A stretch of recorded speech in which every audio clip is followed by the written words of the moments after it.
He stuttered you for a long time before he finally said, Miss Bai, I hope you can think about it carefully. This is the token of the divine Emperor state. You are always welcome to come whenever you want. With that, Yunfeng, who felt embarrassed, turned around and left. He really did not expect that the divine imperial state's invitation to join their team would be rejected. If he rejected Wanwan and got beaten up by someone else, he would have beaten her up. However, this Miss Bai Yi, I can't fight. No way. That village girl really rejected it? The divine Emperor state is giving it away for free? Is she stupid? She is. Look at her dazed look. She's completely like a village girl who entered the city. How could she understand the profoundness of this? She thinks she has a backbone, but she's really stupid. That's right. When she finds out how many hundreds of millions she has rejected, she'll definitely want to slap herself to death. No one expected White Knight to reject it, and the discussion at the scene completely exploded. Even Gu Changhe asked Bai Yi with a dumbfounded expression, 10% of the harvest? You rejected it just like that. Do you know what you're doing? Do you know that 10% of the harvest from the divine Emperor state selection is equivalent to the entire harvest of the Cyan Cloud state? But no one saw that Ching Xianying, who had been ignored for a long time, was so angry that she had torn her dress. Of course. Bai Ye's tone paused. I don't know. Why didn't you say so earlier? I'll go back and tell that Ingluo that I want to join, okay? Gu Changhe did not know what to say. I'm just joking. What will you do if I leave? Bai Yi said with a light smile, and then walked towards the inner area of the selection field. As for the discussions around her and the strange gazes, she didn't care at all. She just calmly left the crowd.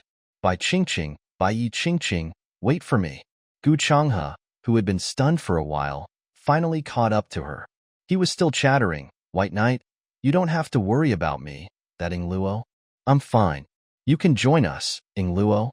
The honest and upright Gu Changhe boy did not wish for Bai Yi to lose such a big piece of fat meat for him.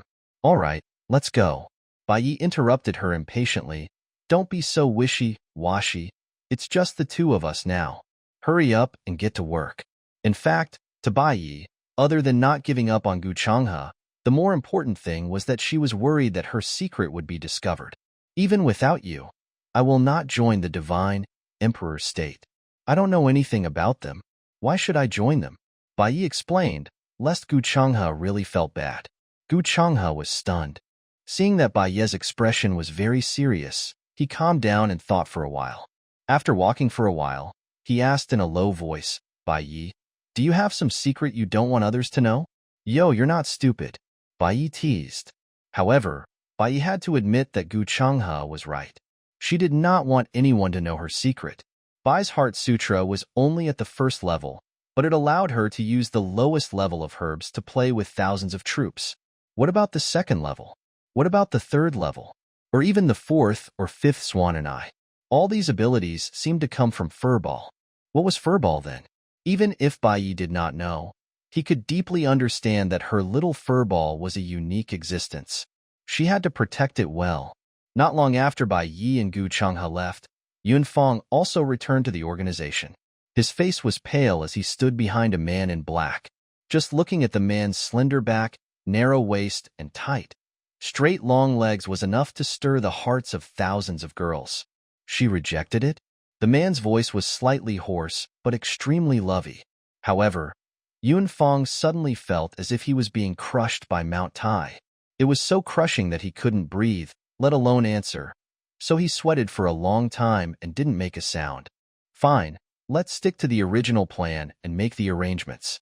Fortunately, the man did not make things difficult for Yunfeng, and his words saved him from being crushed to death. Yes, Zhenjin. Yunfeng quickly took his leave. After walking for a long distance, he realized that his legs were so soft that he couldn't feel anything. He almost fell down. Yunfeng, what's wrong? Yun-Yi, who saw that something was wrong with Yunfeng, quickly went forward to support his brother. I'm fine, Zhenjin. Yunfeng took a deep breath and wiped away his sweat before he said slowly, I don't know who this is either. Every time I stand beside him, I feel like I can't breathe. Second brother, do you really not know who he is? Yuni shook his head. Big brother didn't tell me. He only told us to follow his arrangements for this trip no matter what. And not only US, but the Mu family, Lin family, and the fifth family also received similar warnings. What? Yunfeng was dumbfounded. Then where did this person come from? He did not dare to think about it. The final stage of the Genius Selection Tournament was located in the Forbidden Forest in the middle of the Tianqian dynasty. Because it was sealed by a high-level sealing array all year round, outsiders could not enter at all. Only when the Genius Selection Tournament began could they enter through the ancient teleportation array from the 9 states government. This year, there were more than 10,000 participants in the 9 regions, and all of them had entered the arena. The teleportation arrays in each province were all closed. They would only open again after a month when all the competitions were over. This place feels pretty good. After Bai Yi entered the arena, he could clearly feel that the Bai Clan Heart Sutra in her body was like a fish in water, circulating automatically without her knowing. Based on this point alone, Bai Yi was certain that in this arena, there was definitely the spiritual energy that the furball needed. After all, the Bai Clan Heart Sutra was closely related to the furball. Bai Yi, who had relaxed his mind and carefully sensed the surroundings, suddenly looked towards a certain spot in the forest. The next moment, Gu Changhe, who had been following Bai Yi all the way, heard a whoosh and saw Bai Yi jumping into the dense forest like a little leopard. Gu Changhe hurriedly chased after him, but was stunned by the lively little chubby baby-like thing that Bai Yi was holding in his hand. Squeak! Squeak! The key was that little fat baby could even squeak. This Kasaya upper LV1 spiritual herb, human spiritual herb? Gu Changhe judged in disbelief, but his eyes were wide open. Squeak at this time. The chubby little thing with green hair on its head suddenly released a cloud of black smoke. Be careful, Tnir's poison. Jiu Nangni screamed in rear Decius Nei. Mutnat this human spiritual herb could release poison to protect itself. It was very spiritual. However, he realized that his warning was too late, because White Knight did not have the time to let go. However, what surprised Gu Changhe even more was, Bai Yi, who had been poisoned by the human spiritual herb, had her hand turn black for a moment before it returned to its fair and free state. This human spiritual herb? It's really interesting. Bai Yi curiously picked up the mortal spiritual herb and examined it carefully. She knew that this was a spiritual herb that could increase one's Xian strength after consumption. Although human spiritual grass could release poison, once it was consumed by a cultivator, it would be a completely great supplement, spiritual medicine. It would not produce any poison in the human body at all, so its value was very high. You're really fine? Gu Changhe asked, still a little worried. Of course. Bai Yi nodded. He looked at the human spiritual herb in her hand and seemed to realize that it could not escape the reality. It immediately drooped its green hair and listlessly stayed in Bai Yi's hand. Its spirituality was really amazing. Seeing this, Bai Yi could not help but touch this little thing. He then asked Gu Changhe, are all level 1 spiritual herbs so cute? Not really. The human spiritual herb is the most spiritual level 1 spiritual herb, and it can keep advancing. It's said that the highest level it can reach is level 9. At that time, a bite of the human spiritual herb can bring the dead back to life. Gu Changhe explained. Is the legend true? Bai Yi had heard of the story of the human spirit herb from Bai Zhan before, but she had always thought that it was just a lie. I don't know about that. I've never eaten a level 9 mortal spiritual herb. Gu Changhe expressed that he had only heard of it. Bai Yi nodded, but he was thinking that if this thing could be raised, and if it could really be raised to level 9, he would probably make a big profit. And just as she thought about it, she realized that the human spiritual herb in her hand had disappeared. He ran away? Gu Changhe was dumbfounded. However, he didn't see how the spirit herb little baby ran away. He just disappeared into thin air? How come he had never heard of the human spiritual herb having the ultimate skill of illusionary disappearance? Shiroya was also stunned on the spot, but her mind had instantly entered another world. White Knight had no idea what was going on, but she could feel that this was her second time here. This strange place? The green in front of her eyes was exactly the same as the first time she saw the furball. The only difference was that this time, she saw one here, human spirit grass. Bai Ye's eyes focused as he stepped forward and lay on the green ground, staring at the human spiritual herb that had grown out of thin air. This time, the mortal spiritual grass was even using its green hair to rub against the back of Bai Ye's hand, as if it was trying to curry favor with him. What's the situation? Bai Ye was dumbfounded, but soon, she could vaguely sense that the little man's spiritual grass was conveying to her that it liked this green new land very much and hoped that she could let it stay here and grow. Not only that, woo, you're still here, and you can speed up the growth? Bai Ye also more or less understood the meaning of the mini-man's spiritual grass. When the mini-man's spiritual grass heard this, it immediately started to call out green hair, like a human. CC. Bai Ye was still a little unconvinced by its behavior, but she was considering whether she should plant it first so that she would not lose anything, which was why she did not pull out the little man's spirit herb. Then, Bai Ye saw here a small fur ball the size of a palm curled up in a deep sleep in the corner. Even though she couldn't see the fur ball's expression because of its fur, she could tell that the fur ball's current condition was really bad with her medical skills. Weak breathing and heart failure. This is a sign of near death. Bai Ye came to this conclusion with an extremely ugly expression, and subconsciously went to hold the little fur ball in his hand and gently stroke it. To Bai Ye, the fur ball could be considered the first living thing that she could communicate with in this world. Furthermore, she did not know if it was because she had inherited the Bai clan's Heart Sutra, but she would subconsciously get close to and believe in the fur ball whenever she saw it. The little fur ball's existence inexplicably made Bai Ye believe that it would never hurt her. It would accompany her until the day it could no longer hold on. Little fur bun bun. Bai Ye could not help but lower his head and use his pretty face to gently rub against the unmoving little fur ball, feeling an inexplicable sourness in his heart. White Knight. White Knight. At this moment, Gu Changhe, who had been calling Bai Ye for a long time and did not see her return to her senses, panicked. He shouted desperately into Bai Ye's ear. Don't worry, little Mao. We'll find the Yin spiritual chi very soon. You'll recover very soon, Bai Ye said softly, and then gently placed the little thing back to its sleeping position, and then came back to reality. White Knight. Gu Changhe was still shouting. Stop. I'm awake. Bai Ye hurriedly covered her ears and replied. If Gu Changhe continued to call her that, she felt that her eardrums were going to explode. Who? Gu Changhe heaved a sigh of relief when he saw that Bai Ye had regained his senses.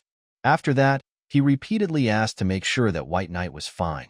Only then did he, as the brother, feel completely relieved.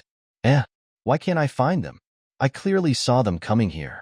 Shush, lower your voice. They might have scurried into the forest to make a noise. Bai Ye faintly heard a voice coming from outside the forest. White Knight crickets. Gu Changhe did not hear it.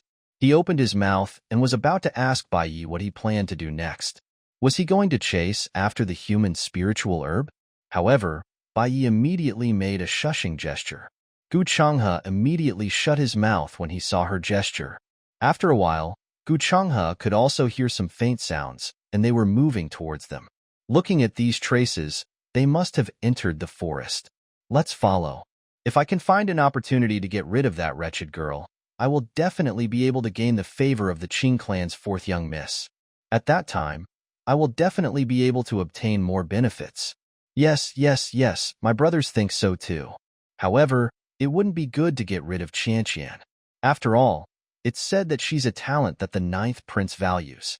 Qianqian, you don't understand. If we can really get close to the Ching clan's fourth young miss, why would the ninth prince be afraid? Let me reveal a little bit of information. Qianqian, the person who replied, suddenly lowered his voice. It is really the Crown Princess Kasaya. Sure. Lower your voice. This kind of thing hasn't been made public yet, and I only know about it through the grapevine. Be careful not to spread it out and get killed. Oh, thank you for your advice, brother. Hee. These people's initial discussion did not avoid the possibility of being overheard by White Knight and the others. It was as if they had already regarded White Knight as a bird in a cage that would not be able to escape even if he had wings, so it was not a big deal if they heard it. They did have the confidence to do so, Because, White Knight, there are more than 30 people, and 4 of them are actually mystical warriors. Let's quickly escape. Gu Changhe himself was a first-grade mystical warrior, so he could roughly sense that there were 4 people with long breaths on the other side. Their combat power must be good. In addition to the uncultured aura from these people, Gu Changhe could roughly guess that they were Wangliang.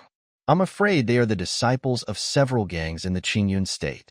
These people are all around 24 or 25 years old. Most of them have forcibly raised their cultivation to the mystical warrior realm through the mystical elevation pill in order to get some supplies back to the gang from the selection field. Seeing that Bai Yi was unmoved, Gu Changhe immediately tried to persuade him and introduce the background of this group of people. In his opinion, no matter how capable Bai Yi was, the people who came were all unpardonable gang members. They would not be easy to deal with. They're approaching. Don't make a sound. Bai Yi remained unmoved. He only reminded Gu Changhe to stop talking so that he would not delay her work. Gu Changhe was speechless. He had no choice but to look at Bai Yi quietly. However, he did not understand why Bai Yi's eyes were so bright, as if they were gold coins, when the situation was so bad. Stop hiding. Come out. At this moment, a deep baritone voice was heard from the group of people. At this moment, Gu Changhe felt like he was being watched from a distance.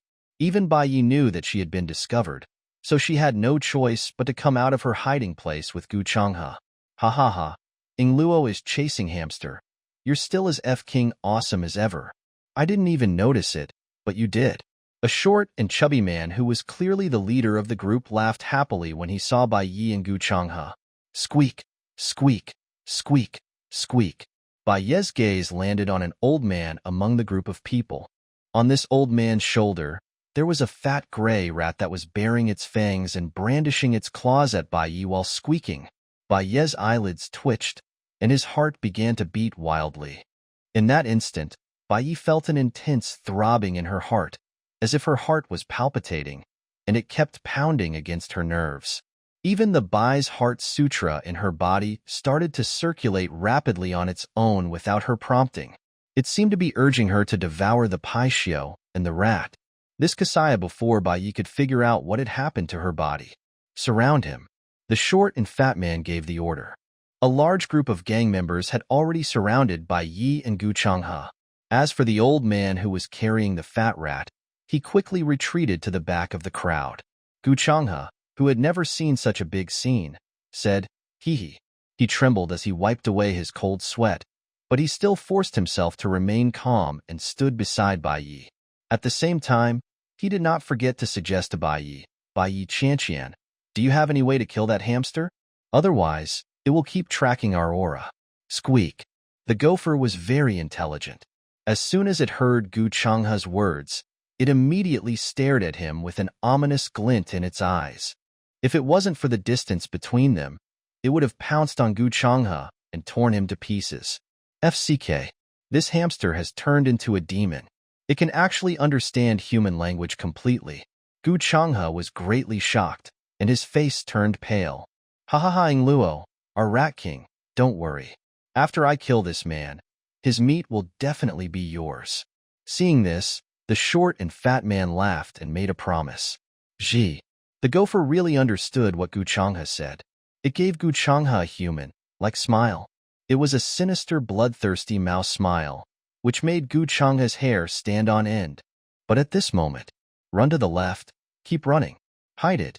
As soon as Bai Yi raised his voice, Gu Changhe felt his body sway, and he was pushed to the side. Almost at the same time, Gu Changhe heard a xiao-xiao sound. A sharp wind, breaking sound spread out behind him. Immediately after, bang, bang, bang, bang, a few sect members fell to the ground. Gu Changhe was also thrown out of the encirclement by Bai Yi at this moment. The speed was so fast that no one had time to react. However, it was not over yet. After this attack, White Knight's speed seemed to have increased by another level. With a schwa sound, it went straight for the short and fat man in the crowd. He seemed to have the intention of to capture the bandits, first capture the king. This entire process only took a few breaths. White Knight's figure even left after images in the air because he was too fast. Most of the people present were still in a state of confusion. Swish. The pale green light that Bai Yi had transformed into was already approaching the short and fat man. Good. However, the short and fat man who was being targeted wasn't afraid at all. With a swish, he pulled out a large bronze saber. Boom!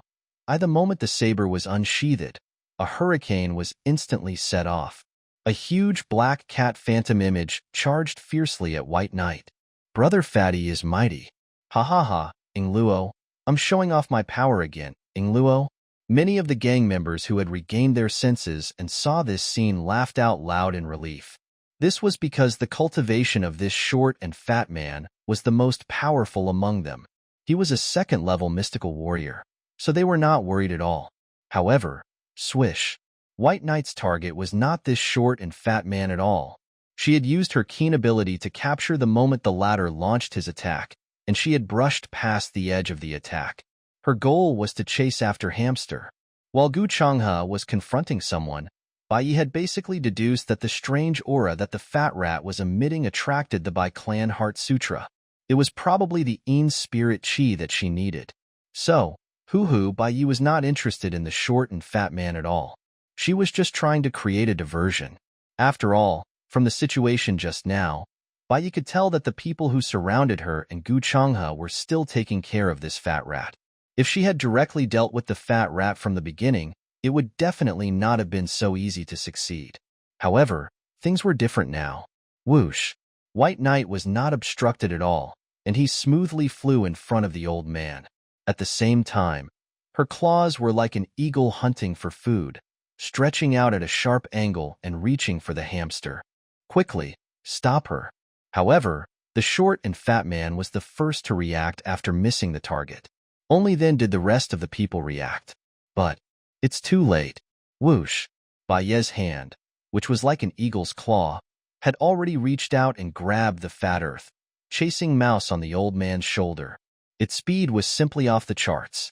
Squeak Gopher, who could completely distinguish the approaching danger, was so scared that its fur stood on end and it wanted to run, but it didn't have time to run. Bai Yi's hand was like the sharp talons of a divine eagle that had descended from the sky, and he had it firmly in his grasp.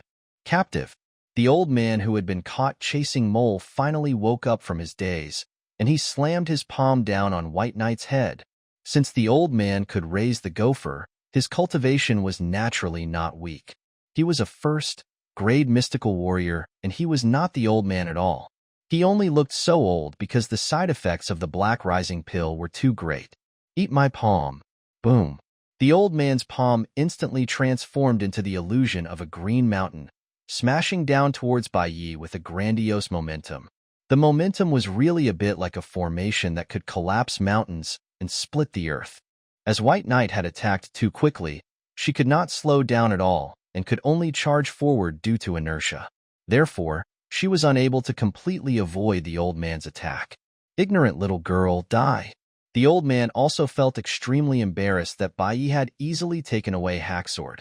So now that he had the chance to prove himself, he naturally used all his strength in this palm strike. White Knight, Gu Changhe, who had been thrown out of the battle zone but was unwilling to leave White Knight behind and had escaped alone, was so scared that his heart tensed up when he saw this scene. However, the moment he shouted, boom, the old man's palm had already struck Bai Yi's head. I'm finished, Hua Hua. Gu Changhe's pupils shrank as he looked at the scene in disbelief. He was stunned. He thought that Bai Yi would be able to dodge it. Although the opponent was very powerful and she couldn't stop her speed, he was still ever since he met Bai Yi. Gu Changhe had never seen Bai Yi fail. No matter what kind of danger she encountered, she would always rise up in a dazzling manner when everyone thought that she was done for. But this time, Ying White Knight Swan and I, Gu Changhe was dumbfounded. He looked at Bai Yi, who was hid in the middle. His mind was blank and white. TSK, don't the people in Tong City always boast about how powerful this Bai Yi is? That's all there is to it now. This is too embarrassing. The gang members who were watching started discussing disapprovingly. He never thought. Boom. White Knight's body suddenly reflected a wave of light green light. In the next moment, bang, the old man felt his palm go numb. and his whole body was lifted up by a hurricane, involuntarily flying back a few steps. Then, before the old man could stand still, hiss! A cry similar to a bird's cry was accompanied by the waves of light emitted by the White Knight.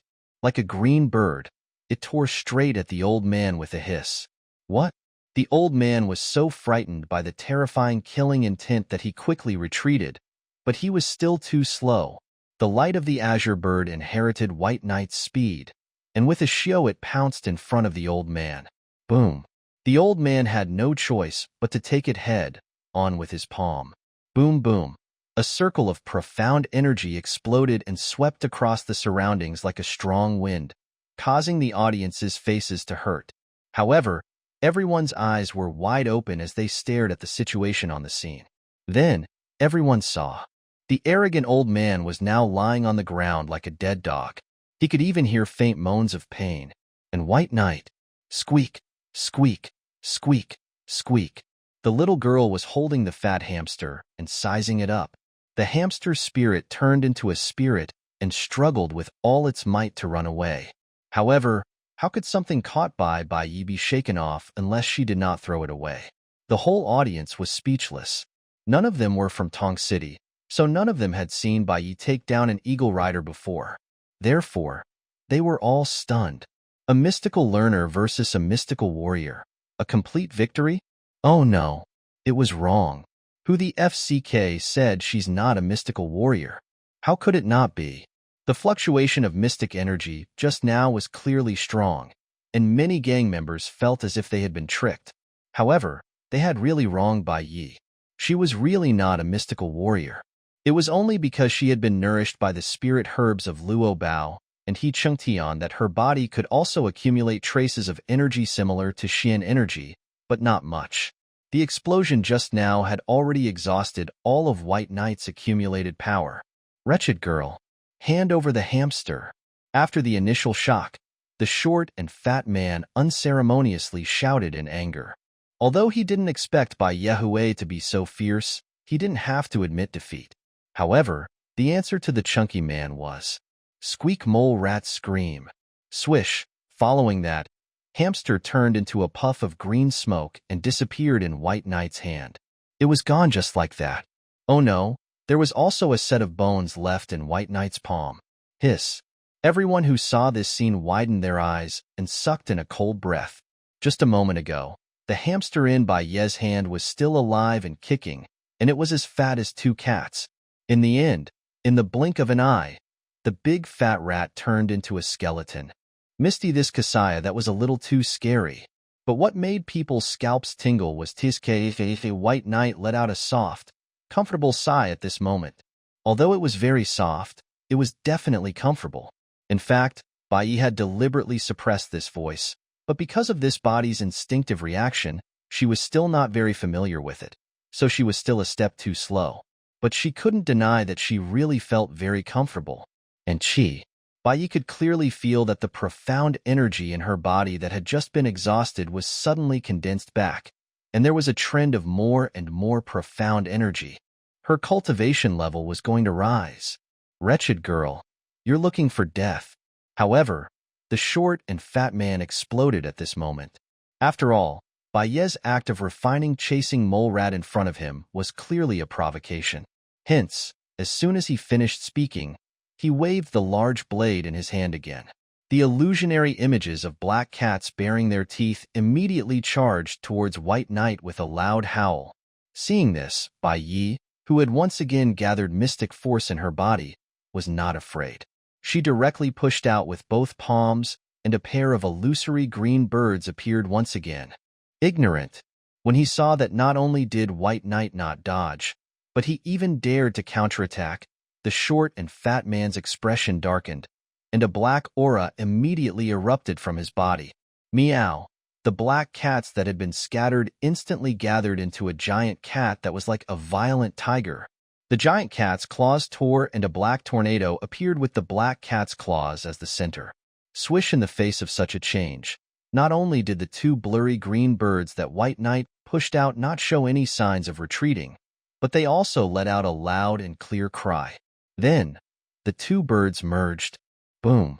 The huge cat and the green bird clashed together, and a huge wave of profound energy exploded, sweeping away all the wild grass in the surroundings. As for the short and fat box and white knight who had launched their attacks respectively, they both took a few steps back. The on-site onlookers were dumbfounded. This was because the short and fat man was a second-stage mystical warrior. As for Bai Yi, she was only a ninth-grade mystical learner. In the end, Ran was actually evenly matched with a second-stage mystic warrior. This Kasaya, everyone. Attack? This girl is strange. She is definitely not a mystical learner. The short and fat man was not willing to admit that he, a second-grade mystical warrior, was not as good as a mystical learner. So, he immediately shamelessly ordered his men to attack together. Go. When the sect members heard this, they immediately reacted and charged at White Knight with their weapons. Sob, you guys. You guys are shameless. Gu Changhe, who was watching this scene from not far away, was so angry that he couldn't help but swear. Swish. However, Bai Yi appeared in front of him at this moment and even gave him a kick on the butt. I told you to leave. Why haven't you left yet? FCK. Gu Changhe, who was caught off guard, was stunned by the kick. He was about to explain when he saw a sect disciple beside him swing his saber at the back of Bai Ye's head. Be careful. Gu Changhe's expression changed as he cried out in surprise. He had already drawn his sword, but before he could do anything, he saw Bai Yi turn around and use a back roundhouse kick to knock down the person who had tried to sneak an attack on her. Not only that, Pacha, Bai Yi was still very agile, breaking the man's neck in one go. After that, the man stopped breathing and died. The whole process was very straightforward.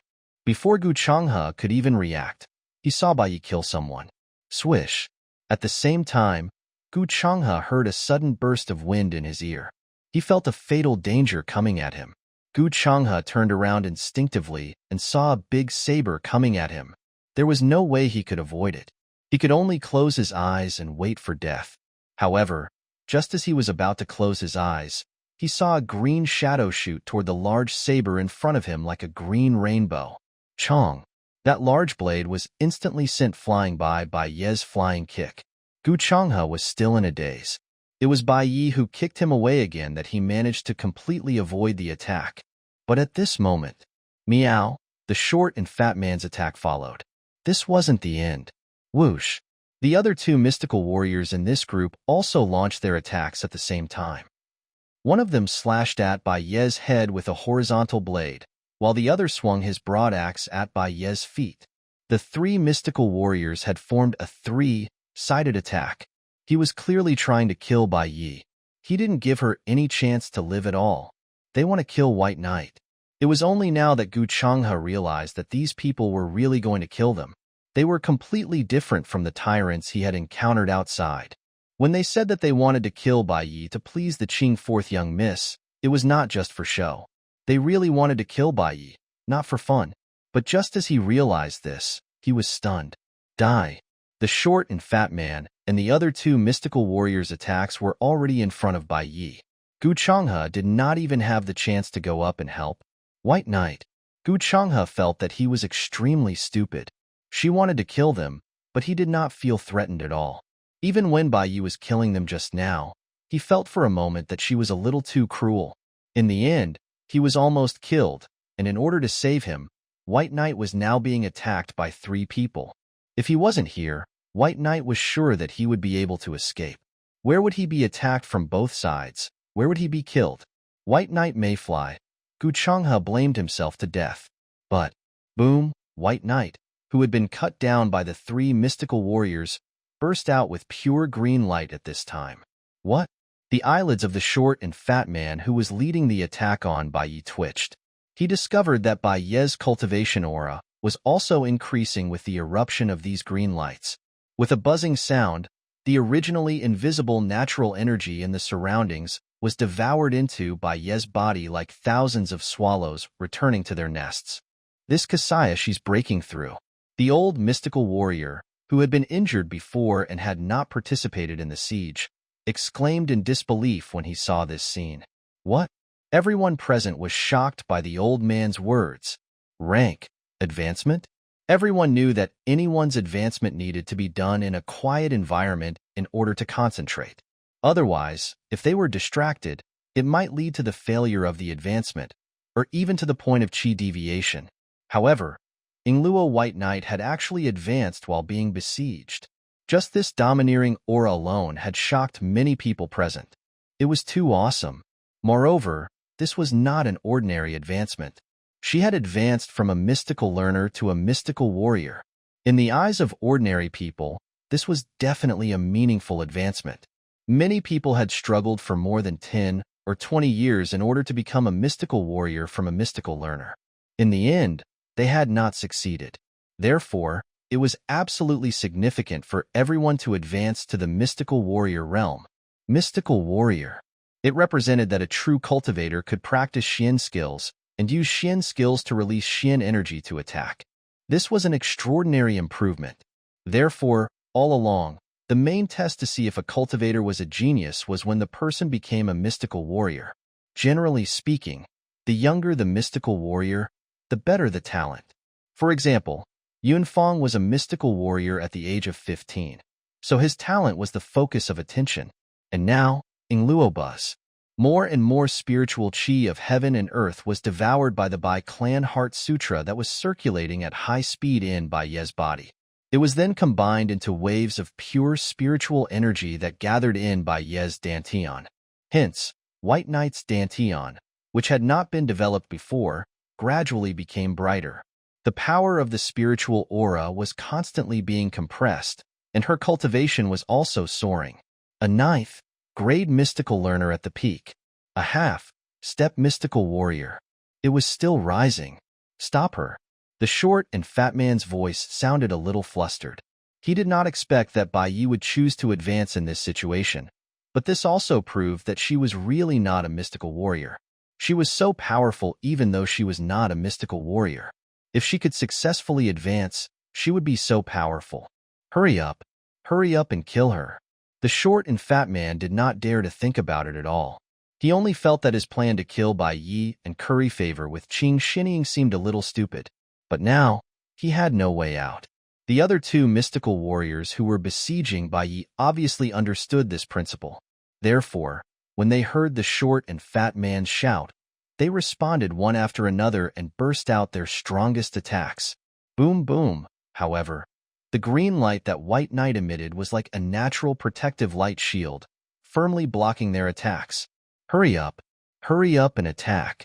When the injured mystical warrior saw this, he quickly ordered the rest of the sect's disciples to quickly attack. Yes, quickly kill her. Everyone responded to the call and charged towards White Knight, because they were all a little afraid. They were afraid that if they could not kill Bai Yi this time, she would take revenge on them in the future. Don't even think about it. At this moment, Gu Changhe, who had come to his senses, brandished his sword with a swish. Get lost. However, Gu Changhe was such a coward before, so no one took him seriously at all. Now that they saw that he actually dared to block their way, everyone's swords and sabers all greeted Gu Changhe with a huahua sound. You're the ones who should get lost. Gu Changhe shouted, and his dark force gathered around him. The first move of the ancient sword technique, wild geese falling on the sinking sand. Shwa shwa. With Gu Changhe as the center, the phantom of a wild goose immediately flew out. The wild goose flew out, and the whirlwind it brought with it was like a sharp blade that slashed at all the sect disciples who came to attack it. The few who were at the front were heavily injured on the spot. Get lost.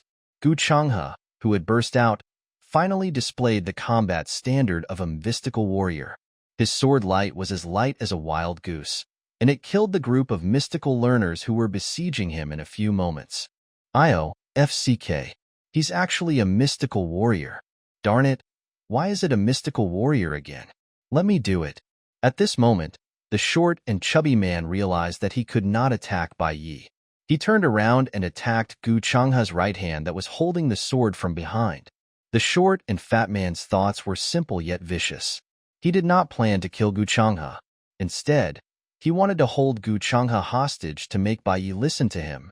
This was because Bai Yi had saved Gu Changhe twice before. This made the short and fat man feel that Gu Changhe would be a good hostage. Swish. As he was thinking about this, the short and fat man's blade had already reached Gu Changhe's side. He just didn't want to kill Gu Changhe. He didn't care if Gu Changhe had hands or not. However, to Gu Changhe, who practiced the sword, once his hand was cut off, it was no different from being crippled. Not good. At the same time, Gu Changhe, who had already sensed it, dodged to the side with all his might. He only wanted to protect his hands. However, after all, the short and fat man was a second-grade mystical warrior. His speed was much faster than Gu Changhe's. Moreover, he had launched a sneak attack. Gu Changhe had no chance of dodging. We're finished. Once again, Gu Changhe felt like he was waiting for death in despair. Back off. Bai Ye's cold voice was like the sound of nature as it rang beside Gu Changhe again. At the same time, Bai Ye's slender hands were like a pair of steel claws, firmly grabbing the short and fat man's large blade. He caught it. She just used her own hand to grab his knife? This Kasaya she successfully advanced? The sect disciples who were watching this scene widened their eyes in disbelief as they looked at this bizarre scene. Get lost. Bai Ye's cold voice rang out once more. At the same time, she exerted force with her palm. Gotcha! The short and fat man's large saber instantly cracked, and lines appeared on it. Boom! The large saber was instantly shattered into pieces. See? The short and fat man's eyes widened in shock. One should know that his big saber was a good thing. Even a 4th or 5th grade mystic warrior could not break it. But now, it was shattered, and it was so shattered that not even the powder could be found. Die, Bai Ye coldly said. The short and fat man didn't even have time to react before he felt a pain in his neck. Gotcha! The short and chubby man, who was a second-stage mystical warrior, had his neck bones crushed by Bai Ye's slender hand. His eyes only had time to pop out before he died with his eyes wide open. He didn't expect that he would die so quickly. He didn't even have the time to feel afraid before he lost his brother. Shwa! Shwa shwa shwa. Many people were so frightened by this scene that their hands trembled and they dropped their weapons. What a joke. Even a second-grade mystical warrior was like a weak chicken in Bai Ye's hands. His neck was crushed just like that. Then why were they still playing? How could they not be afraid? Misty, he was so scared that he peed his pants. Quickly run. A few of them who reacted quickly had already fled. However, swish. White Knight swept his leg horizontally, bringing with it a green light and a few weapons, which he stabbed straight at the few people who were running away. And then, arg. The leg of the one who ran the fastest was cut off on the spot. Swish. His blood splattered all over the other people's Kasaya.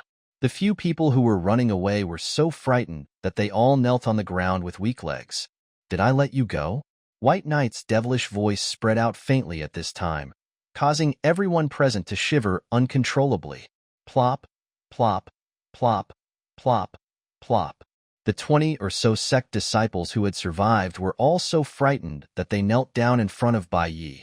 Not only that, woo-woo heroine, no, no, goddess. I beg the goddess to spare my life. Please, please don't kill me. I have old and young people to take care of, and I'm also a mayfly under the threat of death. These sect disciples all admitted defeat. They only hoped that Bai Ye would not kill them. They had even forgotten that they actually had 3 mystical warriors with them, and Bai Ye himself was just a newly advanced mystical warrior. Logically speaking, they should still have some confidence, but Bai Ye's method of killing was too straightforward. In particular, the ability to crush a chicken's neck when he killed the short and fat man had directly crushed everyone's will to fight. He was afraid. At this moment, they only felt that White Knight was extremely terrifying. The following facts also prove that they were right not to rely on the 3 surviving mystical warriors.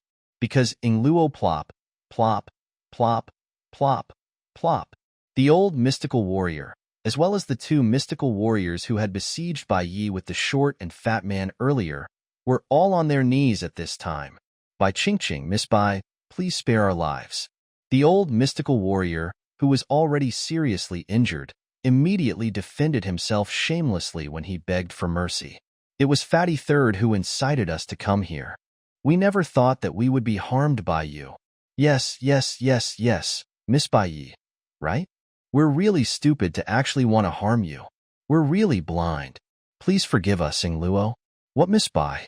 This is our boss, our goddess. Boss, please spare my life. As long as you don't kill me, I'm willing to do anything.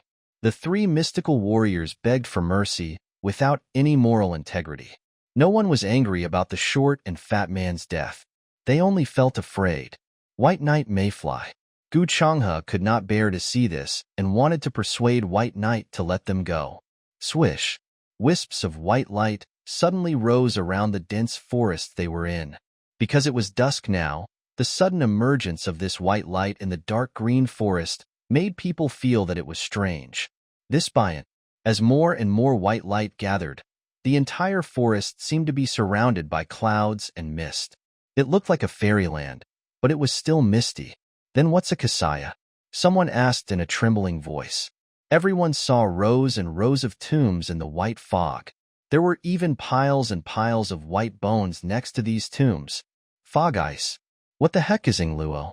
What made people shiver and want to cry was, it's all mayflies. It's all mayflies. Everyone looked over and saw an endless stretch of tombs and dried bones. There was no end in sight. The most shocking thing was, all of the graves and bones suddenly began to tremble and release wisps of azure light, accompanied by a series of sobbing sounds. What's going on? Even White Knight felt his hair stand on end when he saw such a scene. After all, this graveyard was a little too big, and there were also strange sounds. Moreover, White Knight himself could be considered to have reincarnated in another body, so she still believed in the theory of ghosts and gods. In particular, she could feel that the Bai Clan Heart Sutra in her body seemed to be a little afraid and was in a tense state. This kind of perception was very strange. After all, the Bai Clan Heart Sutra was only a cultivation technique. By right, it was impossible for it to have emotions. However, Bai Yi could feel it, and this made her even more nervous. CC+. We're finished, we're finished. We've actually entered the legendary ancient spirit field. At this time, the old mystical warrior suddenly let out a desperate and trembling voice. What? When they heard him say that, all the sect disciples' faces turned pale. All of them had extremely terrified expressions, as if they had seen a ghost. The ancient spirit field? Bai Ye's eyelids twitched. He suddenly thought of what the handsome man with the evil charm had said. There is an ancient tomb in the ultimate selection field. In other words, Luo, could this be the place? Bai Yi remembered that Yu Chong had said that there was spiritual energy here that she needed. However, what puzzled her was that if there was really spiritual energy here, the reaction of the Bai Clan Heart Sutra didn't seem right. That's right. This is definitely the ancient spirit field. It's over. It's over. No one can leave here alive. The old mystical warrior did not know that Bai Yi was talking to himself, but he continued in despair. No one will survive? Yes, it's said that the ancient spirit field is an ancient battlefield. It will wander around the Tianxian dynasty's territory. No one knows where it will appear, but once it appears, everything within 10,000 miles will be dead. FCK. I remember this legend. It's said that it will drag all the living people who see it to be buried with it. Therefore, anyone who sees it will die. Yes, yes. I remember Luo too. I'm done for Luo. This isn't the real Luo. I haven't lived long enough Luo. Many people at the scene recalled this legend, and then they were all so scared that they were incoherent. They were even more frightened than when they had begged White Knight. It could be seen that this ancient spirit field was really terrifying. Even Gu Changhe was so scared that his face turned pale. Bai Yi could tell from his expression that as an all-knowing scholar, Gu Changhe also knew about this legend. But something was wrong. No one knows where it will appear. White Knight was certain that if this was really the legendary ancient spirit field, then the so-called Ninth Wangya knew that it would appear in the ultimate selection field. Woo-woo-woo. At this moment, the strange whimpering sound suddenly intensified. Swish, swish, swish, swish. The strange green glows that floated out of the tombs and the bones even transformed into shadows and floated towards White Knight and the others. They're coming. Let's go. Seeing this, Bai Yi immediately pulled Gu Changhe and ran. What's here? Gu Changhe was dumbfounded. Hearing this, Bai Yi was slightly taken aback. However, when she looked around, she realized that everyone was staring at her in a daze with a look of horror on their faces. It was all because of what she had just said. Woo-woo. The whimpering sound of the shadow was already approaching. They were very fast. Bai Yi did not have the time to explain, but she already knew that these shadows and ghostly wails seemed to be something only she could see and hear. Don't talk nonsense, let's go. Bai Yi pulled Gu Changhe and ran in the direction where there were no ghosts. Although she was bold, she had never fought with so many ghosts before. Hurry up, let's keep up with him. Even though they couldn't see anything, these gang disciples all knew that White Knight was very impressive. However, she had actually run away in a panic, so they naturally had to follow her with all their might. Shwa shwa. Therefore, no matter what, everyone swarmed to follow White Knight. However, in Luo Wuwu, the ghost sped up. Almost at the same time, Bai Yi saw many shadows swallow all the sect disciples behind her and Gu Changhe. Oh! At that moment, the people who had been running were stuck to the ground like superglue. No matter how hard they struggled, they couldn't break free. This Tao Wu. Gu Changhe's face turned from white to green. He was already scared out of his wits. But what made him even more terrified was, Arg! The sect disciples who were stuck in a stalemate suddenly let out pained cries. Their faces started to twist, and even blood and pus started flowing out of their faces. And NBSB, and then rot. Then, it turned into a new twisted skeleton. The shape of these bones was similar to the ones near the grave. Unlike Gu Changhe, Bai Yi could clearly see the shadows eating the sect disciples. They were eating them, bite by bite. With every bite they took, those people began to bleed and flow with pus. Then, they festered until their flesh and blood were gnawed clean, and they became new bones. She could even see them licking the remains of the skeletons. Although their faces were blurry, they were definitely licking them. And, after devouring these people, they pounced on her and Gu Changhe with a woo-woo caw sound. FCK. Bai Yi cursed. She pulled Gu Changhe and ran as fast as she could. Gu Changhe did not say a word and ran after Bai Yi with all his might. However, the faster they ran, the faster the spirits chased. It was only an instant. Bai Yi saw that a few spirits had already pounced on them. One of them had already opened its mouth to bite Gu Changhe. Boom! Bai Yi kicked Gu Changhe away, and the ghost missed. White Knight. Gu Changhe saw that Bai Yi's shoulder was bleeding. Then it was oozing pus. Darn it! The pain on her shoulder told Bai Yi that she had been bitten without even looking. She immediately rolled on the ground, trying to break free from the gnawing of the ghost, but it was useless. Bai Yi saw even more specters, as if they were stimulated by her blood, all of them swarming towards her with all their might. Woo-woo-woo. What made Bai Yi feel even more helpless was that she could clearly sense wisps of numbing feelings pouring into her brain from her wound. He was trying to take over her consciousness. White Knight. When Bai Yi heard Gu Changhe's shouts, he became more and more dazed and distant. She knew that this was a sign that she was going to be numbed, but she was not willing to. Swish. Bai Yi bit the tip of her tongue hard. She endured the pain and numbness in her body, doing her best to keep her consciousness from fading. Woo-woo, however, the spirits focused on her mind. The numbing force was getting stronger and stronger, and the pain and numbness were constantly torturing Bai Yi. It was even more unbearable than pure pain. However, even under such circumstances, Bai Yi was still holding on. Not only did her sharp and beautiful eyes not become blurred due to the numbness and pain, but they became brighter and brighter. It was getting deeper and deeper. Can you still maintain your consciousness? At the same time, in a place where Bai Yi couldn't sense, Yu Jucheng, who was dressed in black, had already seen everything that was happening. Just as Bai Yi had said, not everyone knew where the ancient spirit field would appear. At least, Yu Jucheng knew. Your will is not bad. Unfortunately, your body is still a little lacking. It seems that you still can't withstand the aura of these ancient spirits. Yu Jucheng had originally planned to save White Knight after his assessment, but who would have thought? Swish. A layer of gentle white light suddenly spread out from the body of White Nist, who was holding on. Bai Yi, who was enduring the pain and numbness, let out a hoarse roar like a wild beast. The white glow immediately began to spin around her at high speed. As the white light rotated and exploded, the specters that pounced on White Knight were instantly devoured into White Knight's body like a whale. Woo-woo. The spirits let out even more mournful whimpers. Some of the spirits nearby even prepared to retreat. But Buzz, with White Knight as the center, the white light that spread out was like a blooming white jimsonweed. With a demonic yet terrifying devouring power, it opened and closed, devouring all the specters. Woo-woo. Such a sudden change scared the spirits further away from Bai Yi. They scattered like birds and beasts, hiding back into their own graves or bones. This is a Kasaya.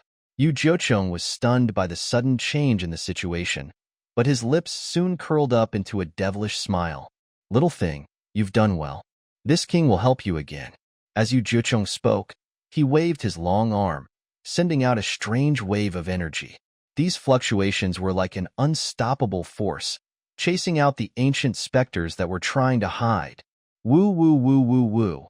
The spirits were suddenly out of control and violently chased towards White Knight. But they refused. They were not willing to die. That was why they were struggling with all their might. However, Ingluo, all of you, go. Yu Jiucheng, who was dressed in black, looked like a king in charge of the underworld.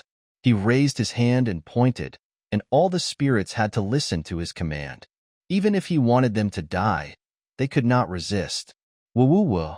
The spirits could only rush forward one after another, crying and running toward White Knight for her to swallow. Buzz. Bai Yi didn't let down Yu Jiucheng's gift at all. The white light around her body was like a terrifying baby beast that was waiting to be fed, continuously swallowing the spirits that were rushing towards her. As these specters were devoured by White Knight, her body began to mutate. Her body, which was originally riddled with bite marks, had already recovered. The sky was filled with ghosts, which were still being devoured by her.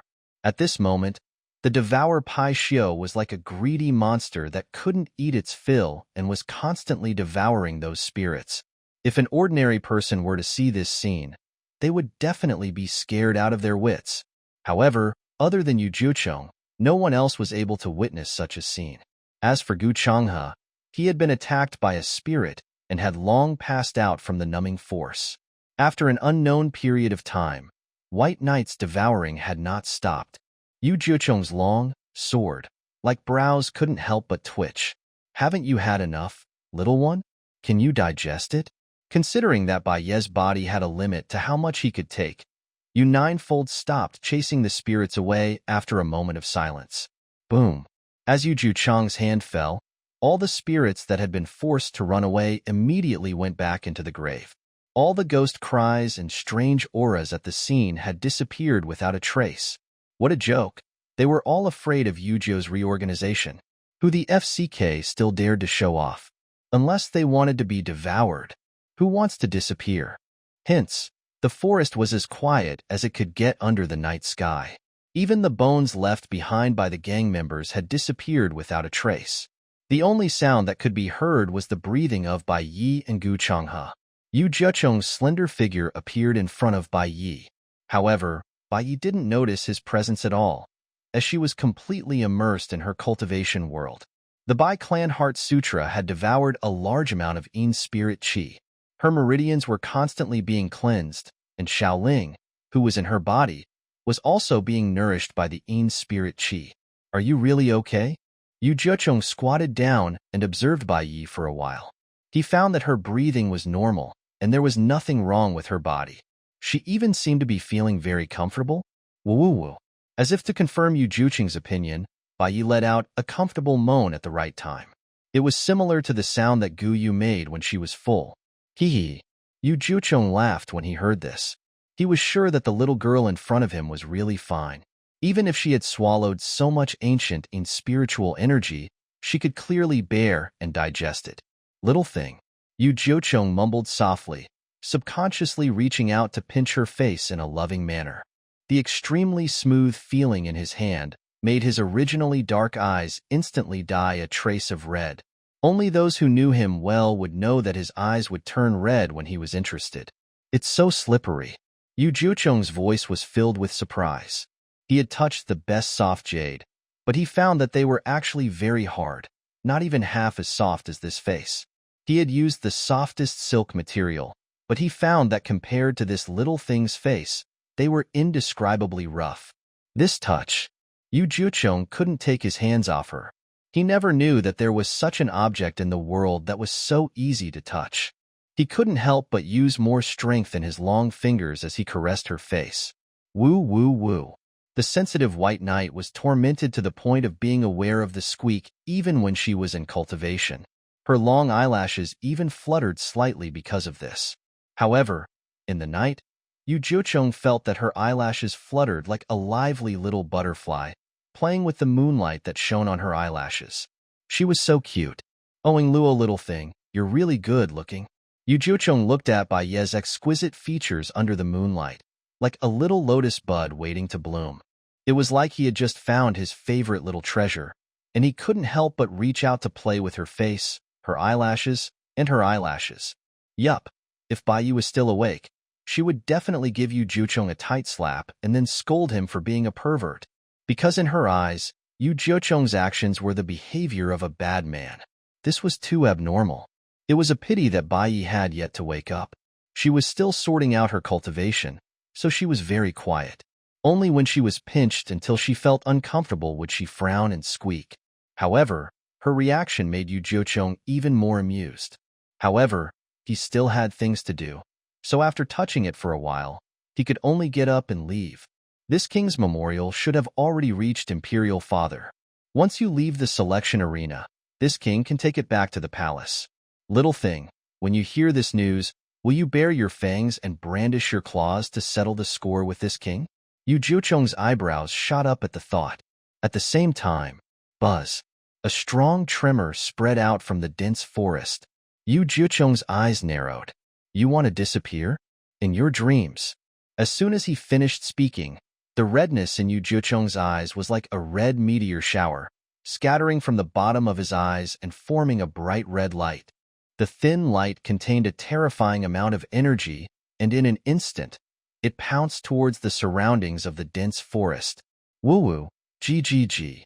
A shrill sound burst out from the forest, but under the suppression of Yu Jiucheng's red light, it quieted down. As for Yu Jiucheng himself, he had already disappeared. As the red light disappeared, he had also completely disappeared. It was as if he had followed the thin light and was immersed in the soil of the dense forest. The night breeze gently blew through the dense forest, bringing with it a slight chill. It enveloped the white knight that was still cultivating, but it only lasted for a short while. White Knight opened his eyes with a gurgle. No one, Bai Yi, who had completely woken up, frowned as she scanned her surroundings. She realized that there was no one around her other than Gu Changhe, who was unconscious not far from her. However, she clearly felt that someone was pinching her face and talking to her. That feeling was very real, but Ying didn't. I was dreaming? Bai Yi rubbed his face, and his gaze suddenly froze as he realized something. No, that's not right. It's Yu Jiucheng. Bai Yi knew that her senses were not wrong, and she immediately released her perception to check if Yu Jiucheng was around. But, and what about the corpses? Shouldn't there still be some skeletons? Why have they all disappeared? Bai Yi noticed the strangeness of the scene. Ugh. At this time, the unconscious Gu Changhe let out a painful groan. Bai Yi immediately went forward to check, and her face darkened when she realized that Gu Changhe's wound was rapidly festering. He's not going to make it, Ying Luo. Gu Changhe was bitten 3 times in total. The most fatal one was the bite on his chest, which was about to corrode his heart. Bai Yi could clearly see that wisps of green ghost aura were eroding Gu Changhe's heart. She immediately raised her hand and circulated the Bai Clan Heart Sutra to devour the ghost aura. As the ghost's aura was devoured, Gu Changhe groaned in pain. However, the speed of his wound festering was quickly controlled by Bai Ye's treatment. During this time, Bai Yi also quickly realized that something was wrong with herself. She realized that her eyes were especially clear. Could she see the injury of the heart under Gu Changhe's flesh and blood clearly? Is it because I've absorbed a large amount of spiritual qi that my vision has become sharper? Bai Yi mumbled doubtfully. In the past, although she could accurately judge the degree of injury of the injured, she could not see it so clearly. Of course, a child-like voice suddenly appeared in Bai Ye's mind, and he was no stranger to this voice. Little Mao? You're awake. White Knight was about to sink into that world to see the fur ball. Spit. Spit.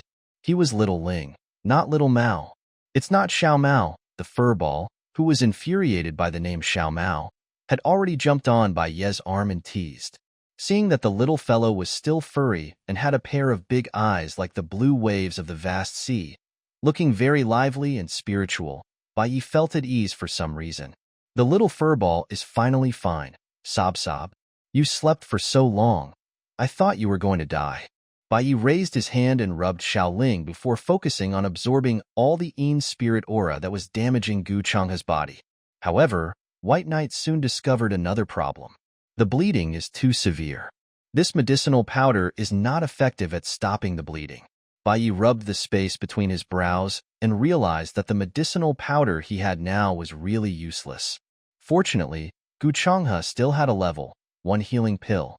After Bai Yi found, he crushed it and applied it to Gu Changhe's body, which finally stopped his bleeding. You're so seriously injured. Even if you don't bleed anymore, the wound must heal as soon as possible. Xiaoling helplessly assessed the situation after a while. Yes, so we have to find him the elixir to heal his injuries as soon as possible. Bai Yi naturally understood what Xiaoling was saying. Moreover, she had already sensed that several level 1 spiritual herbs, blood, jadestone vine, were growing a few hundred miles away. The distance of a few hundred miles was actually very far, but White Knight could clearly sense it. Moreover, she could clearly distinguish what kind of spirit herb it was and what level it was. This perception is a little heaven, defying. I just don't know if I'm wrong. Shiroya was still a little uncertain. However, her murmurs made Ling particularly unhappy. Now, not only can you sense everything within 1,000 miles, but your spiritual power can also be used to refine level 2 medicinal pills. Little Year, have some confidence, will you? Hearing this, Bai Yi carried Gu Changhe and replied nonchalantly, this isn't a matter of confidence. We'd better go and test it out. Bai Yi had long known that because of the Bai clan's Heart Sutra, her perception was more powerful than others. However, the range of her perception was too large. If this was true, then her next harvest would definitely be so much that she did not even dare to imagine it. Shwa, shwa, shwa, shwa. The closer she got to the blood jade bone vines, the clearer she realized that her perception was not wrong.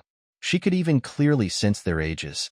200 year old blood jade bone vine, a medium LV1 spiritual herb. After Bai Yi finished his assessment in his heart, he realized that her assessment was completely correct when she leaped and landed in front of a red-green vine. The leaves of the blood jadestone vine were dark green, but the veins in the leaves were blood red, which looked very strange. It was one of the best level 1 spirit herbs for treating external injuries. The place that White Knight discovered was very suitable for the growth of blood jade bone vines because it had the back to the yang and the side to the yin. Thus, there were a total of 4 vines gathered together. Spiritual herbs have spirituality, and this is their lair. Once I take them out, the other 3 will definitely run away. However, White Knight was a little troubled, because she hoped to pick all 4 at once. You can tell them not to run and let them come over. Ling couldn't help but look at Bai Yi as if she was looking at an idiot. Bai Yi replied, Ingluo, she was a little confused. Speaking of which, if she told them not to run, they would listen to her and not run. But they still came over?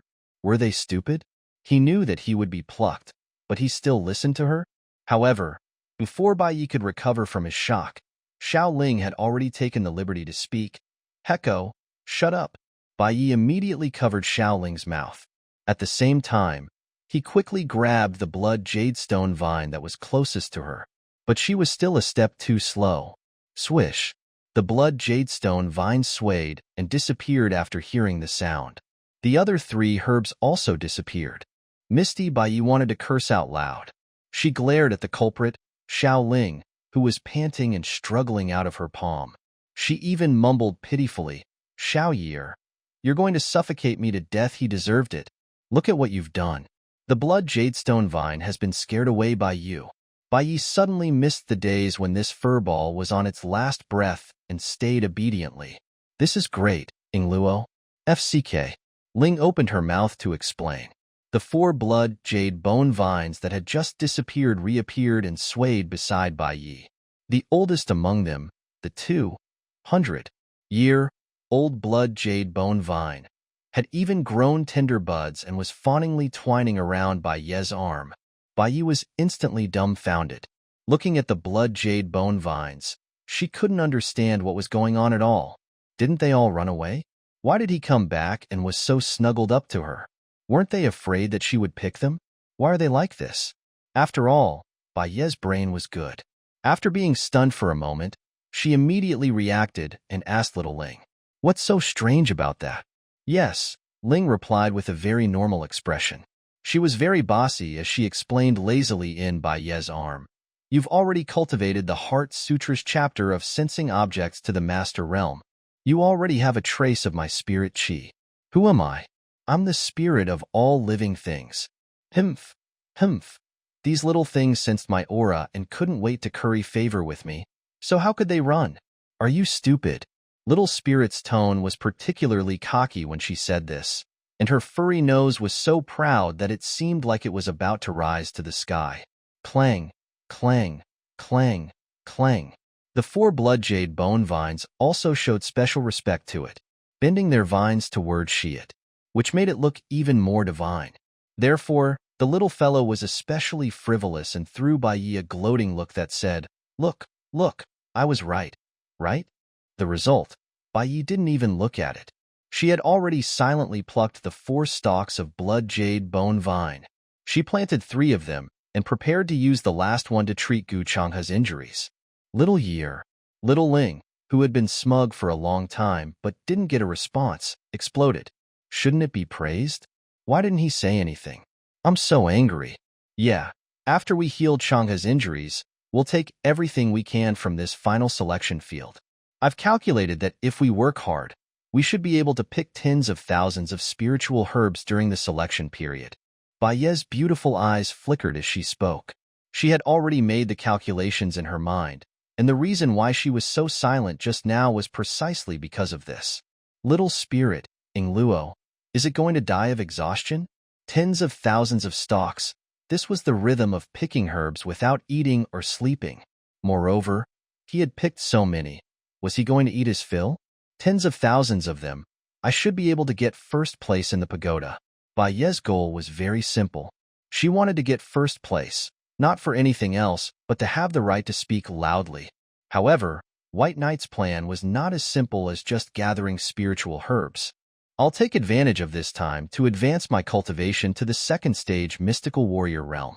At my age, I'll be able to amaze everyone. This should be enough. It's not good to stand out too much. You'll probably be treated as a monster. Bai Yi analyzed. That can't be. What if you meet a once-in-a-thousand years genius who can suppress you? Hearing that White Knight was going to stun everyone, little Ling instantly perked up. It immediately forgot about its silent criticism and gave a super serious suggestion. I think you should increase your cultivation a little more. It's best if you're a 4th or 5th level mystical warrior. Then, no matter what level the people in this competition are at, we'll have the ability to defeat them. Rank 4 or 5. You won't be treated as a monster? Bai Yi felt that Xiao Ling's suggestion was not very reliable. Little Ling immediately waved her furry little claws and said, No, you can hide it.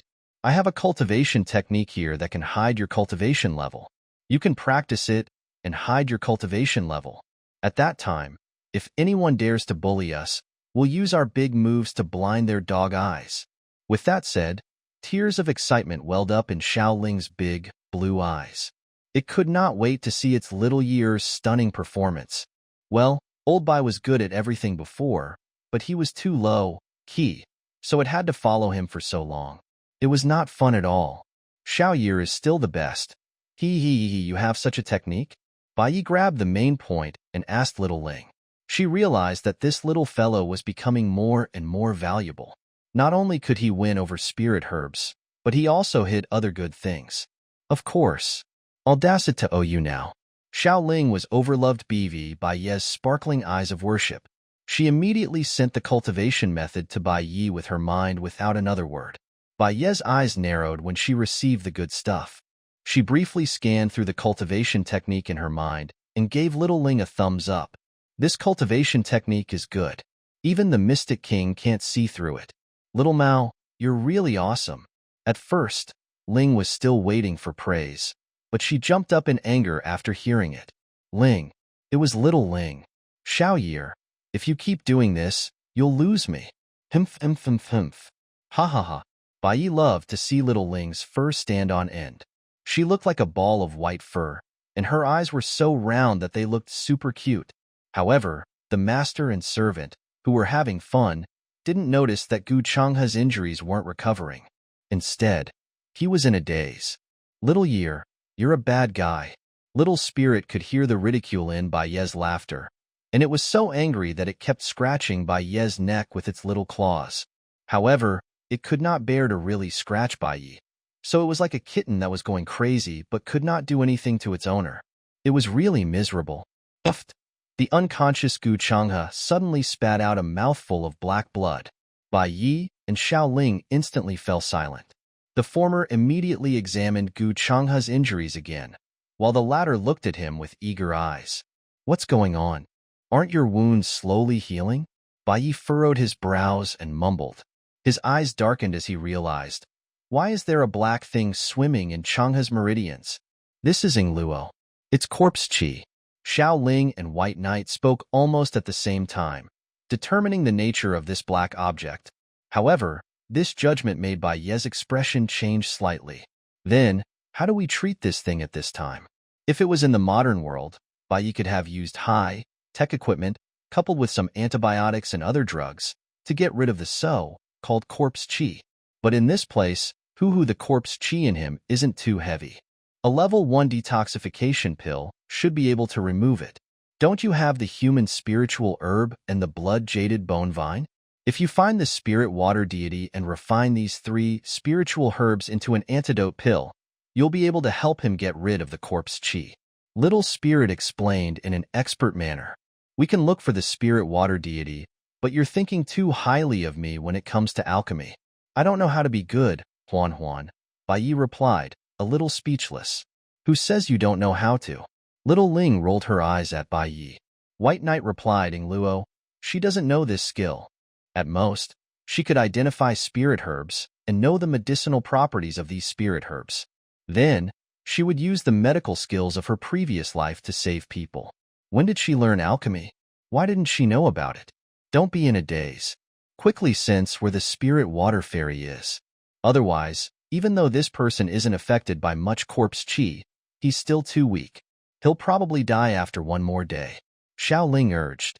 Even though it did not know who Gu Changhe was, it would naturally follow Shangxin if Bai Yi wanted to save her. It's easy to find the spirit daffodils. I've already found 2 of them nearby. The problem is, how can I use them to refine medicine? Don't tell me that you have alchemy skills, and that you could have just taught me directly. Bai Yi asked suspiciously as he looked at Xiao Ling. If Xiao Ling even knew how to refine medicine, she wouldn't be able to do it. It's true. And Little Ling really did answer like that. All right, Bai Yi did not know what else to say. She just wanted to ask, Little Mao, let me ask you, is there anything you don't know? Do you also know how to refine artifacts? Can you teach me your artifact refining techniques as well? There's still the Nightmare Beast and the Swan and Eye. White Knight asked for a bunch of skills in a swarm. Xiao Ling was stunned by the question. In the end, she could not help but reply in embarrassment, Xiao Yi, I don't know that much. I'm just going to run away. Puffed. Bai Yi laughed and interrupted. All right, I was just asking out of curiosity. Our Xiao Mao already knows a lot. That's right. When Little Spirit heard this, she was pleased with herself. She wanted to tell Bai Yi that when she cultivated the 2nd, 3rd, and 4th stages of the Bai Clan Heart Sutra, she would be able to obtain an ability. However, Little Yi, get down. Xiao Ling suddenly sensed a dangerous aura. Bang! White Knight, who had also sensed the danger, responded by carrying Gu Changhe and lying down in the nearby bushes. At the same time, he held his breath to reduce his presence. Roar! At this moment, a terrifying roar of a beast for sale rang out near Bai Yi and the others. It was so loud that Bai Yi felt like he was going deaf. Don't breathe, Xiao Ling warned Bai Yi. Her body emitted a light green light that completely covered Bai Yi and Gu Changhe into the forest, causing their auras to disappear. At the same time, Bai Yi felt an extremely strong pressure, filled with a terrifying and ruthless aura, crushing down on her from all directions. Bai Yi had a feeling that if she had not hidden herself, and instead met this thing, she would be torn to pieces in an instant. What a terrifying aura! Roar! Fortunately, the beast's roar quickly faded away. This meant that the unknown beast had also left. After a while, Bai Yi and Xiao Ling both heaved a sigh of relief and lay down in the bushes. Xiao Mao, what is the level of this magical beast? Bai Yi could not help but ask after calming his rapid breathing. A third, grade demonic beast is equivalent to a mystical king's combat power. Moreover, it's very violent now.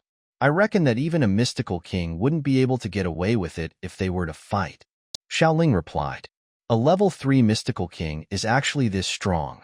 Bai Yi took a deep breath. She remembered that her master Qin was a mystical king. Yup, but little year, don't be discouraged. When you reach the 3rd stage of the Heart Sutra, you'll also be a mystical king. Xiao Ling saw that Bai Yi's expression was a little grave and thought that she had been dealt a blow, so she comforted her. No, but it seems like it will take quite a long time. Bai Yi was actually estimating in his heart that Xiao Ling would only tell her the truth about her grandfather's death when she was this strong. Perhaps it was because he was becoming more and more compatible with this body, but in the depths of Bai Yi's heart, he had always wanted to know how Bai Zhan had died, and she wanted to take revenge for him. However, this revenge was still a little far away from her. What she had to do first was to stun everyone and gain the right to speak in the dynasty. Only then would she be able to completely solve the matter of Qing Xian Heaven. Bai Yi was ready. After she left the ultimate selection, she would challenge Qing Xian Heaven openly and then defeat them. Kill him. Kill him in the dueling ground.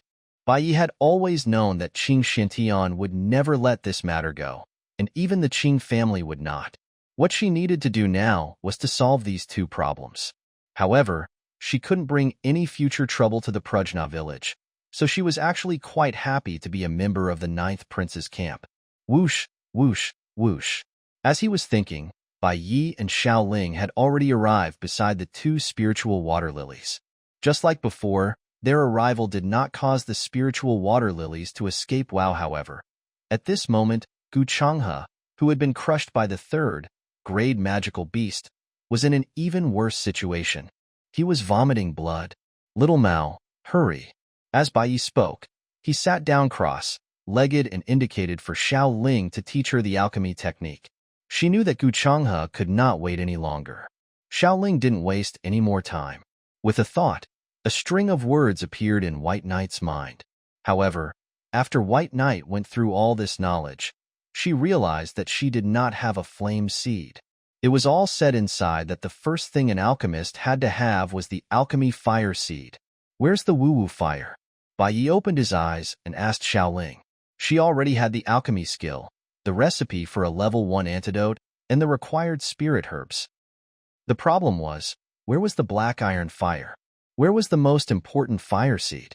The spiritual fire is a fire seed that you have in your body, but it has not been activated by you yet. You are now a mystical warrior, so you can activate the spiritual fire. Do as I say, Little Ling explained.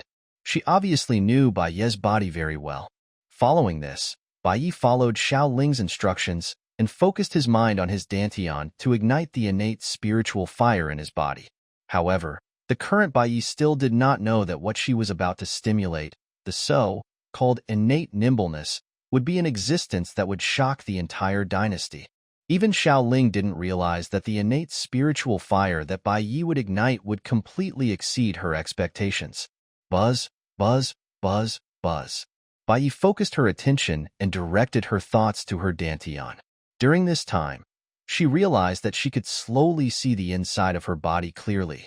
Shiroya knew that this was the ability of cultivators to see inside. However, she remembered that this should only be something that a mystic cultivator could do, right? In White Knight's knowledge, the cultivation levels in this world were divided from mystical learner, mystical warrior, mystical master, and then to mystical king. In each major level, there were 9 minor levels. Could it be that my spiritual power has already reached the Xian Master Realm? Bai Yi estimated that the reason she could see inside was because of her mental energy. As for her understanding of mental energy, Bai Yi had already understood from the so-called alchemy skills that Xiaoling had passed on to her. She now knew that the cultivators in this world, besides cultivating physical strength, actually also cultivated mental strength. However, the spiritual energy of ordinary cultivators was not that sensitive. They could not sense existences so far away like she could. The spirit body of myriad origins has an innate spiritual power talent.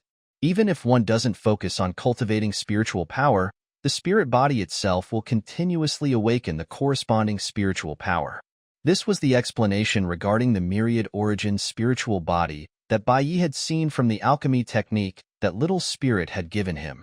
And she herself had this kind of amazing physique. She could have mental power without cultivating. Buzz as more and more mental energy gathered in by Ye's dantian, she could clearly see that her originally light green, pearl-shaped dantian was slowly releasing a milky white light. Oh, chi as more and more milky, white light gathered, Bai Yi saw a small cluster of milky, white flame-shaped things taking shape in her pearl-shaped dantian. But immediately after, swish, then, a loud chi sound exploded. Bai Yi only felt a pain in her dantian. A heart-piercing and bone-piercing pain spread from her dantian to her entire body. That kind of pain was so painful that she didn't even have time to make a sound before her face turned pale and her whole body twitched in pain. Little Year. This gave Xiao Ling a big fright. Xiao Year, what's wrong? Little Ling had never thought that White Knight would suddenly act up and even show symptoms of suffocation and shock. Oh no. Oh no. Ching, Little Year. What's wrong? Xiao Ling panicked. She subconsciously grabbed her hair and rolled her eyes, trying to think of a solution. Chi. A ball of hot milky, white flames suddenly seeped out of Bai Ye's dantian and flowed out of her body. Ling looked at the milky, white flame in shock. It's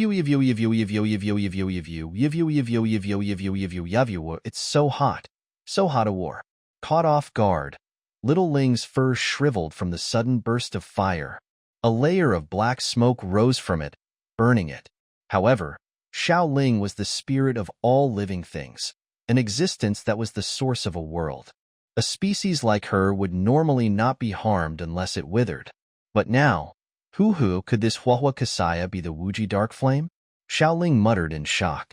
She became even more careful as she stared at the milky, white flame that seeped out of Bai Ye's dantian. If this fire seed was really the limitless dark flame that it had mentioned, then even an existence like it would be burned to death if it was not careful. It must be known that the limitless dark flame was the strangest and most terrifying kind of strange fire in the legends. Usually, no one could use it, not to mention Ying, who could awaken it through her innate talent. While Xiao Ling was studying the flame, the pure flame didn't sit around. It was already rapidly expanding, spreading and enveloping White Knight's entire body. Xiao Ling was so frightened that her black fur stood on end. Rings of light green light quickly enveloped Xiao Ling, preventing her from being burned again. However, without any protection, Bai Yi was in a miserable state. The flames instantly burned all over her body, causing Bai Yi so much pain that he felt like he was rolling in a mountain of knives and a sea of fire. It was simply driving him crazy. Little Year, hold on. Xiao Ling, who had basically confirmed that the fire seed that White Knight had awakened should be the limitless dark flame, was now excitedly encouraging White Knight instead of panicking. However, Bai Yi couldn't hear Xiao Ling's cries at all. She was in so much pain that she couldn't breathe. It was already a miracle that she hadn't fainted. How coma sneeze still nave tne consciousness co listen co mao link chi. Bai Yi did not know how long she had endured. but she had been doing her best to endure it. As usual, she did not want to lose consciousness completely in the face of pain. She wanted to maintain a wisp of consciousness. Under such persistence, half an hour, or 2 hours, slowly passed. Xiaoling watched as Bai Yi was tormented by the limitless dark flame until he didn't even look human anymore. She wanted to persuade Bai Yi to give up, but she couldn't. It was because it was very clear that every gifted alchemist with the spirit fire bloodline only had one chance to activate their innate spirit fire in their lifetime. No matter what kind of fire was activated, it would accompany the alchemist for the rest of his life. However, once he failed, it meant that the alchemist no longer had the talent to become an advanced alchemist in the future. I can't help little Year now. Otherwise, she won't be acknowledged by the limitless dark flame. Then, little Year will only be able to use beast flames and other external sources of fire to refine elixirs in the future. Her path of growth in the future will be very limited. Xiaoling constantly warned herself. And then again, the limitless dark fire definitely isn't for nothing. It chose little Year. It must be because little Year has a talent that attracted it, so it was drawn out. This means that little Year is very greasy, super greasy Ying little Year Ying, all the best Ying. Xiaoling knew very well that an alchemist's fire seed wasn't randomly awakened. The stronger the alchemist's talent, the stronger the innate spirit fire awakened. Little Knight's hee. Xiaoling believed that Bai Ye's talent in alchemy must be very impressive. Otherwise, even the limitless dark flame wouldn't have chosen her body to awaken. Bang! At this moment, an explosive sound suddenly came from Bai Ye's body. Little Year. Little Ling's heart skipped a beat as she cried out in alarm. Endless milky, white flames started burning on White Knight's body one by one. Bai Ye's eyes also opened at this moment. Swish! When White Knight looked out, the void that she had frozen seemed to have been burned and exploded, letting out a sizzling sound. Little Year. Ling's nervous voice instantly turned into a pleasantly surprised tone. Because it was one with White Knight, it could clearly sense White Knight's body that was currently mutating. Following the situation, White Knight answered Ling's question. With a swish, she swallowed all the milky, white flames into her body. Not bad. She had succeeded. Buzz, buzz, buzz, buzz. Bai Yi felt that every cell in her body that had been in pain just now was now washed away by warm water. It was extremely comfortable. As this cleansing continued, Bai Ye's cultivation base broke through from the peak of the first stage mystical warrior to the second stage mystical warrior. This wasn't the end. Shwa shwa shwa, Bai Ye's cultivation quickly rose to the peak of the second stage mystical warrior, and then with a bang, he advanced to the third stage mystical warrior. This was a direct jump of 2 grades.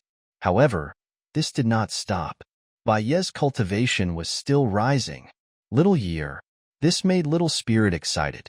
Although it knew that White Knight was talented and that as long as he cultivated well, it wouldn't be a problem for him to advance quickly, Ying was too fast. Swish.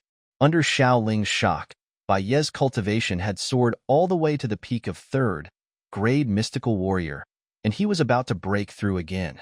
Bang! He had broken through. He had broken through again.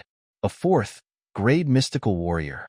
Bai Ye's cultivation had broken through to the 4th grade mystical warrior realm. It jumped 3 grades in a row. This is simply. If Gu Changhe was not unconscious, he would have been scared into unconsciousness by Bai Ye's advancement speed. For someone as impressive as White Knight, to be able to advance 3 grades in less than half a day's time, not to mention other places, but in the Cyan Cloud state, he was definitely unprecedented. Not even the amazing Ching had ever set such a record. However, White Knight had created it, and she was only 15 years old. A 15-year-old 4th grade mystical warrior. So awesome. Little Spirit, who had watched this thrilling advancement, could only give a thumbs up in admiration. However, what made Xiaoling even happier was that when Bai Ye's cultivation level rose to the 4th stage mystical warrior realm, the energy brought out by the limitless dark flame in her body was actually still provoking her to continue advancing. However, Bai Yi restrained her. She was very rational and restrained her cultivation to the level of a 4th grade mystical warrior. Otherwise, with the crazy energy brought by the limitless dark flame, it would probably help her break through to the 5th or even 6th stage Mystic Warrior realm. However, the cultivation base that surged up like that was really too weak. A 4th grade Mystical Warrior is just right. It won't rise too quickly, and it won't be restrained too low either. It's just within the range that Xiao Yi can bear. Little Ling evaluated with a smile. Swish. However, at this moment, a powerful energy suddenly burst out from Bai Ye's body, and a lot of flames and stardust even evolved from it. Little Spirit's pupils shrank. A large number of flames splashed onto Ling's body, which had just removed its screensaver, and she was burned into tiny bits. Xiao Ling was in so much pain that she couldn't cry out anymore. Yes, I can finally control it.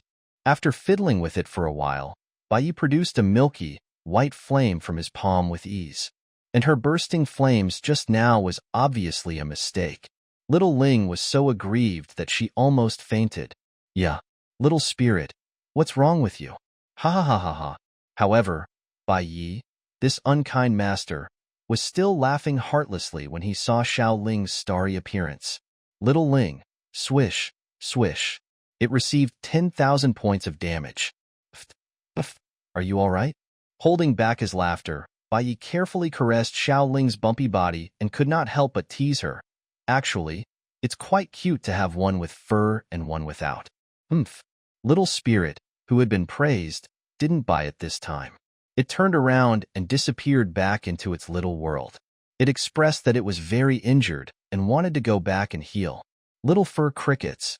Bai Yi chased after her and explained. However, little spirit was really angry this time, so she could only step aside dejectedly and prepare to refine pills for Gu Changhe first. She would go and coax little spirit later when little spirit's anger subsided. After all, Gu Changhe's condition could not be delayed any longer. The corpse chi is about to spread into his brain. I have to clear it up quickly. Otherwise, Changhe will probably turn into a zombie-like creature, a swan and eye. After Bai Yi checked Gu Changhe's condition, he immediately began to refine the medicine. I don't have a medicinal cauldron. Bai Yi rubbed the space between his brows. He could only dig out a piece of clay nearby and shape it into the shape of a cauldron, making do with it for now.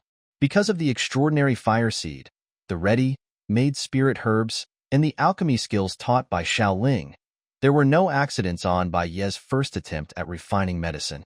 He formed the pill naturally.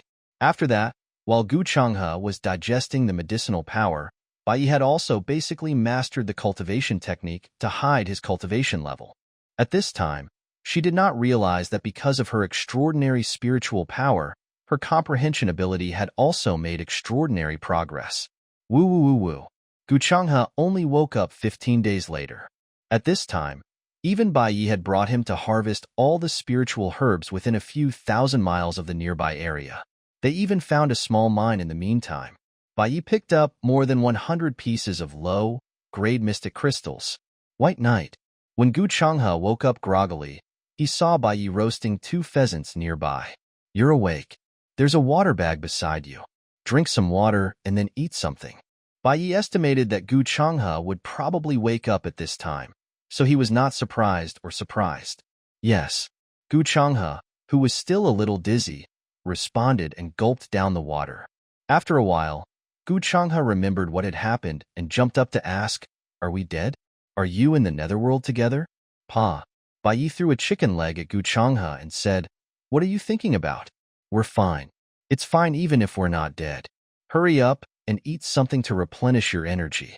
We can go to the central area at full speed now. Otherwise, we won't be able to make it to the teleportation array. What?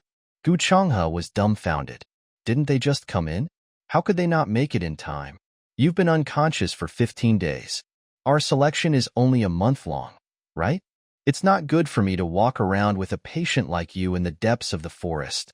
What Bai Yi said was the truth. It would be fine if nothing unexpected happened, but if something unexpected happened, he would not be able to outrun them.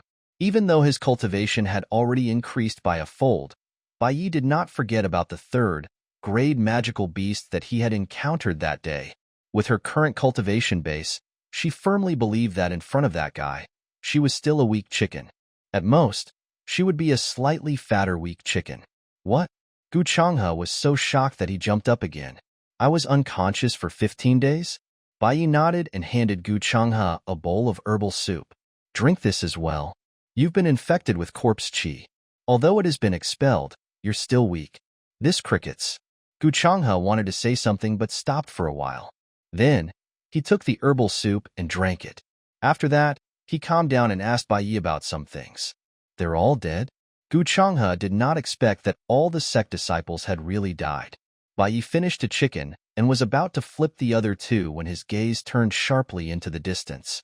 A large group of people is coming over, and they have a very dangerous aura chasing them. Quickly find a place to hide. Swish.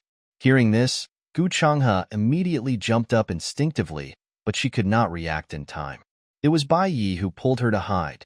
However, after waiting for a while, Gu Changhe still did not find anything wrong.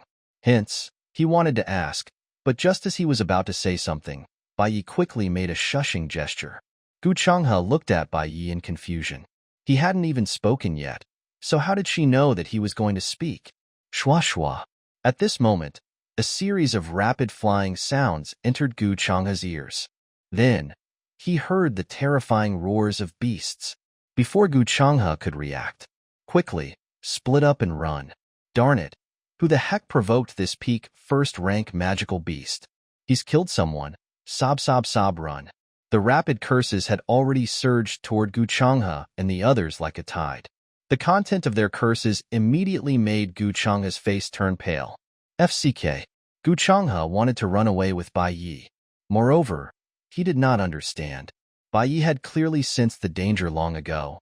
So why did she not run away earlier? Why was she still standing there stupidly? A peak first-rank magical beast. Sure. Bai Yi, however, made a gesture to Gu Changhe to keep quiet. Gu Changhe, hee. Rumble. At this moment, a series of explosive sounds could be heard.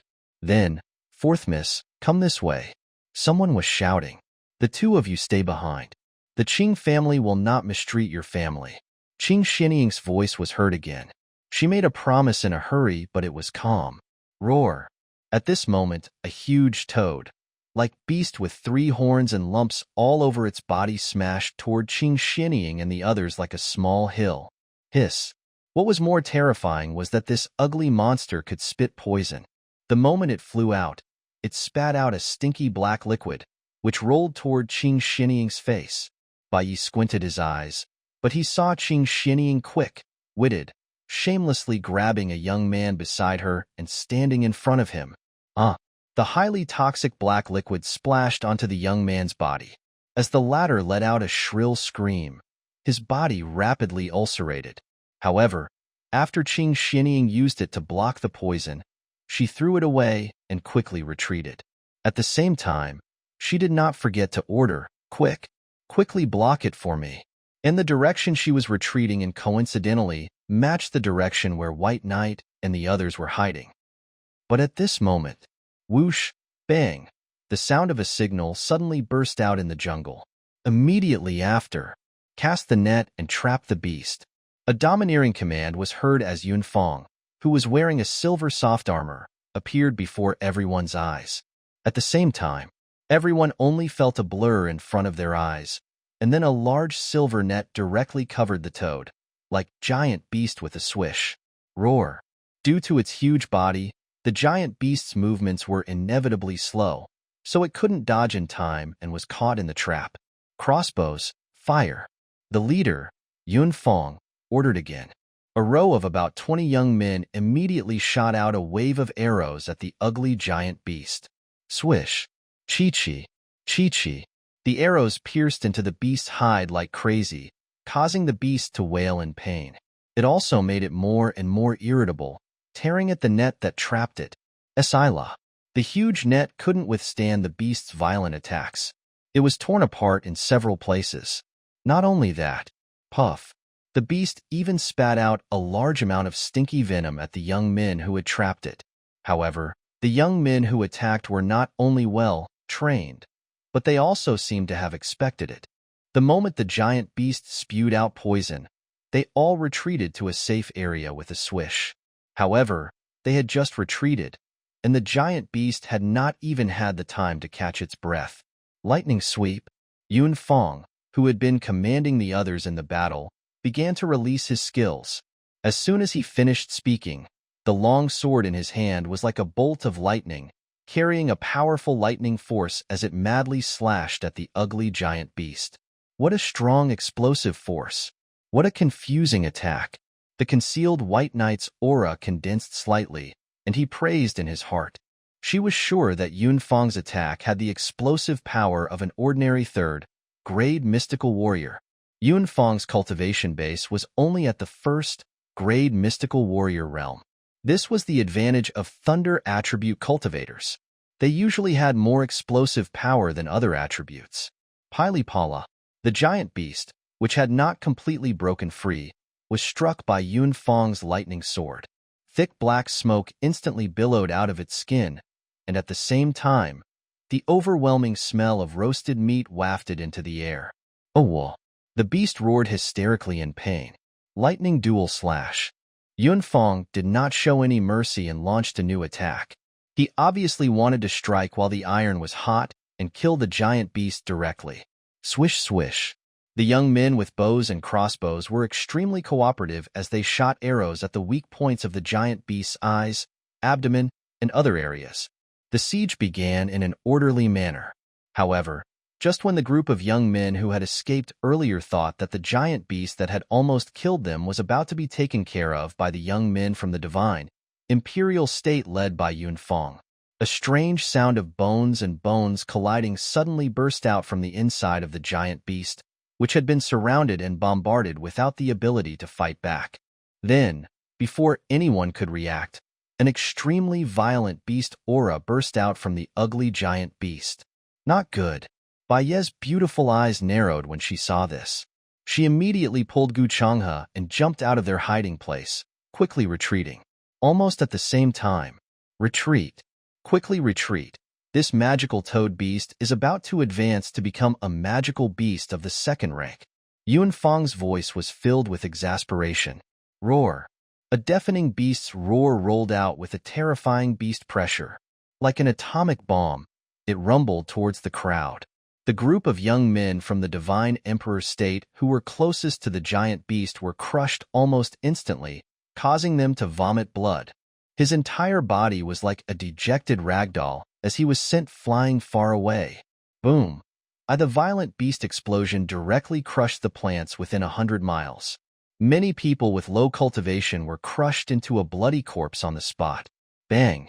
Even Yun Fong himself was sent flying dozens of miles away and smashed into a large rock. Puffed! Yun Fong vomited blood as expected. Roar! However, that crazy total demon beast that was advancing while being besieged had just finished its warm up then, as if it had set its eyes on Yun Fong. It charged directly at Yun Fong. Third young master Yun. Third young master. The young men from the Divine Emperor state who were under Yun Fong's command all cried out in shock with pale faces. Many of them were hired by the Yun family, and their biggest task was to protect Yun Fong. If Yun Fong died, they would be finished too. However, no matter how much they cried out, the advanced level 2 magic toad beast had already pounced on the heavily injured Yun Fong with bloodshot eyes. The latter was about to be beheaded. Great cloud lightning shroud. Yun Fong, who had clearly vomited blood, was now covered in lightning, forming a lightning shield.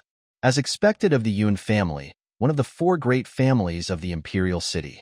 Not only do they have a set of Xin skills, their Xin cultivation is also extraordinary. They can actually allow Yun Fong to gather so much Xin energy to protect himself in such a weak situation. It's indeed awesome.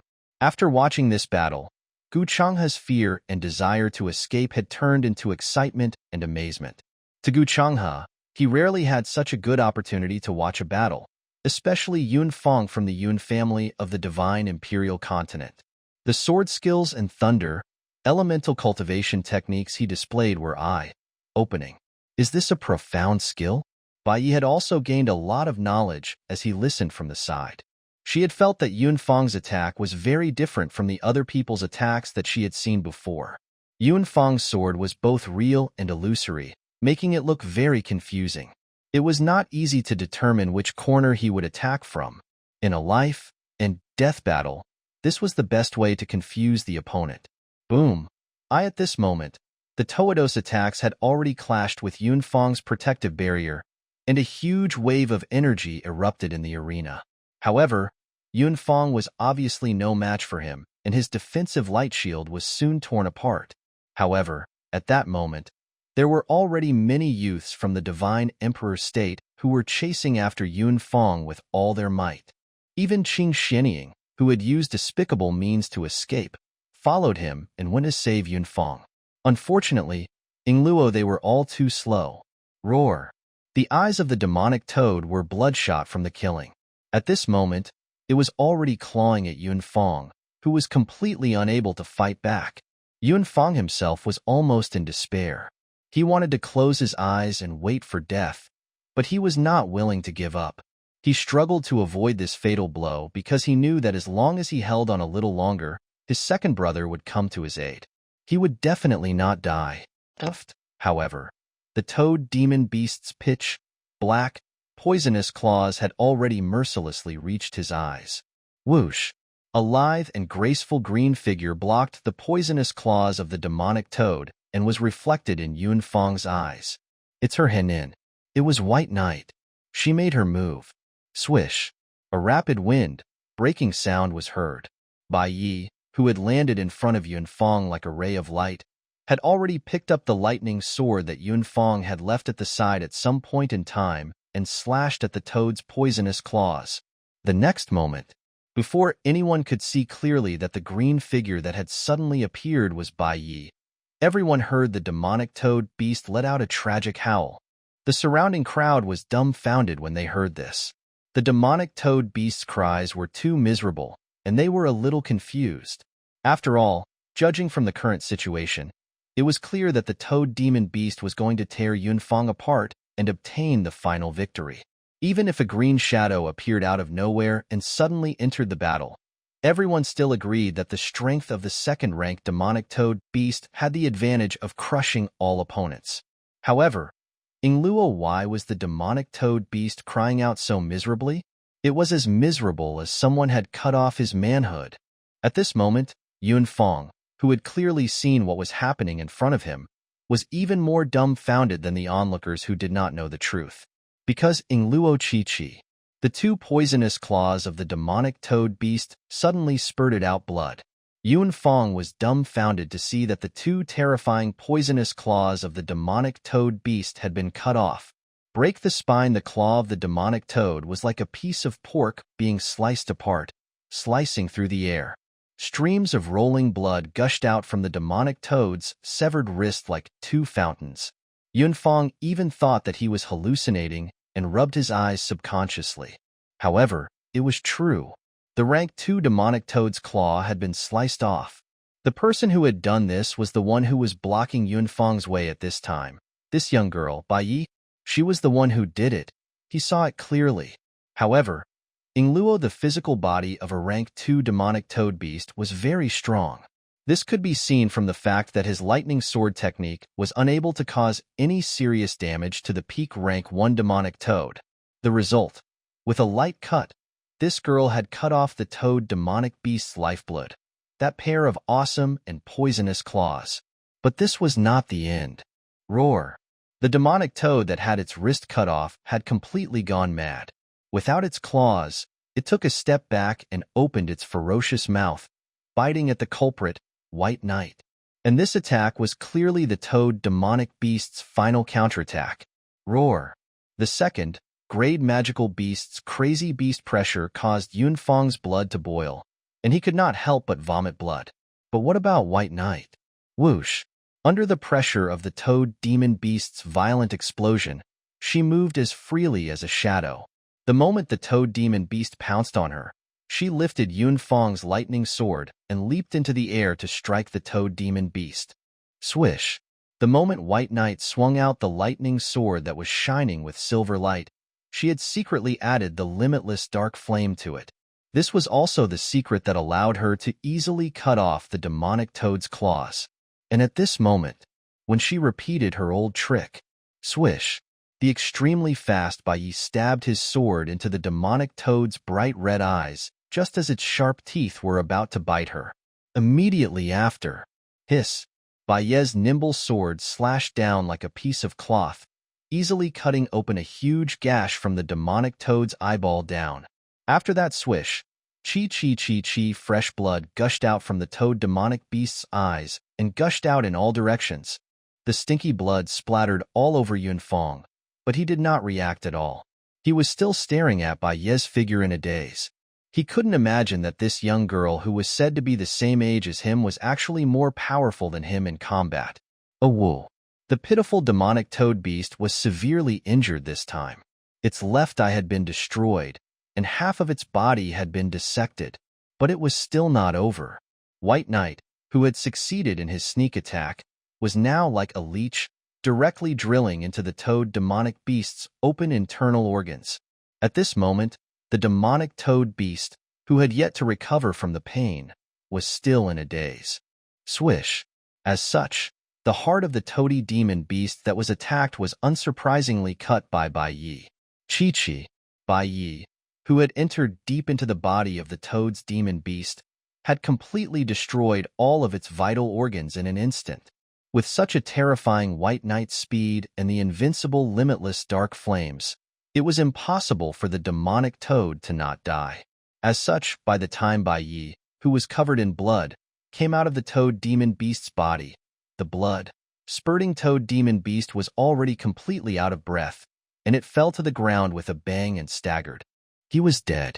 The toad demonic beast, which had just advanced to become a level 2 demonic beast and had combat strength equivalent to a human mystic cultivator, was torn apart by Bai Yi before it could jump around with all its might. After doing all this, Bai Yi spat out a mouthful of bloody saliva. This wasn't her blood, but a bit of toad blood that she had accidentally swallowed when she was in the demonic toad's body. Whoosh, whoosh. The entire place was silent. Even Yun Yi and the others, who had rushed over after seeing the distress signal earlier, were staring blankly at Bai Yi, who had settled everything. Who would have thought that this young lady would be so brutal? She actually went straight into the stomach of the demonic toad and tortured it to death. This method is so powerful it was really bloody. It was also extremely effective. Otherwise, with the toad demonic beast's vitality, it would have to struggle for a long time. White Knight, are you all right? Gu Changhe was the first to recover from his shock, mainly because he was too worried about Bai Yi. Previously, when Bai Yi had suddenly dashed out and blocked Yunfeng, his heart had almost jumped out of his mouth in shock. Gu Changhe was terrified when he saw Bai Yi covered in blood. I'm fine. Bai Yi shook his head and reached out to wipe away the blood on his eyes. She didn't have any special reaction to the stench of blood. After all, she was used to it. Yunfeng, who had also regained his senses, coughed out a mouthful of blood and was about to stammer. How is he fine? Ching Shinying opened her mouth at this moment. Bai Yi, you're despicable. Third young Master Yun and the others were about to kill the demonic beast, but you came out of nowhere to steal its beast core? Don't you have any shame? As she spoke, Ching Shinying walked closer to Bai Yi and Yunfeng. Bai Yi, don't think that you can do whatever you want just because you work for the 9th Prince. She said, let me tell you, Bai Yi, the others may not have seen it, but I, Ching Shinying, saw it clearly. You were hiding in a dark corner at first, and when you saw that the demonic toad was about to be killed by 3rd young Master Yun, you jumped out to finish it off, trying to take the beast core. Right. That's right, I saw it too. That's right. Ingluo is simply too shameless. Ching Shinying's followers immediately agreed. This Pichio. The crowd at the scene was a little confused when they heard this. Don't worry, cough, cough, cough, cough, cough. At this time, Yunfeng, who was in a hurry to defend Bai Yi, had affected the serious injuries in his body and could only cough up blood at the side. 3rd young Master. The young men from the divine, Emperor State who followed behind immediately fed Yunfeng a healing pill. Ching Shinying was good at seizing the opportunity. She pointed at Bai Yi and scolded. Look at you. Your behavior has made the 3rd young Master of the Yun family vomit blood. You. Why, you're talking nonsense. Bai Yi didn't do that. He had clearly saved young Master Yunfang. If not for Bai Ye's intervention, young Master Yunfang would have been dead. You're slandering me. Gu Changhe was furious. He would never allow Bai Yi to be slandered like this. Ha! Qing Shinying laughed. What's third young Master Yun's cultivation base? What was White Knight's cultivation level? Are you trying to tell me that she, a level 9 mystical learner, saved third young Master Yun, who is a level 1 mystical warrior? Whoosh! When everyone at the scene heard this, they realized that Bai Yi was a 9th level mystical learner. Her cultivation was very low. Qing Shinying was right. How could she save Yunfang, a 9th level mystical learner? He was a 1st grade mystical warrior. Are you going to tell me that Bai Yi killed this demonic toad with her own strength? Ha ha ha, Luo, no one will believe your joke. The crowd's eyes are sharp. If it wasn't for third young Master Yun, who had already severely injured this demonic toad to the point where it couldn't fight back, how could Bai Yi have gotten away with it? Qing Shinying made a lot of sense. Right, that's very reasonable. The onlookers who didn't know the truth all thought that Qing Shinying's words were the most reasonable explanation. After all, Bai Ye's cultivation was there for all to see. She looked like a 9th level mystical learner. It was too difficult to make them believe that she was the one who killed the demonic toad beast. On the contrary, Qing Shinying's statement was more in line with the objective truth. TSK, I thought this girl was really that powerful. It turns out she's just lying. That's right. My admiration for her is really in vain. I was so impressed that I almost knelt down just now. This little girling Luo is really too scheming. The onlookers suddenly felt as if they had been deceived. You guys are blind. Bai Yi was not the 9-whole demon. The furious Gu Changhe was about to reveal Bai Ye's cultivation. It's not like that, Nan. Yunfang, who had recovered after taking the elixir, immediately retorted. Third young Master Yun. Qing Shinying saw Yunfang get up and walked over. She even bowed to him and said, Don't be angry with such a beautiful village girl. She's like this. She's too much. You shut up. Yunfang interrupted Qing Shinying's words. Not only that, he even walked past Qing Shinying and approached Bai Yi. He asked with concern, Miss Bai, how are you? When Bai Yi heard Yunfang's words, he knew that he was a reasonable man. He shook his head and replied, I'm fine. Since young Master Yun is fine as well, we'll take our leave first. Although she didn't care about the stench around her, it wasn't good to be stuck like this. She wanted to find a place to wash up first. As for Qing Shinying, she was too lazy to care about her now. Hold on. Yunfang and Qing Shinying shouted in unison. Miss Bai, you saved me. I have nothing to repay you with. This Qianqian is my jade pendant. If you have any problems, you can come to the Yun family to find me. Yunfang did not expect Bai Yi to leave in such a hurry. In a moment of desperation, he took off the jade pendant on his body and gave it to him. However, as soon as the jade pendant was handed over, Yunfang felt a little embarrassed. In the Tianqian dynasty, when a man gave a lady a jade pendant, it represented admiration.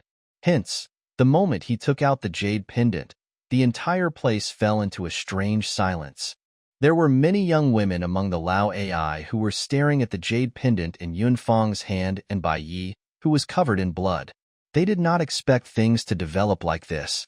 But Yunfang's awkwardness only lasted for a while before he looked at Bai Yi with bright eyes and said, Thank you so much for just now. Otherwise, I might have already passed away.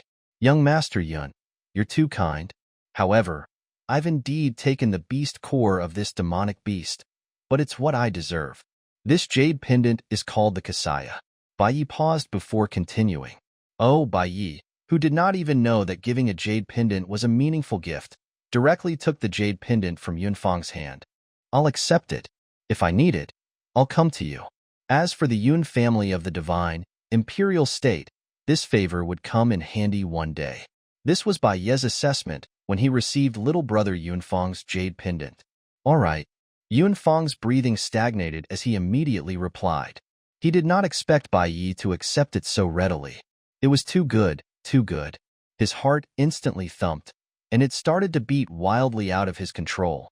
Gu Changhe was completely dumbfounded by Yunfang's promise of devoting his life to you. No, wait. Ching Shinying couldn't stay still. She tried to stop him and said, "Third young master Yun, please listen to me. Bai Yi really took the beast core. She is angry. You shut up." Yun Fong immediately glared at Ching Shinying in disgust. "I was the victim at that time. Can you see me clearly? If not for Miss Bai, this young master would already be a corpse." I, Yun Fong, wasn't able to severely injure the demonic toad beast at all. I was almost torn apart by it. Miss Bai's actions weren't to loot a burning house. She saved me. As for this demonic toad's beast core, it's just as Miss Bai has said. She deserves it because she was the one who killed it. Yun Fong's clear statement instantly overturned Ching Shinying's nonsense. This is impossible. Bai Ye's cultivation was weak, but Ching Shinying was not willing to accept it.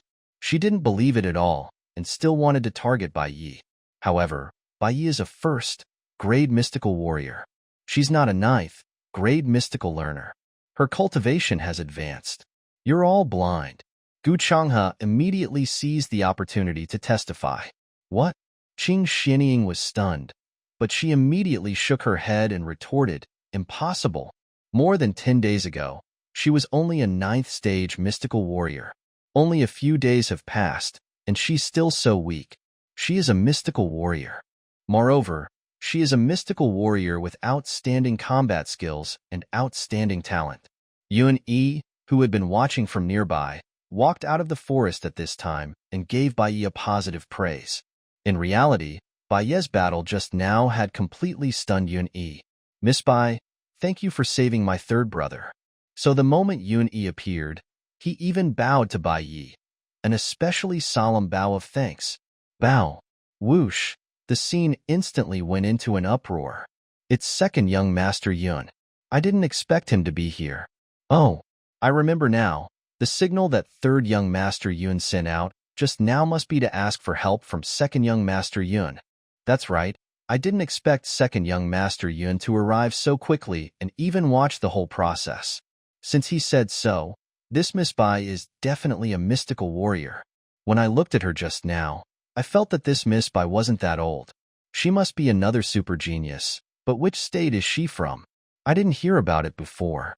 Yun Yi's words and actions had thoroughly proved Bai Ye's innocence, and at the same time, affirmed her excellence. This caused the youths who had been watching the entire process to develop a deep curiosity towards Bai Yi. "You're too polite."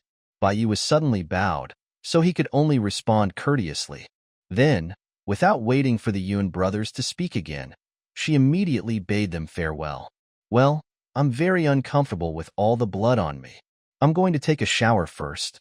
You two take your time to chat." The demonic toad beast's blood seemed to be a little dried, and it became increasingly sticky on Bai Ye's skin. This made Bai Yi feel as if her movements were frozen, and this was something she could not tolerate. She could be immune to the smell of blood and dirt, but her speed must not be affected. It would make her feel too insecure. Therefore, after she finished speaking, she pulled Gu Changhe and left quickly. "Bai Ching." Yun Shang subconsciously opened his mouth to call out to her, but Yuni patted his shoulder and teased him. "All right, don't tell me you're still following her when she's going to take a bath." "I'm Chanqian." "Of course I'm not Chanqian." Yun Fang's face turned red, and he was so embarrassed that he could not even speak properly. "Ha ha ha ha." Yuni laughed out loud. "I didn't expect that third brother's red Luan star would also make a move. You're quite fast. You even gave the jade pendant away, and it wasn't rejected. Not bad, not bad." Second brother. Yun Fang's face had already turned as red as a pig's liver. After all, he was young and could not stand being ridiculed in public. If he was a girl, he would probably stomp his feet and leave. As for the brothers' conversation, it made all the young women at the scene regret it so much that they wanted to vomit blood. The Yun family's third young master is really expressing his admiration for that person. He fked my male god. He actually fell in love with that girl. If I knew this would happen, I would have gone up and the beauty saves the hero. My heart is broken, Ingluo. Why didn't I go up just now? This way, third young master Yun will love me. Oh my god. I've missed a great opportunity to be the third young mistress of the Yun family. Oh my god. My heart hurts so much. I'm going to vomit blood for a while. At this moment, The young women were all extremely envious and jealous of Bai Yi. The most serious one was, of course, the Ching Xinying. She was simply stunned. She was simply stunned. What nonsense are you guys talking about? Bai Yi is my sister-in-law, and she has an engagement with my brother. Ching Xinying retorted with a sharp voice. She was really angry. See, the entire audience instantly fell silent. However, He Luo is only engaged. For a sister-in-law like you, it's best for Bai Yi not to marry into your family. If your brother isn't convinced, I can have a duel with him after I get out. Yun Fong, who heard Ching Xinying's words, said domineeringly. Whoosh! As soon as the young women heard this, their eyes lit up so much that gold coins could be seen in them. Third young master Yun is so handsome. Oh, I can't take it anymore. I'm willing to be his concubine. Okay, Luo? I'm also willing. And me, Luo. One must know that in the Tianqian dynasty, almost every lady had once dreamed of having an outstanding man who would fight for them, because this meant that they were very attractive, especially since Yun Fong was handsome, young, and talented, and his family was rich and powerful. With such conditions and such words, his flirting index was exploding. Third young master Yun, you're being too sarcastic. Ching Xinying's face turned pale. After all, Yun Fong's words not only challenged Ching Xiantian, but also belittled her. But it was not over yet. Yun Fong's next words were a blow to Ching Xinying's heart. If I remember correctly, you've been targeting Bai Yi all this while. You'd better remember that she's my savior now. If you dare to harm her again, don't blame me for being rude. Yun Fong did not forget that when he first went past the message, he saw the people of the Qingyun state, led by Ching Xinying, collectively targeting Bai Yi. Ching Xinying said, Luo, she wanted to vomit blood. She did not expect Yun Fong to not give her any face at all. After belittling her, he even warned her so rudely for that BTCH Bai Yi. What did he take her Ching Xinying for? She was a proper noble, and what was Bai Yi? She was just a country bumpkin. Why did he have to step on her Ching Xinying like this for such a lowly existence? How was she, Ching Xinying, inferior to that little BTCH? Besides, what she had said before was all to help him, Yun Fong, gain face. He was a genius of the divine emperor state, but he was saved by a village girl. How could it be a glorious thing? She was stunned that she was so understanding and had done so much for him. The result. What did I do wrong? At most, my cultivation is not good enough. I didn't see clearly that Bai Yi is really that powerful. I'm just speaking for you from your perspective. I. Ching Xinying suddenly sobbed after she secretly crushed her nails. Besides, there's a reason why I'm not good to Bai Yi. Qianqian seduced the Mu family's young master even though she was engaged to my brother. Now, she's also Qianqian. Forget it, I won't say anything more. Justice is in everyone's heart. If you think it's good, then that's good. Let's go, Qianqian. Ching Xinying was indeed a top-level White Lotus. After saying those words, she pretended to be sad and left with her followers, leaving a large crowd of onlookers who didn't know the truth. The young master of the Mu family, Mu Yunjian? Yun Fong's brows furrowed. He knew that Mu Yunjian was in charge of the selection in the Qingyun state. TSK, TSK, TSK, TSK. From the sound of it, third brother's road to pursuing sister-in-law is still a bit far. Not only does she have an engagement, but it seems like the Mu family is also keeping an eye on her. Yuni gave Yun Fong a bad blow with ill intentions. Yun Fong's shyness was replaced by confidence. So what? At least Bai Yi accepted my jade pendant, which means she has a good impression of me. I can guarantee that Mu Yunjian is so old, Bai Yi definitely won't like him. I'm the same age as Bai Yi. Fine. It's good that you're confident, Yuni smiled, but suddenly thought of something. He frowned and said, there's one more, that Qianqian. What? That person? Yun Fong did not have time to react. 9 puppet miasma. Yuni lowered his voice. Yun Fong's expression changed. At that time, Bai Yi, who had already left the scene, had no idea what had happened after that. She quickly found a clear spring. White Knight, who had just emerged from the water, heaved a long sigh of relief. She felt like she would turn into a zombie if she continued to be stuck to the surface. Wah! Xiaoling floated out of the water and shook off the water on her fur. She immediately returned to her fluffy appearance. Little Year, quickly swallow that beast core. Maybe you can advance another level of cultivation, and then you will be a 5th level mystical. Xiaoling was clearly more excited about White Knight's advancement than she was. I've just advanced not long ago. After getting out of the water, Bai Yi, who was putting on his clothes, replied with some apprehension. What are you afraid of? You've been picking herbs, mining, and fighting these days. You've basically stabilized your cultivation level, so it's fine to increase it a little more. After all, your physique is different from those trash. Little Spirit said, unconcerned. I'll try. Bai Yi agreed with her. Besides, she could hide her cultivation level now, so she was not afraid of being seen as a demon. So, why wouldn't she increase her cultivation level if she could? It was better to be stronger than weaker. With that thought, Bai Yi immediately swallowed the toad demonic beast's beast core. However, just as she swallowed it, however, little Ling seemed to be extremely frightened. She immediately pulled on her lips and screamed, "Spit it out! You can't eat beast cores like this. Why can't I?" Bai Yi looked at the excited Xiao Ling in confusion. However, at the same time, the beast core she had swallowed exploded with vigorous energy. Bai Yi immediately sat down cross-legged and began to activate the Bai Clan Heart Sutra to digest the beast core's energy. Little Year, hee. Xiao Ling held her forehead in pain. She had originally wanted to tell Bai Yi that the beast core's aura was too violent, so it had to be refined before it could be consumed. The result. Right now, Xiao Ling could only pray to the heavens to protect Bai Yi so that she could survive this disaster of her own. However, what surprised Xiao Ling once again was that even though Bai Yi had directly swallowed the beast core, she did not show any signs of discomfort. She looked fine and even seemed to be very comfortable. And the truth was, Bai Yi was indeed feeling great.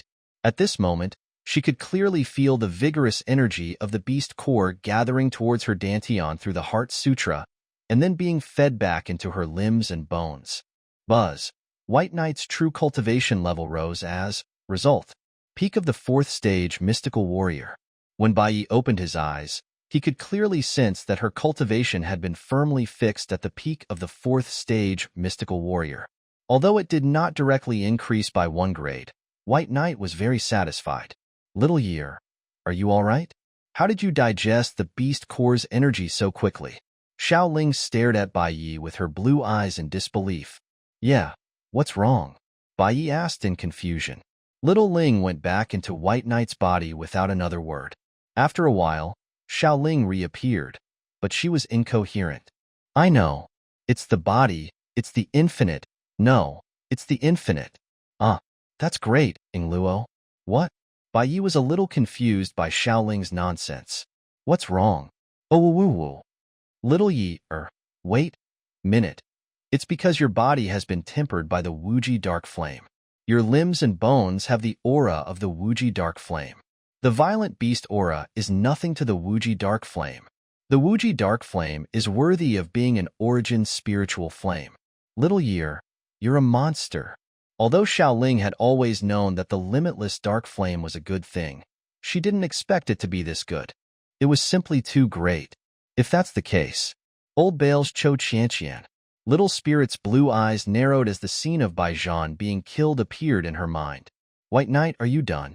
Gu Changhe, who had just returned from hunting, shouted from a distance. Xiao Ling's gaze instantly recovered, so fast that Bai Yi did not have time to see it clearly. However, she could still keenly sense that Xiao Ling's mood had changed greatly. All right, I'm coming over right now, Bai Yi responded. As he walked over, he touched Xiao Ling's fluffy little body and said, Do you remember my grandfather? Little Yi, Little Spirit cried out in surprise. It felt that it had hidden itself very well. But how did Xiao Yi find out so quickly? How high do I have to go before I can know the truth? Bai Yi asked calmly. Xiao Ling looked at Bai Yi in a daze. The girl's calmness and the dark light of wisdom in her eyes made her feel that something was off. For a moment, it even felt that the girl in front of it was not the little girl that it and Old Bai had watched grow up. No, She was.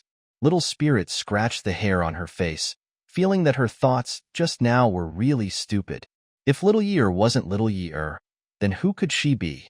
It could sense that Xiao Year's aura was the same as before, but her personality had changed. She had become more tenacious. Her heart was stronger. She thought of everything and she acted decisively. She had changed a lot, but all these changes were exactly what she needed to have as the Spirit Lord. Year, when you become a profound king, I'll tell you half of the story. Xiaoling replied in a serious tone. Half? White Knight was slightly startled. Yes. Xiaoling reached out her little pink claws and gently scratched Bai Ye's palm. I believe that it won't be long before Xiao Yi becomes a mystical king. Bai Yi looked at Xiaoling for a while before nodding. That's right. You won't wait too long. Grandfather won't wait too long either. As for half, let's just take half for now. Time passed quickly, and in the blink of an eye, it was the final day of the selection tournament. At this moment, the young people from all the states had basically gathered in the center of the final selection field, as the teleportation array to leave would be activated here. Even though this was the center of the selection ground, it was very safe because there were restrictions to protect the transfer array. It was just that on the way here, they would have to experience a lot of danger. It's coming, it's coming.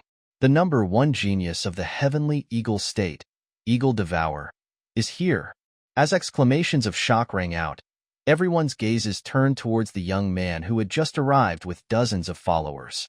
The young man had a sharp nose and a pair of long, narrow eyes that were like those of an eagle. He and the young men behind him were all wearing clothes with eagles with wings spread out embroidered on their chests, looking very energetic and powerful. Fortunately, I made it in time. At the same time, Bai Yi, who had formed a lone duo with Gu Changhe, had also arrived without attracting any attention amidst the noisy appearance of the big shots. Oh, the young wolf king of the northern wolf state, Yi Guhong, has also come. At this moment, someone on the scene suddenly let out a sharp scream. Then, a woo. A wolf as white as snow leaped into everyone's line of sight like a white rainbow. And on this snow, White Wolf was a silver-haired handsome young man. The young man carried a huge silver crossbow on his back. The fairy clan? Bai Yi, who had just arrived, stared at the silver-haired handsome young man in a daze. Sent this the style of an elf? Oh, my ears aren't sharp. However, Bai Ye's pupils suddenly shrank. Because, swish, the silver-haired handsome young man suddenly knocked an arrow on his bow and aimed in the direction of White Knight and the others. The next moment, without waiting for Shiroya to react, the beautiful young man's arrow had already left his bow. Whoosh! The silver arrow shot through the air like a shooting star, heading straight for its destination. Bai Yi raised an eyebrow but did not respond. Many people who saw this immediately expressed their deep sympathy for Bai Yi and Gu Changhe. Who are these two? How did you offend Yi Guhong? You're dead for sure. How tragic. He dared to appear here after offending the young wolf king. Isn't he courting death? Rand. Just as everyone's sympathy exploded, the silver arrow that was shot out at high speed suddenly made a turn in the air. It shot straight towards the Eagle Devourer in the heavenly eagle state. Swish. After the arrow changed its direction, its speed was so fast that it was tragic. It directly shot towards Eagle Devourer's face, and no one could stop it. But, Sky Eagle. In the face of this attack, a giant black eagle appeared behind him. Boom. Boom boom boom. The silver arrows and the flying eagles instantly exploded together, and a huge Xianqi explosion swept across the scene. So strong. Bai Ye's beautiful eyes narrowed slightly. He used his spiritual power to assess that these two people's cultivation was about the same. They were both 5th grade peak mystical warriors. Goo goo goo goo almost at the same time. A coquettish laughter that Bai Yi was not unfamiliar with also entered the arena. Big Brother Ing, Big Brother Yi. You guys are really interested. We even react a TNE now competition, roar the ranking competition, and you guys are already sparring. As soon as the voice fell, the snow, white Ching shinnying appeared. But what caught Bai Ye's attention was that there was also a woman in a bright red dress who had appeared with Ching shinnying. He's also a 5th grade peak mystical warrior. Bai Yi glanced over and knew the details of this red, clothed woman's cultivation base. Whoosh. However, the woman in red seemed to have sensed something and instantly looked up at Bai Yi. Have I been detected? Bai Yi was slightly shocked. If that was the case, then this was the first time she had been detected. She was checking the other party's cultivation, which meant that the other party's mental power might also be very strong. But no matter what, Bai Yi had already retracted her gaze naturally. She wanted to pretend that she had only glanced at him unintentionally. However, as soon as she turned her eyes away, she caught a strange smile from the corner of her eye. Not good. Shiroya instinctively felt that something was wrong. In the next moment, swish, a strange and dangerous power was rushing towards her sea of consciousness. This Kasaya, before Bai Yi could react, she felt a sharp pain in her head. A feeling of dizziness made her see black, and she almost fainted. But, buzz, at the same time, White Knight's sea of consciousness automatically released a layer of cool energy, and at an extremely fast speed, it expelled the power that had invaded her sea of consciousness. At the same time, Gu Changhe, who had already noticed that something was wrong with Bai Yi, quickly held her and asked anxiously, Bai Yi, what's wrong? Lady Yi, Yunfeng, who had just arrived at the scene, saw that something was wrong with Bai Yi from afar and immediately leaped forward. I'm fine. Yes, Bai Yi replied, only to realize that his voice sounded weak, and his back was drenched in cold sweat. How is he fine? Your face is so pale. When Yunfeng took a closer look, he was shocked by Bai Yi's expression and her weak aura. I'm fine. I just have a sudden headache. Bai Yi adjusted his breathing slightly, and his gaze faintly swept towards the red, clothed woman. With a single glance, Bai Yi saw a glint of surprise flash across the other party's eyes. Han Ling, quickly come over and take a look at Miss Yi. At this time, Yunfeng was still worried and called Bai Yi's good friend, Han Ling, who had medical skills. What's wrong? Yun Yi and his followers, who had arrived a step later, also landed in front of Bai Yi with a swish, swish, swish sound. This is Miss Bai Yi? I'm Han Ling, who was called out by Yunfeng, was a young man who looked to be about 17 or 18 years old. He had fair skin and was very refined. All right, stop being so genteel. Quickly take a look at what's going on. Yunfeng urged impatiently. Bai Yi wanted to express that he was really fine, but Han Ling had already replied to Yunfeng, Miss Bai is fine. It's just that her breathing is a little unstable. That's right, I'm fine now. I just had a bit of a side ache. Many thanks for young Master Yunfeng, young Master Han, and second young Master Yun's concern.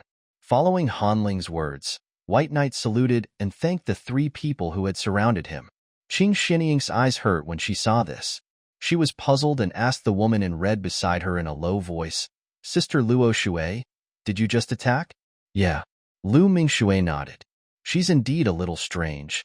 She can actually resist the erosion of my spiritual power. Ching Xinying's face changed.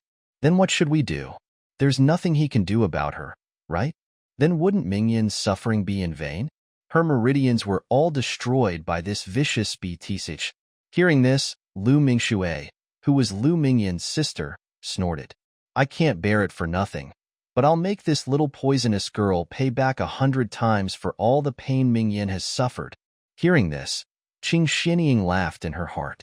Sister Loachwater, don't be too heavy-handed. If you kill someone, Mingyin won't be able to get what she wants. She hopes to be able to step on that little BTCH Bai Yi every day to live her life. Ching Xinying carefully reminded.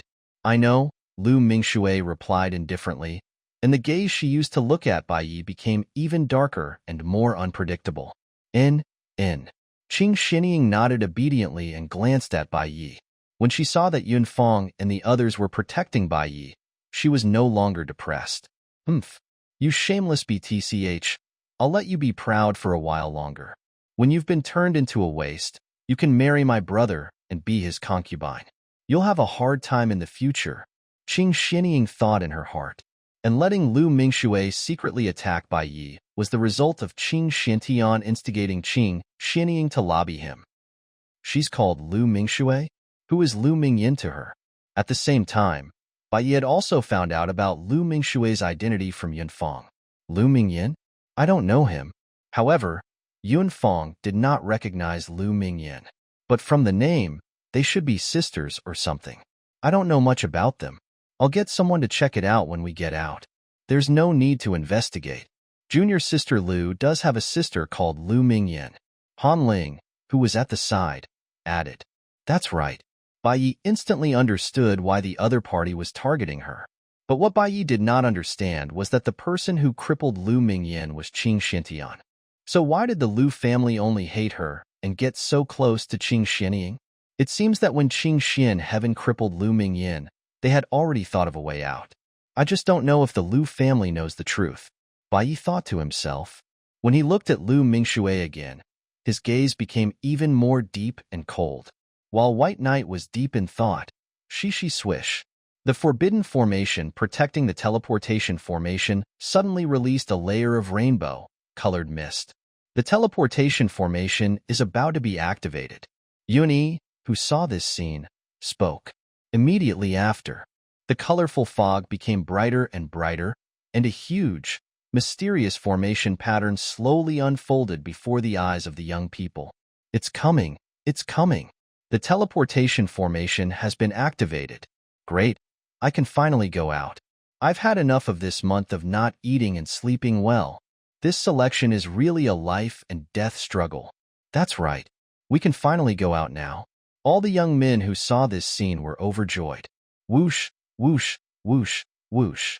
At this time, there were still some young men who were slow, and they were rushing over at full speed.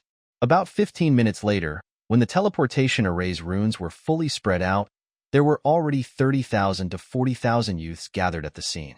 But at this time, no one had stepped into the array pattern.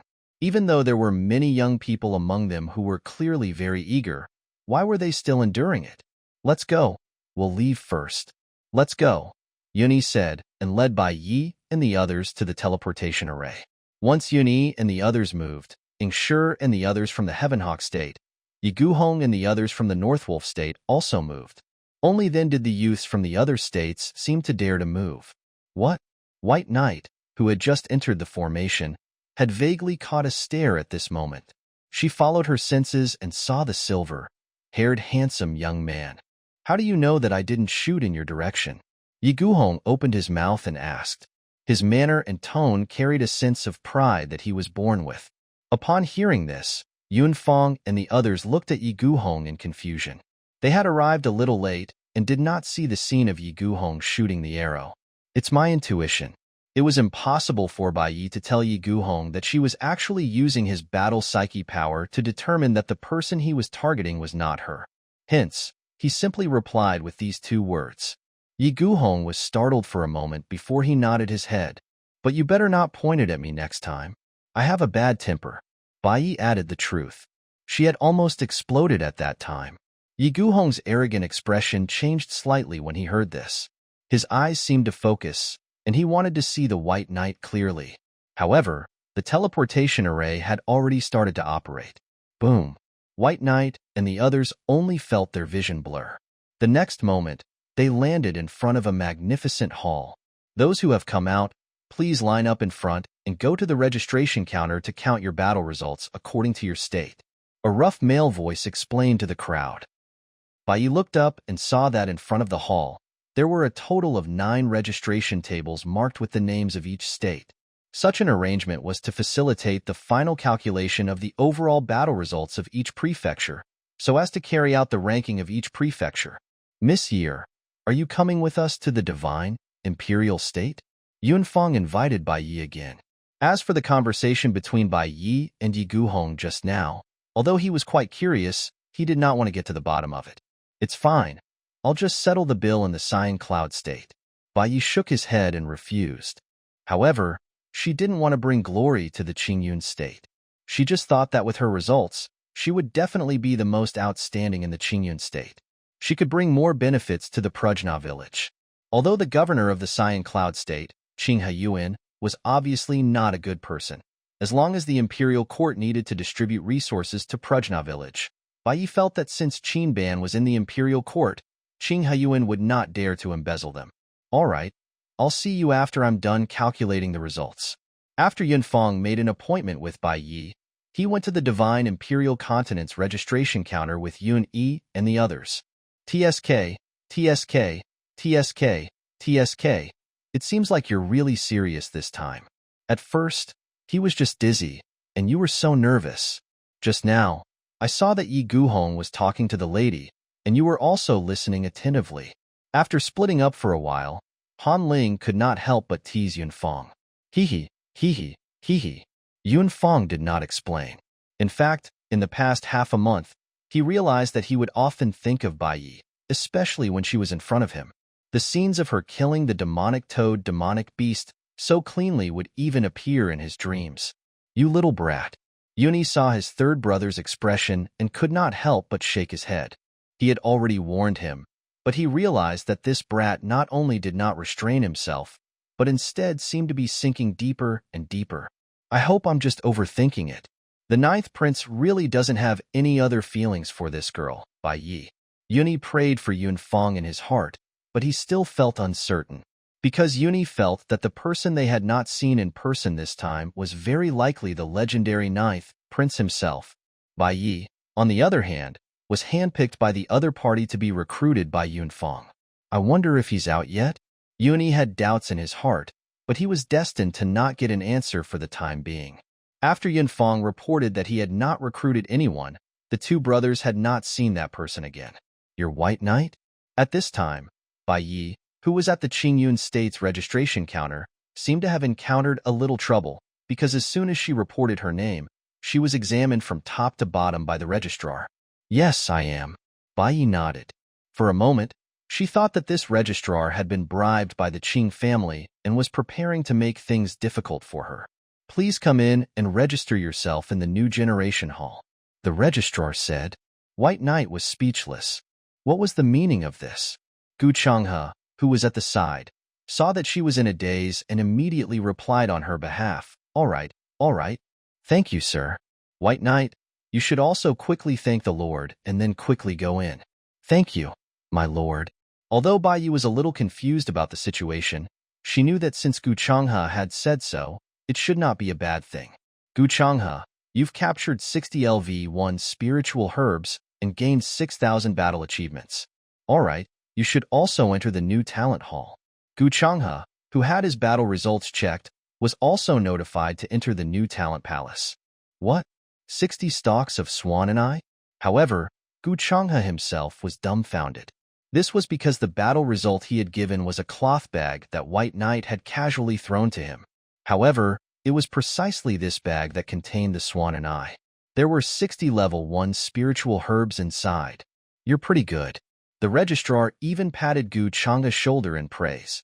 The Qingyun State's young men who had lined up behind him burst into an uproar. Fog Ice. He had captured 60 spiritual herbs. Who was this? That's awesome. It's Brother Gu. I didn't expect Big Brother Gu to be so powerful. We were forced to do that before. You? Big Brother Gu, you're so good. This little brother here is Qianqian. For a time, the young men from the Qingyun State who had already lined up nearby all looked at Gu Changhe with admiration. Among them, the young men from Tong City who knew Gu Changhe expressed their apologies, explaining that they had no choice before. I saw that Bai Yi also entered the new talent palace. I didn't expect that the two of them would have such good battle records. Looks like we'll have to go apologize later. In any case, we've already taken all the benefits that we should have by following the Qing clan's fourth young miss. That's right. I know Gu Changhe. He's very easy to talk to. We'll talk to him about the difficulties later. He won't take it to heart. The young men of Tong City were all feeling a little regretful. They had gone overboard with the words they had said to Gu Changhe and Bai Yi earlier on, so they were all planning to apologize to them later. However, they didn't know that the tiny bit of regret they had now was only the beginning. The words "don't regret it" that White Knight had said earlier was about to become a reality that would make them regret it to the point that their intestines would turn green. White Knight, you're so cowardly. Gu Changhe, who had already caught up with White Knight, simply didn't know what to say. Thus, he opened his mouth a few times but couldn't form a complete sentence. All right, hurry up and explain to me what entering the new talent palace means. Bai Yi looked at the dumbfounded Gu Changhe with amusement. You're really a coward. Gu Changhe was laughed at, but he found the ability to speak again. This isn't the spoils of war from those sect disciples, right? I can't take it. Previously, when Bai Yi had thrown this cloth bag to Gu Changhe, he had initially refused to accept it. However, he could not stand Bai Ye's eloquence and could only accept it in the end. However, because White Knight had given it to him just before they reached the teleportation formation, he had not had the time to look at it. In the end, Ying never expected that there would be such a huge amount of wealth in it. Don't be so wishy-washy, it's no fun. White Knight did not take it. Gu Changhe scratched his head. It was obvious that he could not accept such a huge fortune with ease. After all, every single spiritual herb was priceless in Tong City's auction house. He couldn't buy elixirs with gold coins. He could only buy them with Xian crystals. At the very least, Gu Changhe had never seen how precious mystic crystals were. Miss Year, so you've also come to the new talent hall. I was looking for you. On the other side, Yunfang, who had also been selected to enter the Rookie Palace, could not find Bai Yi at the Qingyun State's registration desk. After asking, he found out that she had also entered the Rookie Palace. That's right. I just want to register. I haven't even gotten my spoils yet, and I was called in. I still don't know what's going on with this new talent palace. Seeing that Gu Changhe still needed some time to digest, Bai Yi had to ask Yunfang first. What? You haven't even checked your results, and you're already called in? When Yunfang heard this, he was obviously surprised.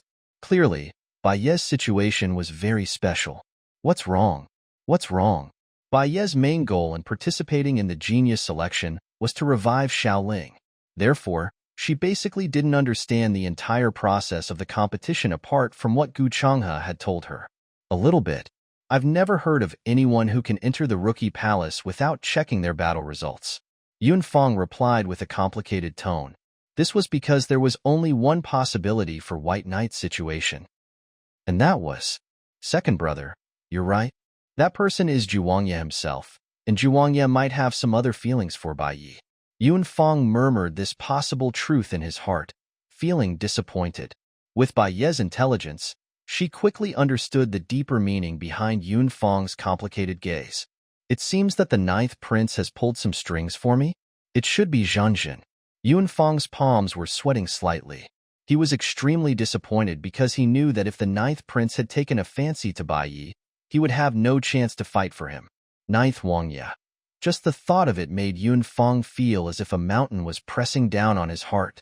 That feeling made him feel extremely depressed. Miss Bai Yi, right? At this moment, a maidservant dressed in an exquisite palace dress stood in front of the magnificent rookie hall. When she saw Bai Yi and the others, she took the initiative to approach and ask. Yes. White Knight nodded in response. Please come with me this way. The maidservant said respectfully.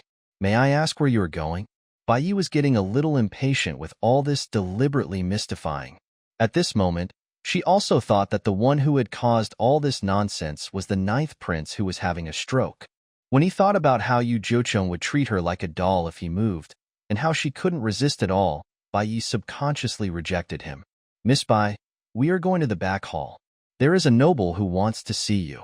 The servant girl's answer made Bai Yi even more certain that the person who wanted to see her was definitely Yu Zhocheng. She didn't want to go, but when she thought about how she would have to rely on him to deal with the Ching family's future troubles, she could only bear with it and ask the servant girl to lead the way. Then I'll go over first. Bai Yi bade farewell to Yunfang and Gu Changhe. Soon, he was led to the so-called rear hall by the maidservant. Please enter, Miss Bai. The maidservant left after sending Shiroya off, leaving Shiroya to walk into the hall by himself. As soon as she entered, she could immediately feel several sharp gazes on her. Among them, there was also a faint, powerful pressure that the owner of these gazes inadvertently revealed.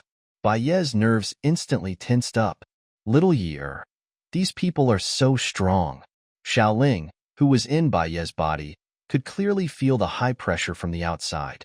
She couldn't help but remind Bai Yi solemnly. Yes. Bai Ye's heart sank as he answered, and he became even more alert. But on second thought, she let down her guard and let herself be completely relaxed to face these eyes. Anyway, there was no point in being vigilant. A soft, surprised voice soon appeared in the hall. Then, a deep voice said, "That's enough. You can go back." White Knight Wanwan. What's going on? Why did she feel like she was a monkey that had been taken away after being surrounded by people?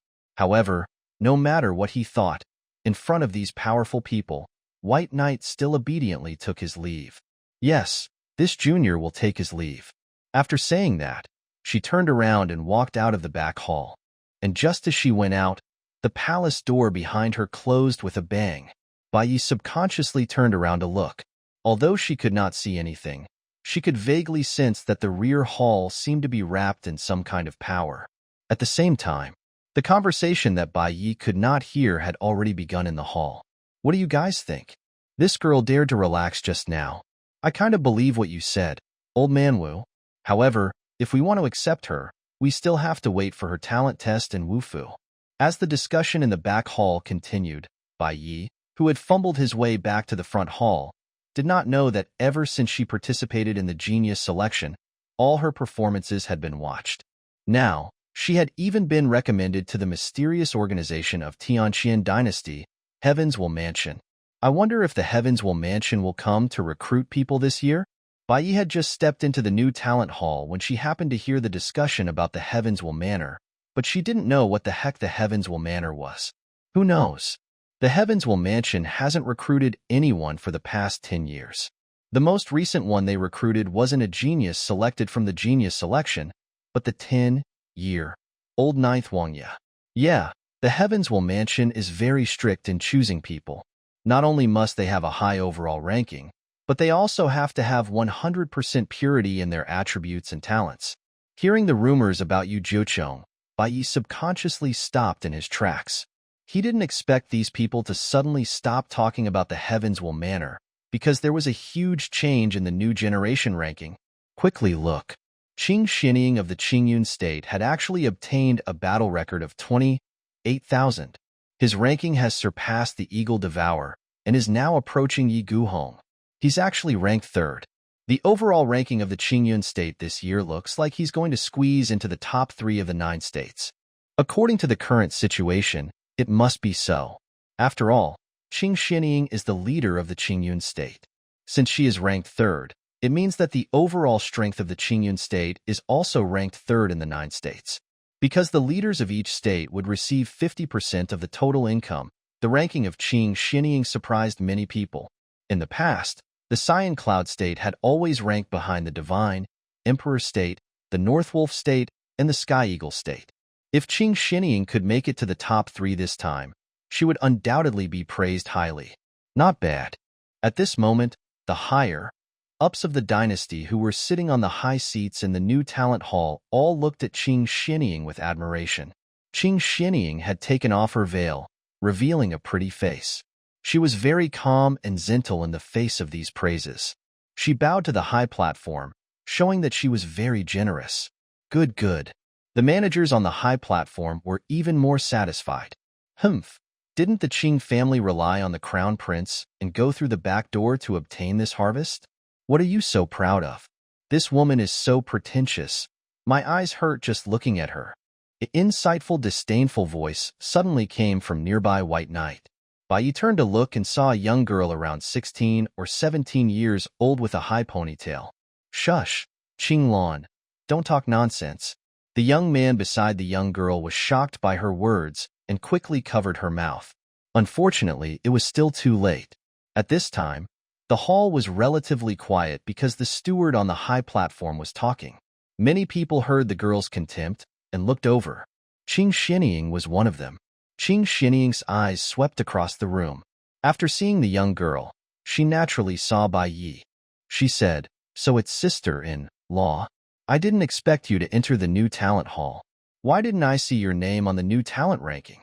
Ching Xinying's words made it easy for people to believe that the person who had just made the rude remarks was Bai Yi. What?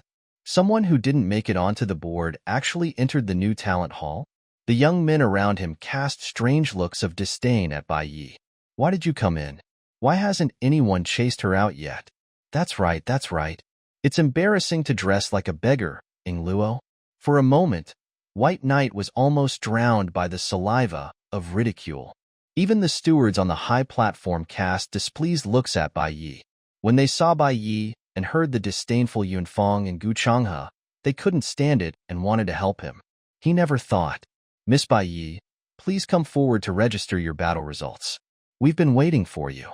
The registrar of the Cyan Cloud State, who was in charge of the announcement of the rookie list, suddenly welcomed Bai Yi extremely politely. All the young men were stunned. "Oh, I know. Bai Yi is from our Qingyun state. It's said that he's a genius that the Ninth Prince values. It seems like the Ninth Prince's influence is even greater than the Crown Prince's. He can even get someone into the Rookie Palace. Ha ha ha. So that's how it is, but they actually didn't count the results outside. If they do it in public and the results are not good, it won't be a waste. Embarrassing, embarrassing, Ingluo ha ha ha." A few Ching Xinyiang's lackeys from the Qingyun state were already laughing at Bai Yi in a low voice. However, even though they were whispering, they deliberately let the people nearby hear it, and then it could spread from 1 to 10 to 100 people. "Silence!" The registration officer of the Cyan Cloud State shouted. "Miss Bai Yi, please take out your battle results." Others might not know what was going on, but this registrar of the Cyan Cloud State, Meng Qingfeng, vaguely knew that Bai Yi was not some backdoor, but a genius targeted by the Heavens Will Manor. Because of this, Meng Qingfeng had just made a bet with the other 8 states' registrar. He bet that the Cyan Cloud State would be ranked first this time. This was a huge bet. After all, the divine, imperial state was a high and mighty power, but Meng Qingfeng felt that he would definitely win. What did the Heavens Will Mansion represent? There was no one in Tianxian dynasty who didn't know about this. Then what did it mean for the Heavens Will Mansion to take a fancy to a genius? He definitely represented a super genius. Here, at this moment, under everyone's gaze, White Knight had already taken off the cloth bag on his back and handed it over. 100 level 1 spiritual herbs, 10,000 battle points, 120 pieces of low-grade mystic crystals, 12,000 battle points, a total of 22,000 battle points. Meng Qingfeng calculated. Oh, not bad. But old Meng is probably going to lose this time. He's even going to use up his underpants. Among the state registrar who sat near the rookie list, some of them could not help but tease Meng Qingfeng. Although the 8 states' registrar officers were all beaming with joy, Meng Qingfeng was full of confidence. She looked at Bai Yi and asked, "That's all?" Puffed. Elder Meng is not satisfied. But the little girl must have tried her best. She's so young and has a battle record of 22,000. She's in the top 10 of the rookie list. She's a talent. He's quite talented, but old Meng's expectations are a little too high. The registrar of each state gave their evaluation of White Knight. However, oh, there's more here. As Bai Yi spoke, he took out a rather small cloth bag from his arms. When everyone saw the size of the cloth bag, they were even more disapproving. After all, what could such a small bag hold? However, Meng Qingfeng quickly took it and opened it. Then, a level 2 spiritual herb, 10 stalks, 50,000 battle records. Meng Qingfeng raised her voice. The 8 provinces' registrar's eyes instantly popped out. There's also this. White Knight took out another cloth bag from his waist. Meng Qingfeng hurriedly took it and opened it. Then, his eyes almost popped out. 10 level 1 beast cores, 100,000 battle points. Fog ice. The preliminary contest had only been going on for a short time, and they had already killed 10 first-grade magical beasts. Meng Qingfeng cursed in her heart. The look in her eyes as she looked at Bai Yi instantly turned into a fantasy. The hall was already dead silent at this time. Everyone's gaze towards Bai Yi changed. However, what they did not know was that White Knight wanted to get another level 2 beast core, but in the end, she only caught level 1 magical beasts. After swallowing a few, she realized that it was not of much help to her advancement, so she kept them. You might not know this, but this Miss Bai Yi only has one partner. It can be said that she barged into the selection field alone, and these beast cores are here with her. This means that she killed all 10 first-grade demonic beasts by herself, and it has nothing to do with her companions. Meng Qingfeng's voice was clearly excited.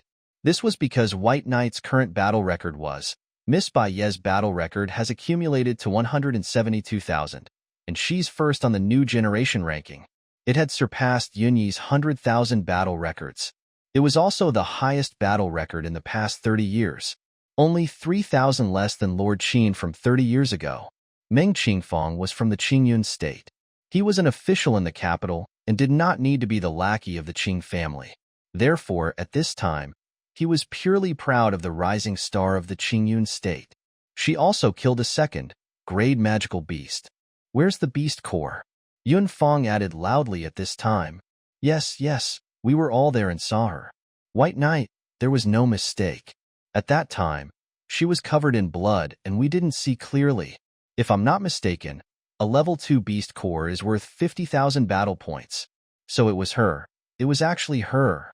The youths who had once witnessed Bai Yi killing the demonic toad cried out in shock and excitement under Yun Fang's lead. They had just witnessed another super genius of the Qingyun state. Qinbang. Qinban was the #1 expert of the dynasty back then. Not only was he admired and worshipped by the people of the Cyan Cloud state, but he was also admired and respected by people from other states. And now, Xuanji Bai Yi was also from the Cyan Cloud state. Meng Qingfang's comparison made many hot-blooded youths present feel as if they were about to witness the birth of another miracle.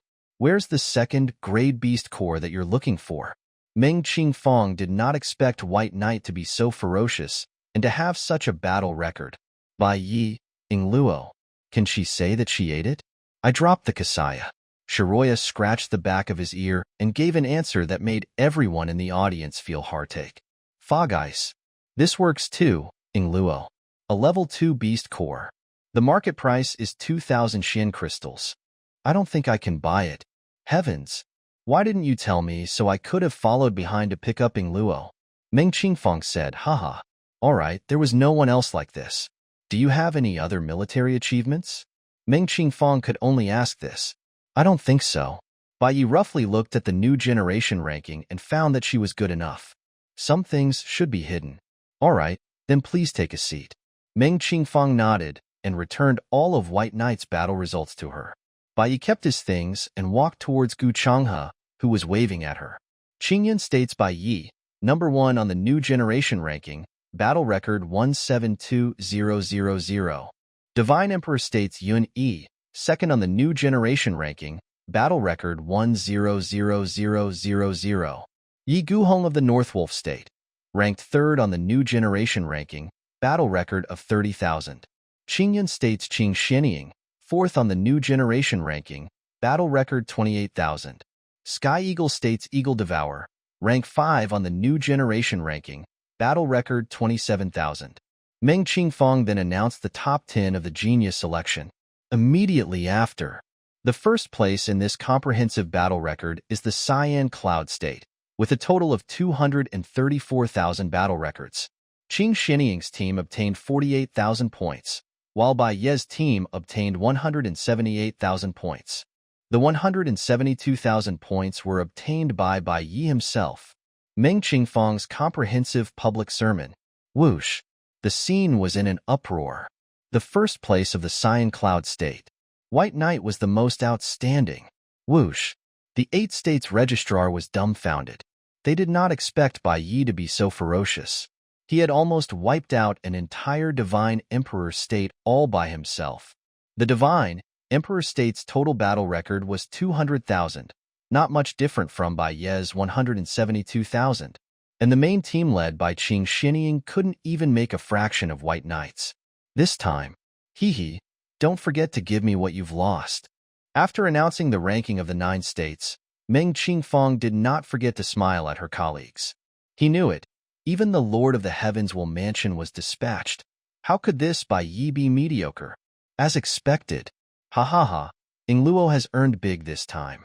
At the same time, the entire rookie palace exploded. Is this true? Zhenzhen's battle record is 172,000. Is he even human? Heavens. My heavens.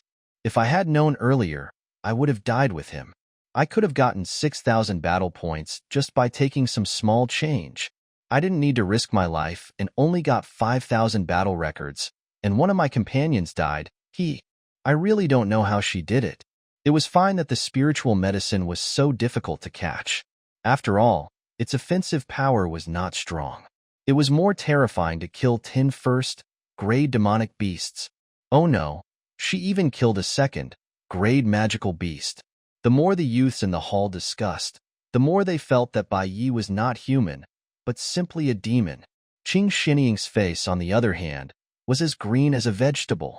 She had wanted to remind the public that Bai Yi had gotten into the new generation ranking through his connections, but in the end, she had originally thought that Bai Yi's points would be the same as Gu Changhe's, which was only 6,000. He could barely enter the rookie list, and they would be evenly split. At that time, the comparison between her, Ching Xinying, and this little fox would be obvious. The result: 172,000. Ching Xinying could never have imagined that Bai Yi not only had more battle records than her, but many, many more. He had almost broken the record that Qin Ban had set in the past. In fact, if that level 2 beast core had appeared, White Knight would have maxed it out. Therefore, Ching Xinying's scheme was not only completely crushed by Bai Yi's strength, but also stepped into the dust. How could 172,000 be compared to 28,000? To heck with the competition. Bai had been completely ignored and brought up again and again. As the leader of the Qingyun state team, Ching Xinying, who was compared with the White Knight team, almost gritted her teeth. Ching Xinying looked at Bai Yi with killing intent.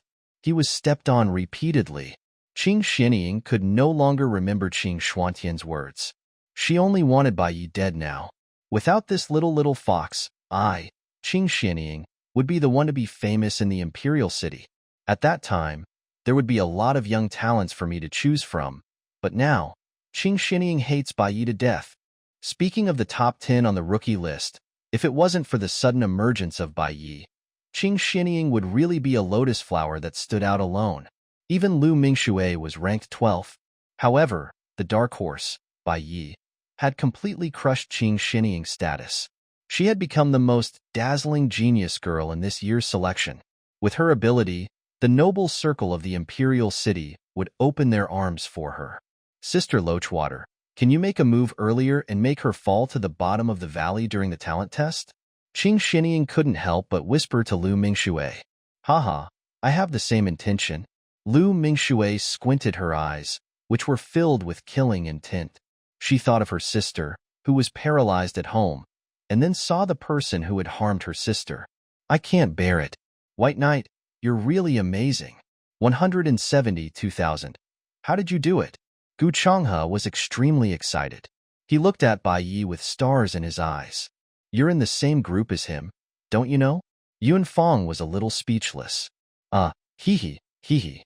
Gu Changhe scratched the back of his head and answered honestly. I was unconscious for the first half of the month. Bai Yi was the one who took care of me. After that, I only helped to dig for spiritual herbs. Fools have their own fortune. Han Ling could only say this. Miss Yi, it's our greatest loss that you're not in the divine, imperial state. The way Yunyi looked at Bai Yi also had a qualitative change. 172,000. No, to be precise, it was 222,000. She still had 50,000 points dropped. Of course, Yunyi did not believe that it had really dropped, but he felt that it was good for Bai Yi to do so. After all, Qin Bang was a senior from the Cyan Cloud State, and she had suppressed her own battle results out of respect for her senior. She's so young, so talented, and so thoughtful. If third brother can really catch up with this sister-in-law, our Yun family will definitely rise to a higher level in the future. As Yunyi thought of this, he felt for a moment that if Bai Yi could really marry Yunfang, the position of the head of the family would be given to Yunfang, and Bai Yi would become the lady of the Yun family. It was completely feasible. What a pity. The more Yunyi saw Bai Yi's outstanding performance, the more he felt that the ninth prince had that kind of heart. Let's wait and see. After all, the ninth prince is still not interested in women, and Bai Yi is such a young girl. Maybe he really just values her talent. Yunyi kept thinking to himself. And the final ranking of the Genius Selection Tournament also came to an end with White Knight's brilliant feat. The ranking competition has come to a successful end. The palace attendants will arrange for the new talents to rest and wait for the next round of the test. After Meng Qingfang's loud and clear voice finished, she announced the dismissal. The new generation rankings results were also spread out along with the new generation's departure. It was also transmitted to the ears of the young participants who were waiting outside and had not been able to enter the new generation hall. What? White Knight is the first with a battle record of 172,000. No, this can't be possible, right? How can this be? Daka Eudll1 Recurus Mao Yulqq1 the new generation ranking. The young people of Tong City in the Qingyun state wanted to vomit blood when they heard the news. Heavens! If we didn't betray her, wouldn't we be able to get a stock of spirit medicine just by casually making a move? Definitely. I heard that she gave Gu Changhe the 60 spiritual herbs for free. Our Chanqian. Then why did we betray her back then? Chanqian? The young people of Tong City truly experienced what it meant to regret to the point that their intestines turned green. And in fact, if they all followed White Knight, they would indeed be able to collect spirit herbs at any place White Knight pointed at. After all, there were many times when Bai Yi had to give up some of the more difficult spiritual herbs in the selection field because he couldn't pick all of them.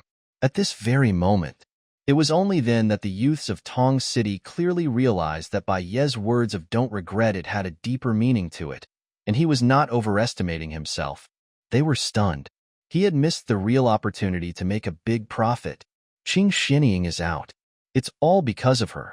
It's all because of her instigation that we betrayed Bai Yi. Otherwise, we would have followed Bai Yi with Gu Changhe. Right.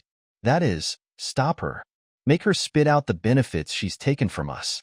At this moment, among the remorseful young men from Tong City, they suddenly saw Ching Xinying, who had just come out of the rookie palace. Right. You don't have the ability, but you still urged us to betray White Knight, and even embezzled our battle results. You're simply despicable. Stop her. Don't let her go. Yes. He's really too hateful. Since the young man from Tong City could betray Bai Yi for his own benefit, he could naturally turn against Ching Xinying for his own benefit, especially now that White Knight had become the number one among the new stars. The young men of Tong City also inexplicably gained some confidence, even though Bai Ye's success had nothing to do with them. Ching Xinying, who had just walked out of the new talent hall, was immediately surrounded by the remorseful and angry young men from Tong City. White Knight, I really have to thank you this time. Seeing this, Gu Changhe could not help but sigh and thank Bai Yi again. He knew very well that without White Knight, he would probably not be any better off than these people. What are you thanking me for? You're already helping me pick herbs. Bai Yi felt that Gu Changhe was good at everything, but he was too coy and not bold enough. Gu Changhe's face turned even redder when he heard this. Only he knew that every time he helped to pick herbs, he was actually teased by the spiritual herbs for a long time. Monsieur, you are very sensitive to spirit herbs. Are you also an alchemist? Han Ling, who had just found a chance to talk to White Knight, immediately interrupted and asked, Haha, I don't understand what you're saying, Han Ling. What kind of person do you think Bai Yi is? She's so busy with her cultivation that she doesn't even have time to spare. So how could she be an alchemist? I know you alchemists very well. You're always on drugs. Otherwise, you wouldn't still be a first-grade mystical warrior. Yunfang was elated when he heard Han Ling's question. He was certain that Bai Yi would not have the time to study alchemy while he was cultivating. After all, although being an alchemist was a lucrative and impressive profession, it was also a profession that required patience to learn and research. Yes, I should be an alchemist for that, Kasaya. But White Knight responded. She had a good impression of the Yun family, and Bai Yi had the intention to be close to them. Therefore, she felt that she should tell him about their abilities to improve their relationship. Puffed. White Knight, don't be silly. However, Gu Changhe burst out laughing. He then said, When did you become an alchemist? You don't even know about level 1 elixir pills, and you're an alchemist? You can only be considered a doctor who can distinguish the medicinal properties of the medicine. If I didn't know how to make medicine, you would have been a zombie by now. Do you think that without a grade 1 antidote, you would be able to touch your corpse poison? Bai Yi rolled his eyes at Gu Changhe. What? Gu Changhe was stunned. Yunfang, Yun Yi, and Han Ling were also stunned. You're really an alchemist? Han Ling was especially excited. He was just asking casually, but he did not expect Ying to be the real deal. I don't know. You can decide when there's a chance in the future. I'm a little sleepy, so I'll go rest first. When Bai Yi saw the wolf light in the eyes of these young men, she felt that if she said yes, she would probably not have time to rest. However, she had been fighting with Ling for a month. She can't take it anymore, Ingluo. She wants to sleep, Ingluo. Swish. Thinking of this, Bai Yi walked even faster. The four boys were left dumbfounded as they stared at her back. 9th Wangye's residence. A young guard hurriedly walked into a courtyard with an ancient and grand environment. When he walked to the main house in the courtyard, the door opened without knocking. Your Highness? Although the door was open, the guard did not dare to go in directly. Come in. A slightly hoarse, lovey, and magnetic voice quickly responded. Only then did the young guard dare to enter his master's study room. Then, he saw that a certain master, who had been seriously injured a day ago, was now well dressed and working in front of a desk. The light from the window shone on Yu Jiuchong, who was wearing a dark red royal court robe with 5 claws and dragon patterns. It added a noble aura to the mysterious man. Every time the guards saw this scene, they felt as if their master was the son of God of light and darkness. He was noble, powerful, and unfathomable. Your Highness, Miss Bai has taken first place on the new generation ranking. She has accumulated a total of 172,000 battle points. I heard that she has dropped another 50,000 battle points. Otherwise, she would have broken Mr. Qin's record. Of course, it's still nothing compared to the battle results you didn't announce. While the guard was reporting the matter, he did not forget to flatter. All right, this king understands. Yu Jiucheng's long eyebrows were relaxed, and he was in a good mood. But the little brother guard changed his tone. I'll say it all at once. Yu Jiucheng raised his eyebrows. I heard that Miss Bai accepted the jade pendant from the Yun family's 3rd young master in the selection arena, and that Ching Shinying, she called Miss Bai's sister-in-law in the new talent hall, and even colluded with the level 1 alchemist miss from the Phoenix Fermian Estate's Liu family. The young guard immediately explained. Then, before he could even catch his breath, he almost couldn't breathe. The crystal essence pin in Yu Jiucheng's hand let out a soft cracking sound, and an extremely cold and low pressure almost froze the guard to death. Then, the young guard's face turned pale as he discovered that the crystal essence pin in his master's hand, which was extremely hard and indestructible even by a profound king, had been shattered into a pile of powder. Gulu, gulu, gulu. The little brother guard had an illusion that he didn't know if he could see the sun tomorrow. But immediately after, the guard was dumbfounded by his master's actions and questions. This jade pendant is better looking than his? Yu Jiucheng asked as he removed the black jade pendant from his waist. The little brother guard, hee. What? Yu Jiucheng was getting a little upset when he didn't get an answer. The young guard hurriedly came back to his senses and praised loudly, It's good, it's good. It would definitely look good. It's 100 times better than Yun Fang's jade pendant. Go, give it to her. Yu Jiucheng handed over the jade pendant. The guard was about to pick her up, but Yu Jiucheng took it back. Forget it. I'll send her myself. I'll definitely go to her talent test. Yes, Zhenzhen. Master, whatever you say is right. Go to the warehouse and pick some good ones. This king will send them over together. She has given this king face, so she should be rewarded. As Yu Jiucheng spoke, he couldn't help but think of Bai Ye's beautiful face, especially Nan.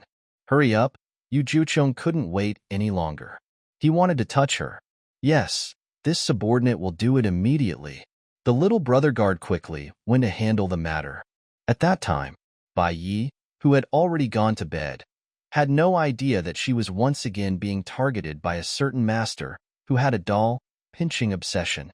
She only knew that the first step of her plan had been realized, and she had already attracted enough attention from the dynasty. It's not enough. With my physique, I should be fine for tomorrow's talent test. White Knight was confident in himself. Don't worry, Ingluo, go to sleep. I'm so sleepy, Ingluo. Little Ling moved her little body and instantly fell asleep on Bai Ye's neck. Although she had an independent space to live in, Xiao Ling clearly preferred to rely on Bai Yi. Bai Yi didn't reject it. Little Ling was a furry ball. Even in such a hot weather, she would still feel slightly cold. It was quite comfortable to rest on her body. Wufu and Wufu quickly fell into a deep sleep. After a month, they were extremely sleepy. The next day, the talent test began. The top 100 on the new generation ranking were all geniuses from all over the land of the 9 prefectures.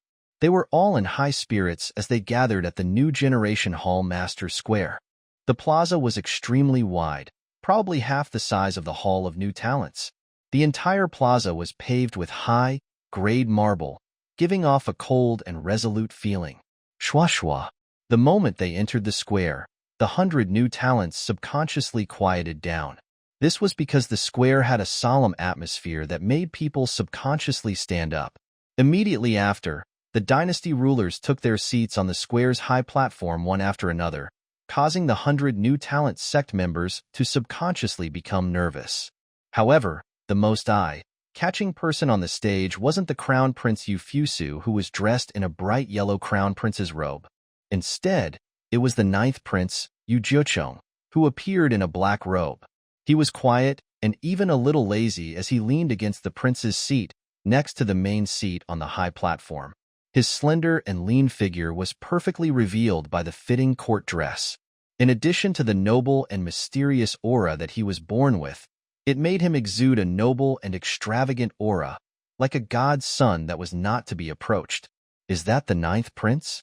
The young girls among the 100 rookies couldn't help but look at Yu Jiucheng with surprise, shyness, infatuation, and apprehension. Bai felt goosebumps all over his body when he heard the 9th Wangya. Shut up that kept ringing in his ears. He's the 9th prince? Gu Changhe asked Bai Yi in a low voice. He probably couldn't believe that the legendary 9th Wangya, who was so powerful, was actually so young. Yes. White Knight nodded. Have you seen him? Yunfang couldn't help but ask. He had always thought that Bai Yi had never seen Yu Jiucheng with his own eyes, and that someone had only reported her talent to Yu Jiucheng, which led to the subsequent events. Yes, I've seen him a few times. White Knight confessed. Yunfang, how many times have I seen him? How many times? Not just once, but how many times? What did this mean? This meant that the 9th prince really valued White Knight. Yunfang felt his heart twitching. Third brother, Yun Yi was deeply sympathetic and held Yunfang's shoulders to comfort him. Second brother, Yunfang felt like crying. This was the first time he had seen such a well-rounded person. Seeing the legendary 9th Wangya, he could not help but feel a strong sense of inferiority. Even though he was a genius of this generation in the divine, imperial state, he was only 15 years old and had unprecedented potential. Compared to Yu Jiucheng, Yunfang instantly admitted defeat. Only this person was worthy of the White Knight crickets. At this moment, Yu Jiucheng's gaze shifted from the stage to Yunfang. Yunfang's breathing stopped. However, before he could recover, Yu Jiucheng's gaze turned to Bai Yi, who was standing beside Yunfang. When he saw that the latter was actually dressed in black today, he couldn't help but smile slightly. Bai Yi's fair skin, under the contrast of her black clothes, undoubtedly appeared even more fair and attractive.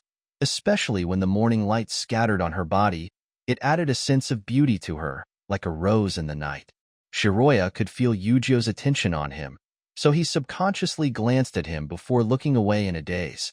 This little thing. Yu Jiucheng mumbled softly, but the smile on his lips deepened. He liked the way she was obviously angry and unhappy that he had her under his control, but she was helpless and could only let him do as he pleased. He had originally planned to find Bai Yi last night, but unfortunately, he was later called into the palace and was kept by his father until this morning. He could not come early even if he wanted to. But it's good too. He had gained a lot last night. What is 9th brother so happy about? Why don't you tell us? The Crown Prince, Yufusu, felt that Yu Jiucheng's smile was a little too charming for his eyes. Hearing this, Yu Jiucheng's eyes flickered, but the smile on his lips remained. Last night, we finally settled our marriage. Of course I'm happy. Oh? Yufusu's eyelids twitched. The fingers on her knees could not help but move gently. He unconsciously listed all the young ladies of the capital's 4 great clans, as well as the daughters of some important officials. Then, he immediately had a few candidates in mind. At the same time, he did not forget to ask, I heard that ninth brother entered the palace last night. Was it to discuss this with father? Yes. Yu Jiuchong was very satisfied with this. Which family's daughter is so attractive to ninth brother that she could make you come to the palace overnight to ask for her hand in marriage? Yu Fusu massaged his amiz and thought of Diwu Chinga, the pride of the fifth family that he had been begging for but had not been able to marry. Everyone will know later. Yu Jiuchong smiled and didn't reply. Yu Fusu furrowed his brows. He did not like to be kept in suspense. However, just as he was about to ask more, a loud and clear voice was heard. The emperor has arrived. All the people sitting on the high platform immediately stood up to welcome the emperor. On the other hand, Yu Ninefold's speed was still a little slower than the others. However, the rest of the people were obviously not surprised by his behavior. Even the crown prince could only be envious, jealous, and hateful, and could not do anything. We pay our respects to your majesty, for thousands of years. We are all waiting for you. A large group of important ministers knelt down. The emperor of the Tianxian dynasty, Yu Qinya, sat down on the main seat of the high platform in an imposing manner, amidst the kowtowing of his subjects. The 100 rookies were all excited by his appearance. After all the officials and ministers had paid their respects, Yu Qianqian excused himself from the salutations, and everyone took their places. I didn't expect the emperor to come in person. It seems that we're the focus of attention. That's great. I remember that the emperor hasn't been to the new generation ranking live for 30 years. Has the talent test been completed? Isn't that so? However, he is definitely not paying attention to us. We are basking in White Knight's glory. The emperor must have been shocked by White Knight's battle record, so he wanted to see White Knight's talent. Will the Lords of the Heavens will Mansion also come? It can't be. The Heavens will Mansion is so mysterious. When they accepted Lord Ching, no high-level officials of the Heavens will Mansion came personally. The 100 rookies were extremely excited. Quite a few people even cast glances at Bai Yi, their sparkling eyes almost blinding Bai Yi. White Knight held his forehead. Silence. Because of the good hosting yesterday, the person who was named to host the talent test today, the Cyan Cloud State Registrar, Meng Qingfang, had already shouted, "No need to be so formal, let's start the test." Yu Qinya said, "Yes, Your Majesty." Meng Qingfang immediately knelt down and accepted the order. After that, Meng Qingfang walked to the center of the square and announced, "The talent test will be carried out immediately. The new talents who have been selected, please step forward to test your talent." Yes. The 100 rookies shouted in unison, full of energy. I would also like to remind you that your previous battle achievements are part of the assessment. However, your talent will determine which academy and official department of the dynasty you can receive focus training from. Usually, those who have a talent index of 7 stars and above will be admitted into the Genius Academy and become the top figures of the dynasty in the future. Meng Qingfang explained loudly.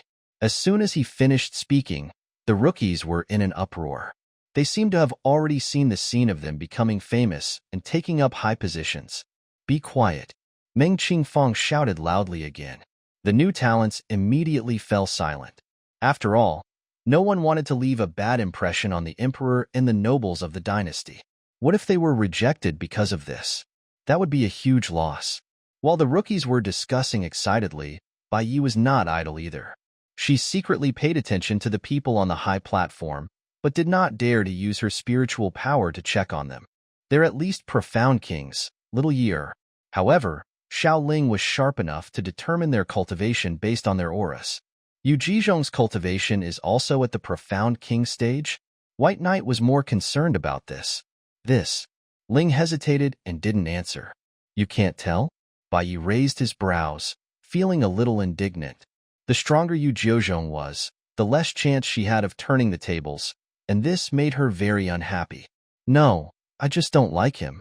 My eyes hurt when I see him, and I don't want to feel him." Little Ling pouted. She didn't like the aura of Imperial Stage 9 the most. It was so beautiful. "All right, go ahead and brag. You obviously can't tell." Bai Yi laughed at Xiao Ling, intending to goad her into action. He did not expect Xiao Ling to be so listless. "All right, I admit it, Ingluo." White Knight At this moment, Meng Qingfang had already ordered people to carry a half-meter-tall steel that was emitting a faint, colorful light to the center of the square. Under Bai Ye's careful observation, he could see that there were some strange patterns on the platform. They were twisted like formation patterns, like tadpoles spreading on the surface of the tablet. Why try it? Step out. Meng Qingfang was very efficient. After he could not simply choose the test method, he began to call people up to the stage. Here, a burly young man stepped out of the ranks. Following that, this man with a funny name followed Meng Qingfang's instructions and nervously pressed his palm on the tablet. Whoosh! The steel platform, which was emitting a faint, colorful light, instantly shot out a golden rainbow.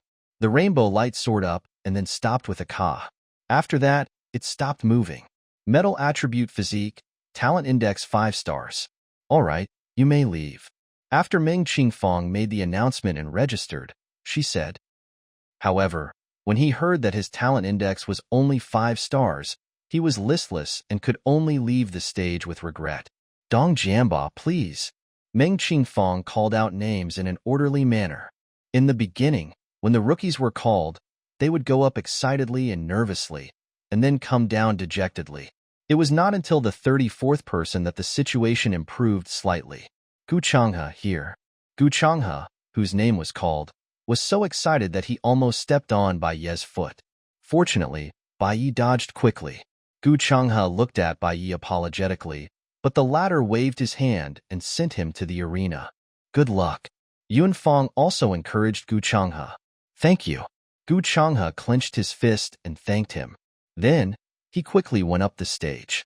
So rash, he. White Knight held his forehead. Yuni chuckled when he heard this.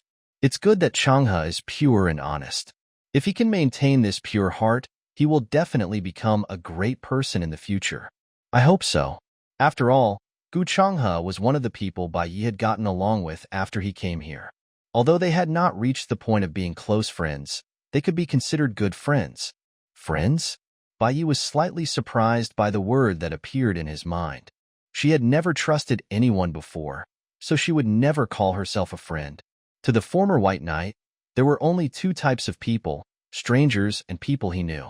However, when he thought about Gu Changhe's honest and shy behavior, how he repeatedly protected her like a sister but did not have the strength to do so, Bai Ye smiled softly. Gu Changhe has the fire attribute and his talent index is 7 stars. With your battle record, I believe the Genius Academy will accept you. Meng Qingfang praised. Really? Gu Changhe had a dumbfounded expression on his face, as if he had won the 5 million yuan prize. Not bad. Meng Qingfang knew that Gu Changhe had a good relationship with Bai Ye, so she nodded her head in a tolerant manner in the face of his rash behavior. Gu Changhe then walked back to the formation from the center of the field in a daze. Bai Ye was really afraid that he would fall on the ground if he was not careful. However, what made Gu Changhe freeze like a zombie was, Gu Changhe, report to the Genius Academy in 3 months. On the high platform, Chang Bizho, the head of the Genius Academy, had already called out names. Congratulations, Qian. The other influential officials from the other dynasties congratulated Chang Bizho one after another. Among them, the Minister of Heavenly Troops, Quan Qingmu, couldn't help but exclaim, Brother Cheng, you're so lucky to be able to recruit geniuses back to the academy every time. You're speaking as if the children in my school weren't taken away by you in the end. Chang Bizho said unhappily, but you kept the essence by your side. Quan Qingmu protested, but at the same time, he did not forget to openly complain, Your Majesty. I think that Zhang Bing from the Genius Academy is completely suitable to come to the Ministry of Heavenly Troops to grind his experience. Lord Quan. Chang Bizho was anxious. Ha ha ha, you guys fight for it. Let the child go wherever he wants. In short, they are all talents of the dynasty. I don't care. Yu Qinya was obviously very open-minded. Otherwise, his subjects would not be so lively. However, White Knight is that. Yu Qinya, as the old father, had already looked around the crowd, but he couldn't find any beauty that was as beautiful as Yu Jiucheng had described. Well, there was one who was quite good looking, but unfortunately, he was a little too young, like a bean sprout. He was only 13 or 14 years old. What was going on with the selection this time? He's so young, yet he's here too. What Yuchinya didn't know was that the little bean sprout in his eyes was actually the future wife that Yu Jochong had described. Is it that? Quan Qingmu looked around and thought that Qing Xianying, who was dressed in white, was the legendary White Knight.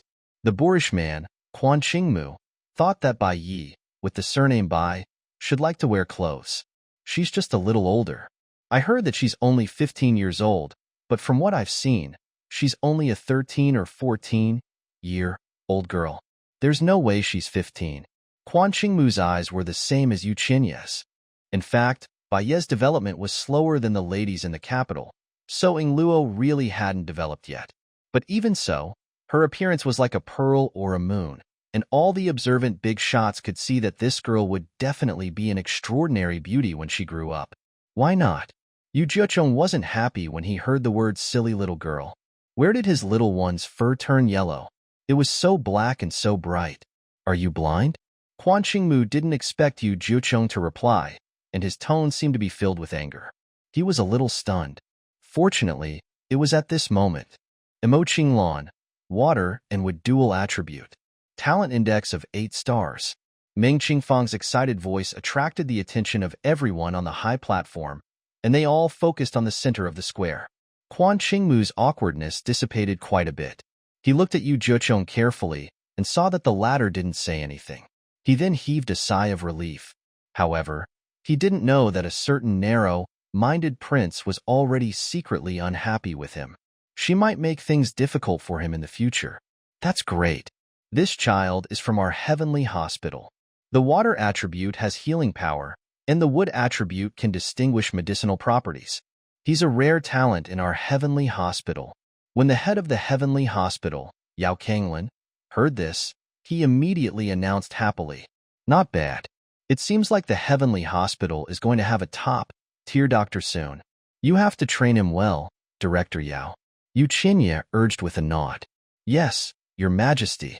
Rest assured, Your Majesty. I will definitely raise the child well and make her a qualified doctor as soon as possible." Yao Kanglin stood up and accepted the order. At this moment, I didn't expect her talent to be so good. After Bai Yi saw Emo Qinglan, who had returned to the team excitedly, he realized that this girl was the one who had a profound insight into Qing Xianying in the new talent hall yesterday. "You know her?" Yunfang could not help but ask when he heard this. "I don't." White Knight shook his head. "I just noticed it before. Mr. Han will also be going to the Heavenly Hospital, right?" White Knight asked casually. "Yes, his mentor has already been decided." Yunfang was very happy that Bai Yi had taken the initiative to talk to him and immediately sold out all sorts of information about Han Ling. His family is an alchemist family. His grandfather was the former director of the Heavenly Hospital, and now he has retired behind the scenes to become the Grand Elder.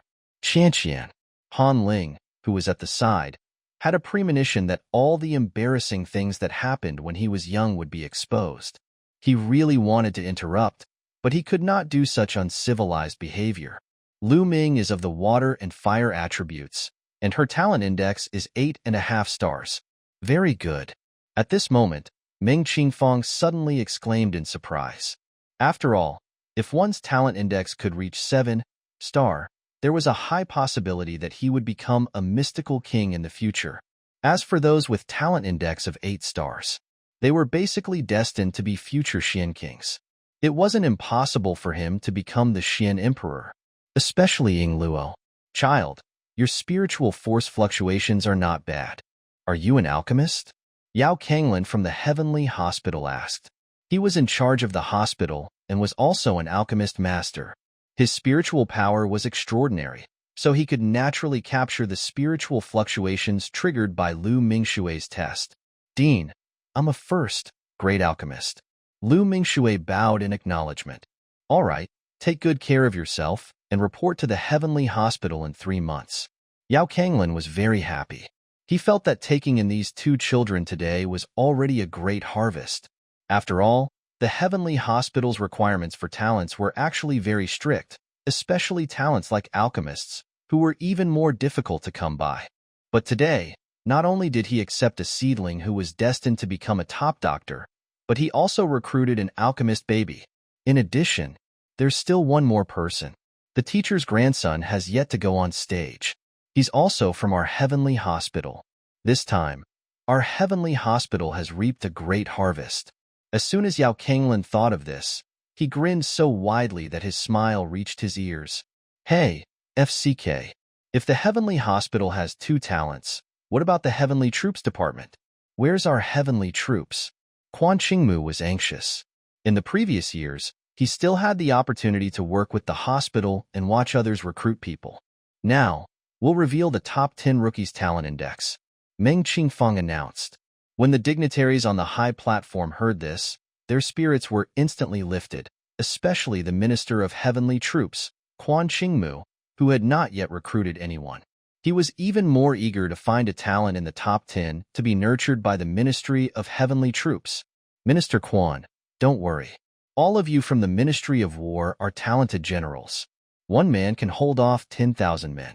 No matter which child you like this time, you can take him away. No one can take him away. Yu Qinya consoled. In fact, it was very difficult to go to the Heavenly Ministry of War. Not only did he have to polish his weapons for 3 years from the moment he entered the ministry, but he also had to train from a small soldier to a general. It was really hard. Therefore, children with talent in refining were more willing to go to genius academies. This way, they could reduce the hardships of being in the army, and when they came out, they could directly enter the Ministry of Heavenly Troops as officials. But that's different. After all, your subject thanks your majesty. Quan Qingmu was extremely excited. He had always felt that the young people of the Heavenly Soldier Department lacked the tenacity to shoulder the burden. This was because most of them had come from genius academies and had not been trained by the orthodox military and law from the beginning. As they were talking, the top 10 rookies had been divided up to Yunfeng. Yunfeng, lightning, fire, and metal attributes. All 3 of his talent index have reached 8 stars. Your Majesty, this one, he's the one. He's of the lightning, fire, and metal attributes. He's the top talent of our Heavenly Armament Division. I don't care, I want him. Just because he's a child of the Yun family, he can't refuse to go to the Ministry of Heavenly Troops to train. Quan Qingmu jumped up in surprise. Oh my god. Finally, a super genius.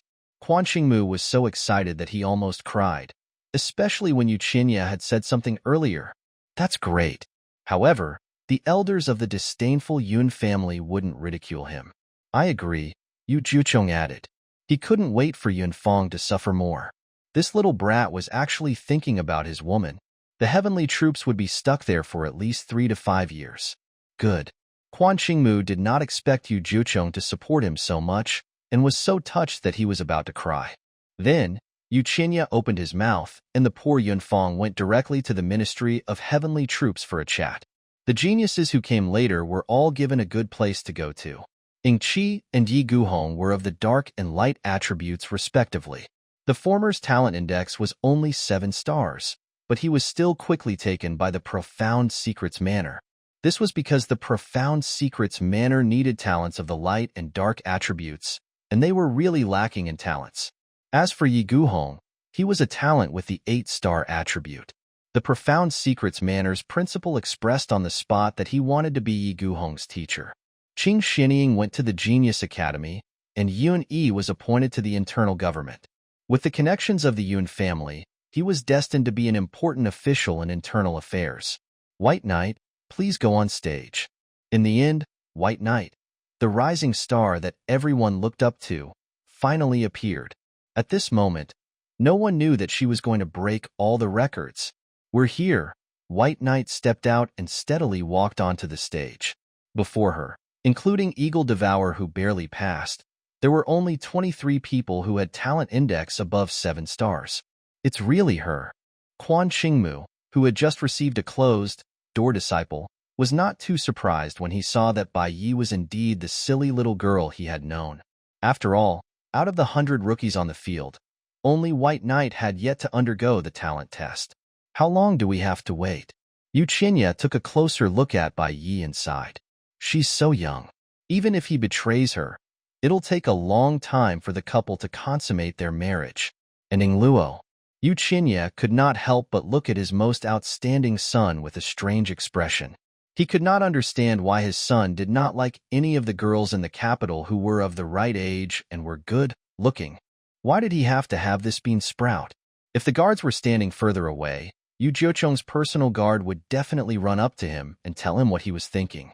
That's because His Royal Highness has a weird taste. He likes the feeling of little beauties coming out of the stinky swamp. His talent should be pretty good, at least not below Yunfang's. I just don't know what attribute he will have. Chang Bizho from the Institute of Geniuses commented based on his experience. There are many spirit herbs in her battle record. I think it will be what attribute. Our heavenly hospital might be able to accept another genius. Yao Kanglin replied. Don't. Dean, that's enough. You've already taken in 3 geniuses. It's best to leave this one with such powerful combat strength to our heavenly armament division. She'll definitely become a female general of her generation. Quan Qingmu kept Yunfang and turned his gaze to Bai Yi. However, as soon as he finished speaking, he was stared at by a low-pressure evil gaze, which made him shiver all over. Her talent was buried in the Ministry of War. Yu Jiucheng's voice was calm as he spoke. He was even more displeased with Quan Qingmu. He actually wanted to place his people in the Ministry of War with that Yun? He. Upon hearing this, all the nobles on the platform looked at Yu Jiucheng with surprise and understanding. It was also at this moment. Let's start. Meng Qingfang requested for by Ye's help. White Knight simply struck out with his palm, and immediately after, whoosh! In that instant, the platform exploded with colorful light. Waves of rich, spiritual qi surrounded the surface of the tablet, even completely enveloping Bai Ye's petite body. Not only that, buzz, buzz, buzz. The stone platform was still letting out a violent buzzing sound, as if it was extremely ecstatic, but also as if it couldn't bear it. The sound directly hit the heartstrings of everyone present. This is Zhanjin. Ming Qingfang, who was hosting the test, was so shocked that her mouth was wide open, and her eyes were about to pop out of their sockets. What's the situation? Yu Qinya, who was able to hold his ground, asked in a clear voice. However, even though he was the king of a country and had seen many bizarre things, he had never heard of it before. He had never seen anyone who could trigger such a scene during the talent test. Could it be that Luo Wush? It was also at this moment that a vibrant green rainbow shot up from the tablet's surface, which was wrapped in rich and colorful spiritual qi. This wasn't the end. Clang! A loud phoenix cry accompanied the green rainbow. Qi! At the same time, a proud blue luan also flew into the sky. Bang! Seeing this, Yu Qinya subconsciously gripped the handle of his dragon throne. All the influential people present were dumbfounded. Wan, all the rookies, the surrounding guards, and palace maids were dumbfounded. No one. He had seen such a talent. But this was not the end. This was only the beginning. Whoosh! Another explosion was heard, and then, a shocking blood rainbow burst out like a clear stream and rushed to the top of the platform. In an instant, it evolved into a cluster of flames. A cluster of celestial flames. When the flame burst into the air, the original blue luan image gradually dissipated. Fire attribute. Pure fire attribute. There was also the wood attribute, the pure wood attribute. A top genius in the alchemy world. Mine. This is from the heavenly hospital. Yao Kanglin was so excited that he was about to fly. Fog. Pure fire body.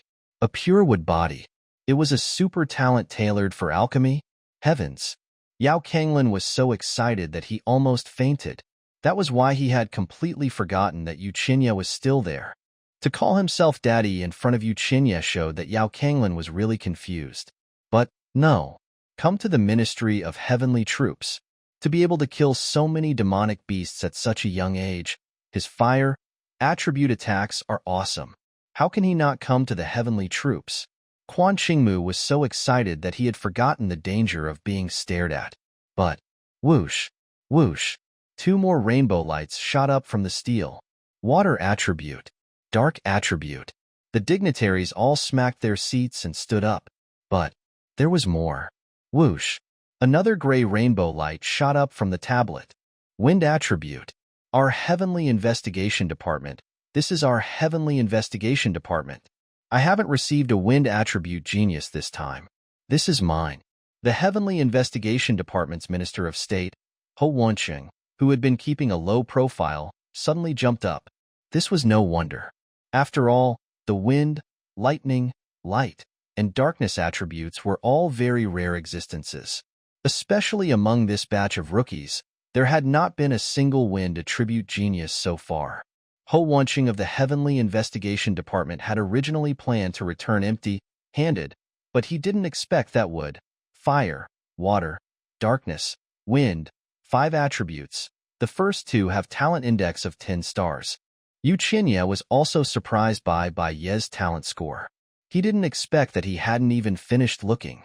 Shwa shwa, whoosh, whoosh, whoosh, whoosh. Qinya's excited subjects could no longer contain their excitement. All of them rushed out of the room, as they had all realized a problem. He's a peerless chosen. It would definitely cause a lot of fighting. Hurry up and attack. If you're slow, you won't get anything. This was the unanimous thought of all the dignitaries who had taken action at this moment.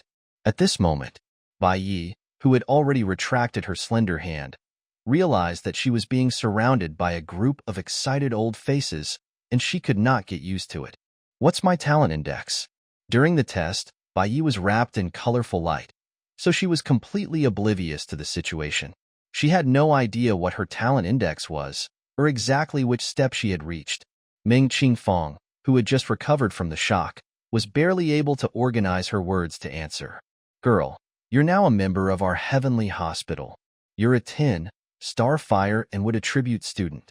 Yao Kanglin was the first to speak. Quan Qingmu's tiger eyes glared, and he squeezed Yao Kanglin away. Nonsense. As soon as he finished speaking, he squeezed his strong body in front of Bai Yi and said with a smile, Hee, little girl Ing Luo, you're from our heavenly troops.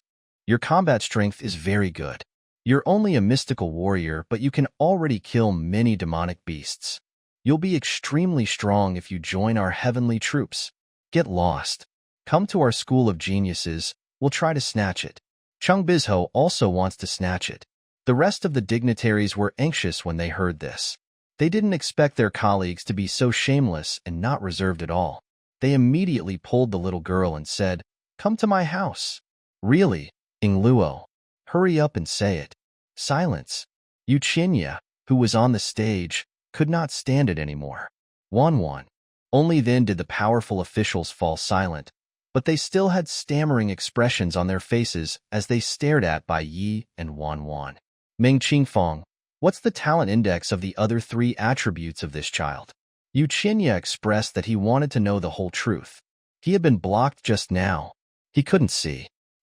Hee. Ming Qingfang, who was dizzy from the enthusiasm of the powerful officials, obviously could not speak smoothly.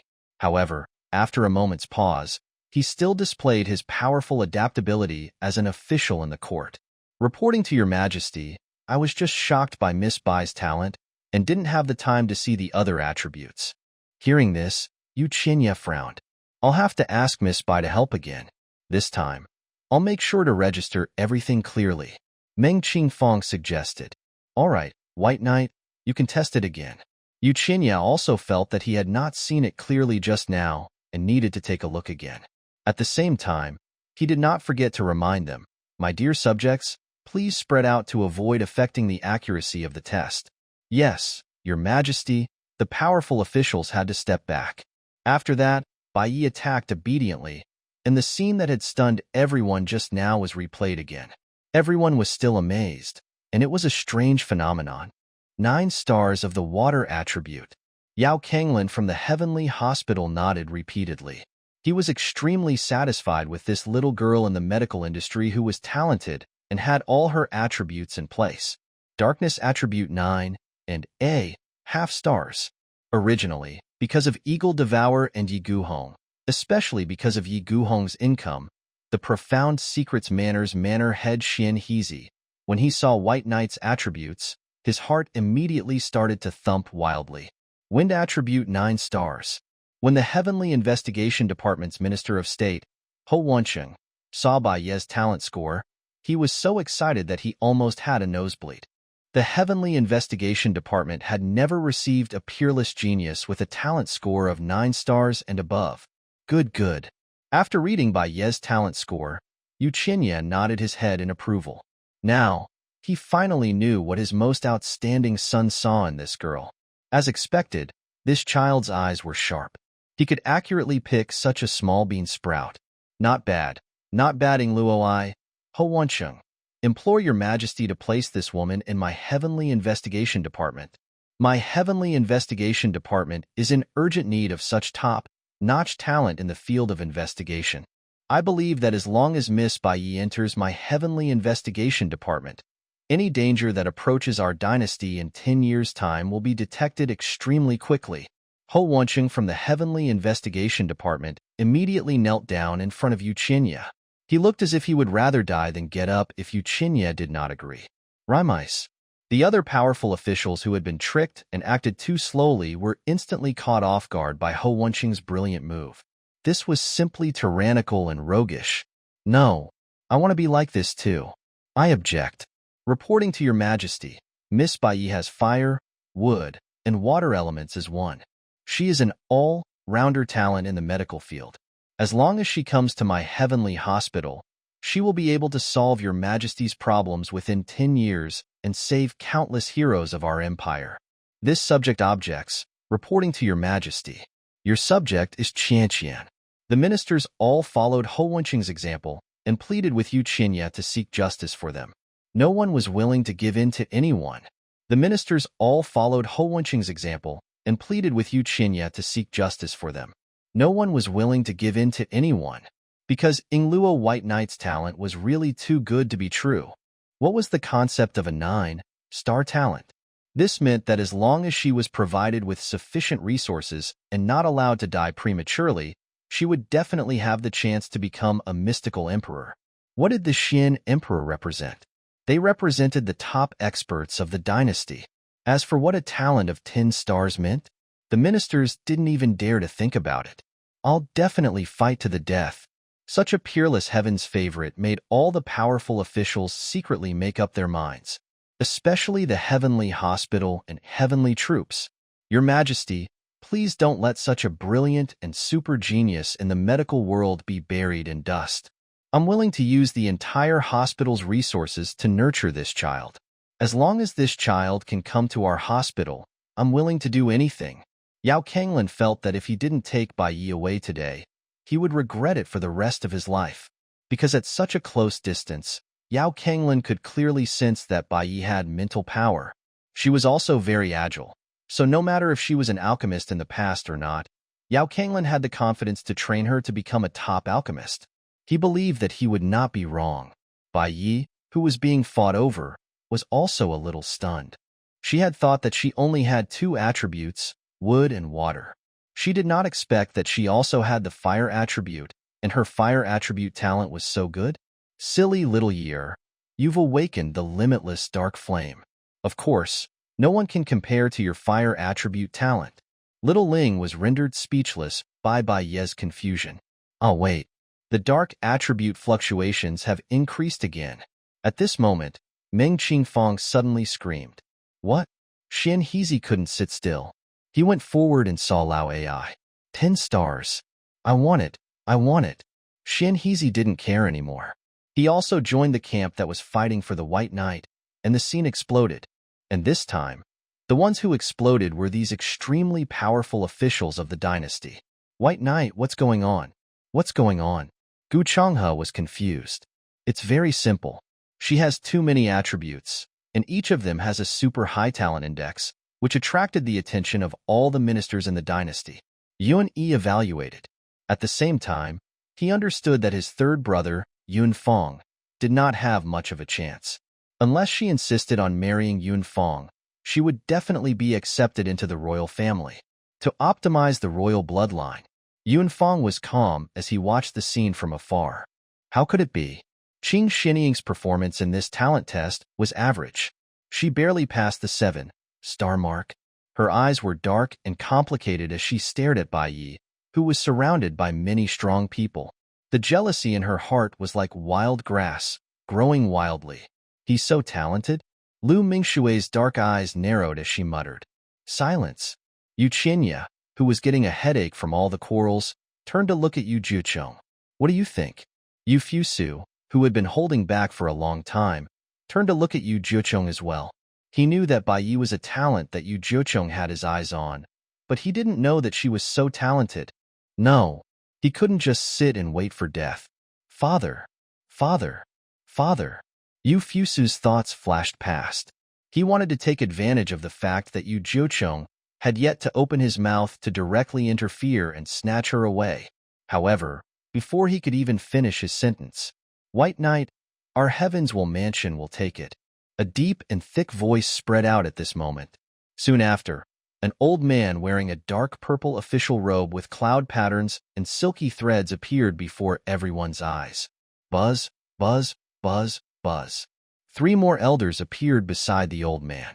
These 3 old men were also wearing dark purple official robes, but the silk on the material was different. One of them was the white, bearded black-haired old man who had appeared before. Greetings, Your Majesty. The old man who had led the 3 old men out naturally had to pay his respects to Yu Qinya first. Greetings, Your Majesty. The 3 old men followed suit. Elder June, please rise. My 3 beloved ministers, there's no need to be so polite. Please take a seat. As Yu Qinya excused himself, he stood up and helped the head of the Heavens mansion, June Wuming, up. The nobles who were originally in a deadlock with each other were dumbfounded. Heavenly Policy Mansion, the Heavens mansion had really come, and Ingluo Elder June, the head of the Heavens mansion, came here personally. There are also 3 elders of the Heavens mansion. What a lineup, what a buy-in. Oh my, I'll faint for a while. Oh my God. The deputy of the Heavens mansion. The rookies present were so excited that they were incoherent. This was because the Heavens mansion of the Tianxian dynasty represented the supreme martial force of the dynasty. The Heavens mansion was filled with all the geniuses of the Tianxian dynasty since its establishment. A weirdo. Freak. Awesome. In short, the people in the Heavens mansion were not human. He was a monster. It was worth mentioning that Qinbang was also from the Heaven Policy Mansion. This child Bai Yi, we Heavens will take her in. From today onwards, she will be a member of our Heavens mansion. Your Majesty, you don't have any objections, right? June Wuming, who had just sat down, emphasized this matter once more. In fact, the 4 of them had been keeping an eye on Bai Ye's talent test since a long time ago, but to be honest, Ying and the others were also shocked just now. In fact, he was even more shocked than everyone else present. This was because they knew that the unusual talent caused by White Knight represented a deeper meaning. Ha ha ha, Xinjin, of course, I have no objections. Since ancient times, our dynasty has a written rule that as long as it's a talent that your Heavens mansion wants, even if it's my son, we have to give it to him. Yu Qianqian laughed as she replied, feeling relieved in her heart. Why? If it wasn't for this Heavens mansion stepping in, how could he have given this White Knight to so many officials? Although he was the emperor, and no one dared to make any meaningful decisions when he wanted to give her to someone, it was hard to guarantee that they would hold grudges in private. It was all good now. With the appearance of the Heavens manor, Yu Qinya didn't need to weigh too much. She just had to hand over the trouble, Bai Yi, to the Heavens manor. The rest of the aristocrats, who had originally wanted to fight for it, were all stumped by Yu Qinya's words. Well, they had all expected that the people of the Heavens mansion would make a move on Bai Yi, but when they saw such an amazing genius, these old ministers couldn't help but try their luck. What if the Heavenly Policy Mansion didn't react in time? Then they could take it away. Unfortunately, the ideal was full, but the reality was cruel. They could only think about it, Ingluo. Imperial Father. The Crown Prince, Yu Fusu, suddenly stood up and knelt in front of Yu Qinya. Your son has yet to have a Crown Prince consort. It was love at first sight to see Miss Bai Yi today. So this son implores Imperial Father to betroth Miss Bai to this son. This son is willing to marry Miss Bai Yi as the Crown Prince's consort. The Crown Prince had spoken so nimbly that he did not even notice the eye signal that Yu Qinya had given him. Crown Prince Yu Fusu's voice fell. Woo-woo. No matter if it was the powerful officials on the stage or the rookies in the square, everyone was silent. Especially the officials who had returned to the platform, they couldn't be any quieter. They only glanced at Yu Jiucheng from the corner of their eyes. After all, the Crown Prince's words and actions were undoubtedly trying to poach Yu Ninefold. Who didn't know that Bai Yi was someone from the Imperial Ninefold? From the moment she began participating in the selection, everyone had gradually found out about it, all right? But the Crown Prince was still in a daze. "Get up," he said. Yu Qinya's expression was dark as well, but he didn't say anything else. He only asked Yu Fusu to get up, while he himself wanted to have a conversation with Jun Wuming to avoid the Alvardness. But Yu Fusu did not understand what Yu Qinya meant by ignoring him. Well, perhaps she had understood it, but did not want to carry it out. So father, Yu Fusu wanted to speak again. Enough. This is your sister-in-law? Yu Qinya really wanted to dig his son's brain out to see if it was full of grass. Yu Fusu was speechless. What did his sister-in-law mean? Still not getting up. Yu Qinya was annoyed at the sight of Yu Fusu. If not for the fact that he was still thinking about the dead empress, he would have killed this blind crown prince. He was already so big, but he still didn't improve at all. He only cared about the immediate benefits and didn't use his brain. Sigh. Ingluo, these two children. One is too stupid, the other is too smart. It's really worrying. It's Zhanzhan. Yu Fusu stood up in a daze. When the Crown Prince's teacher, Qin Mushin, saw this, he hurriedly stood up and helped Yu Fusu to sit down. At the same time, he secretly transmitted a message, "Your Highness, don't be anxious. Nothing is set in stone yet." Yu Fusu's expression softened when he heard this, but he still looked terrible. He didn't think that this matter wasn't settled yet. Even father had said so. Old Nine, it's you again. You fight with me every time, and it's you every time." Yu Fusu's eyes were dark as he stared at Yu Jiucheng. However, the latter did not even look at him, as if he did not care about Yu Fusu at all. This made Yu Fusu's internal injuries worse. "Meng Qingfang, make arrangements for the other rookies. Bai Yi will stay." Yu Qinya's good mood was ruined by the Crown Prince, so he gave the order. According to the rules of previous tournaments, after the talent test, there should be a round of duels. The main purpose was to give the less talented rookies who hadn't been chosen a chance to perform again and fight for a chance to be recognized by the rich and powerful. The Emperor was in a bad mood, so this sparring session was either nullified or postponed. Following that, Meng Qingfang settled the 99 rookies, while White Knight was brought to the high platform. It's such a pity. This was originally our Heavenly Hospital's top alchemist. Sigh, Yao Kanglin said with infinite regret, staring at Bai Yi and feeling pained. His words also eased the originally awkward and even gloomy atmosphere on the high platform. The other powerful officials were all smart people. Everyone understood Yao Kanglin's meaning. In addition, they were really in pain. So they all beat their chests and stomped their feet to express their regret. That's enough. No matter where Bai Yi goes, he will be serving the dynasty. Elder Jun's personal visit means that this child's talent is extraordinary. Heaven's Will Manor is the best place for her. Yu Qinya took the opportunity to change the topic. Yes, Xuanji. Even though it hurt to die, the officials who had to agree to it were also very sad. White Knight. After appeasing the officials, Yu Qinya's gaze landed on Bai Yi, who was on the stage. For a moment, Bai Yi felt like he was being enveloped by a powerful aura. "This commoner kowtows to your majesty." As Bai Yi spoke, he had no choice but to get used to the atmosphere and knelt down in front of Yu Qinya. "You may rise." Yu Qinya was a wise emperor. He would not vent his anger on Bai Yi just because he was angry with the crown prince, so his tone was rather gentle. However, Yu Qinya was the emperor and his cultivation was not weak either. Hence, the aura that he inadvertently exuded naturally had a certain effect on the relatively weak Bai Yi. "Thank you, your majesty." Only then did White Knight stand up. "Come here." Jun Wuming waved at her. Bai Yi was taken aback and looked at Yu Qinya. After all, he was the boss here. Bai Ye's innocent look pleased Yu Qinya. He laughed heartily. "Ha ha ha, Qian, you can go now. You're a disciple of the Heavens Will Manor from now on. However, If the people of the Heavens will mansion bully you and Elder June, and the others don't uphold justice for you, you can complain to me. Bai Yi smiled shyly and walked over to June Wuming. She did not thank you, Chinya, nor did she say anything. She was just a village girl, so it was normal that she did not know about these things. She did not want to be involved in politics. This child is pure and kind. What a good piece of unpolished jade. When the powerful officials on the high platform saw this, they all helped Bai Yi smooth things over.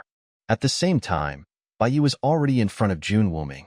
She was about to continue bowing when June Wuming grabbed her small arm. The Heavens Will Manor doesn't care about these things. You don't have to be so tense. Just do what you need to do. When Bai Yi heard this, he subconsciously looked up at June Wuming. The white, bearded black-haired elder added, "Little girl, don't worry. You'll definitely like the Heavens Will Mansion when you enter it.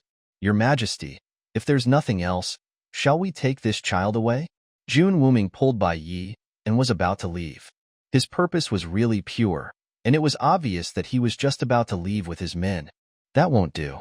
A certain lord who had been quiet for a long time immediately objected upon hearing this. "I'll send you over in a few days. She's not free now." Ninefold, don't be rude. Yu Qinya chided Yu Jiucheng before explaining to June Wuming, "Elder June, you may not know this, but this brat was pestering me to arrange a marriage for him last night. It's best for Xiaoyi to stay in the imperial city before the marriage is decided." Upon hearing this, Yu Fusu's chair's armrest creaked as he squeezed it. As expected, the meaning of this sister-in-law was that this marriage had been bestowed to Yu Jiucheng. But the imperial edict hadn't even been issued yet, and his father could have suppressed Yu Jiucheng's proposal for marriage in consideration of his reputation as the crown prince. But his father didn't do so, and he was biased. "It's not a big deal. We can just send the imperial edict to the Heavens Will Mansion. We will take this child away first. It's quite urgent." June Wuming did not want to wait at all. He was in a hurry to bring the child back so that he could confirm her more special talent. Lord Qin will return to the imperial city in 2 days and send the imperial decree to Marquis Qin's residence. Yu Jiucheng insisted. He wasn't just saying it. He even got up and started. Yu Jiucheng knew June Wuming all too well. If he really wanted to take him away, he would not care about anything else, and Bai Yi would be taken away by him in a moment.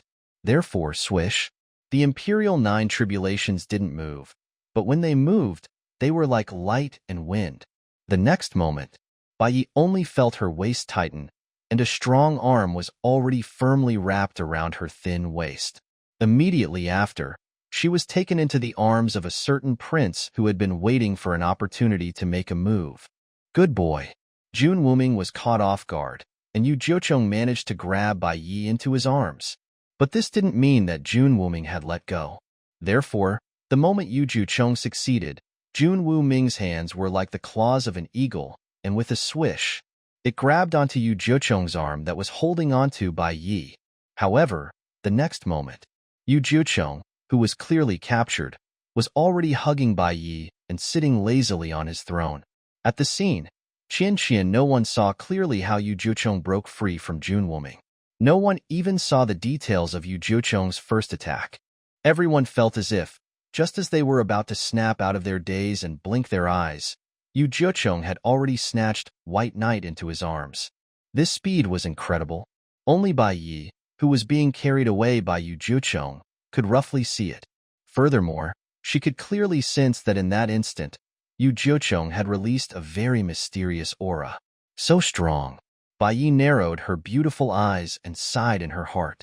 It seems that the moment Elder June grabbed his arm, the bones in his hand suddenly softened and the muscles shriveled.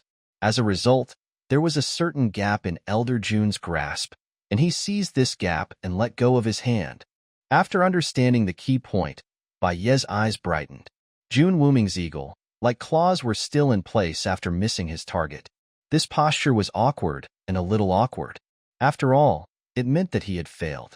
But who was June Wuming? He was the current chief of the Gods Will Manor. His cultivation had always been regarded as a mysterious existence like the Gods Will Manor, but in the end, he was not even as powerful as a junior. When the powerful officials saw this scene, they subconsciously wanted to turn their heads and pretend that they didn't see it. After all, No matter how good they couldn't save this situation. They kept feeling that whatever they said would be wrong, so they might as well not say anything. Old man, you haven't made a move for too long. You can't do it anymore. And Yu Jucheng, who got the advantage, even teased Jun Wuming. All the powerful officials who saw this scene subconsciously wished that they had gone deaf. However, there was one exception. When the Crown Prince Yu Fusu heard Yu Jucheng's words, he immediately said sarcastically, "Ninth brother is indeed the #1 genius of our heavenly king Wang Chao. You've only been in the Heavenswell Manor for 10 years, and you've already stepped on Elder June." When the powerful officials heard this, they only wished that they had gone deaf even more thoroughly. Even Yu Chinya's expression changed. "Little brat, you've cultivated the Sumeru divine power to the 7th level?" Jun Wuming finally realized what was going on and stared at Yu Jucheng. The joy in his voice couldn't be hidden. What? All the powerful officials at the scene chose to turn a deaf ear. The Sumeru divine art. It's said that if you cultivate it to the 10th level, you'll be able to ascend to immortality and become a peerless divine art of the gods? Chung Bizho asked in a hurry. When everyone heard this, they held their breath and stared at Jun Wuming and Yu Jucheng with their ears perked up. They wanted to know the answer. And the result was, "I guess so." Yu Jucheng replied indifferently, but his expression was clearly a little distracted. Most of his attention was on the person in his arms. Because of the angle, he was attracted by her delicate little ears, especially her pearl-like earlobes. They reflected a faint light under the sun, but to Yu Jucheng, it was an extremely attractive glow. She really wanted to bite him. With that thought, Yu Jucheng stammered,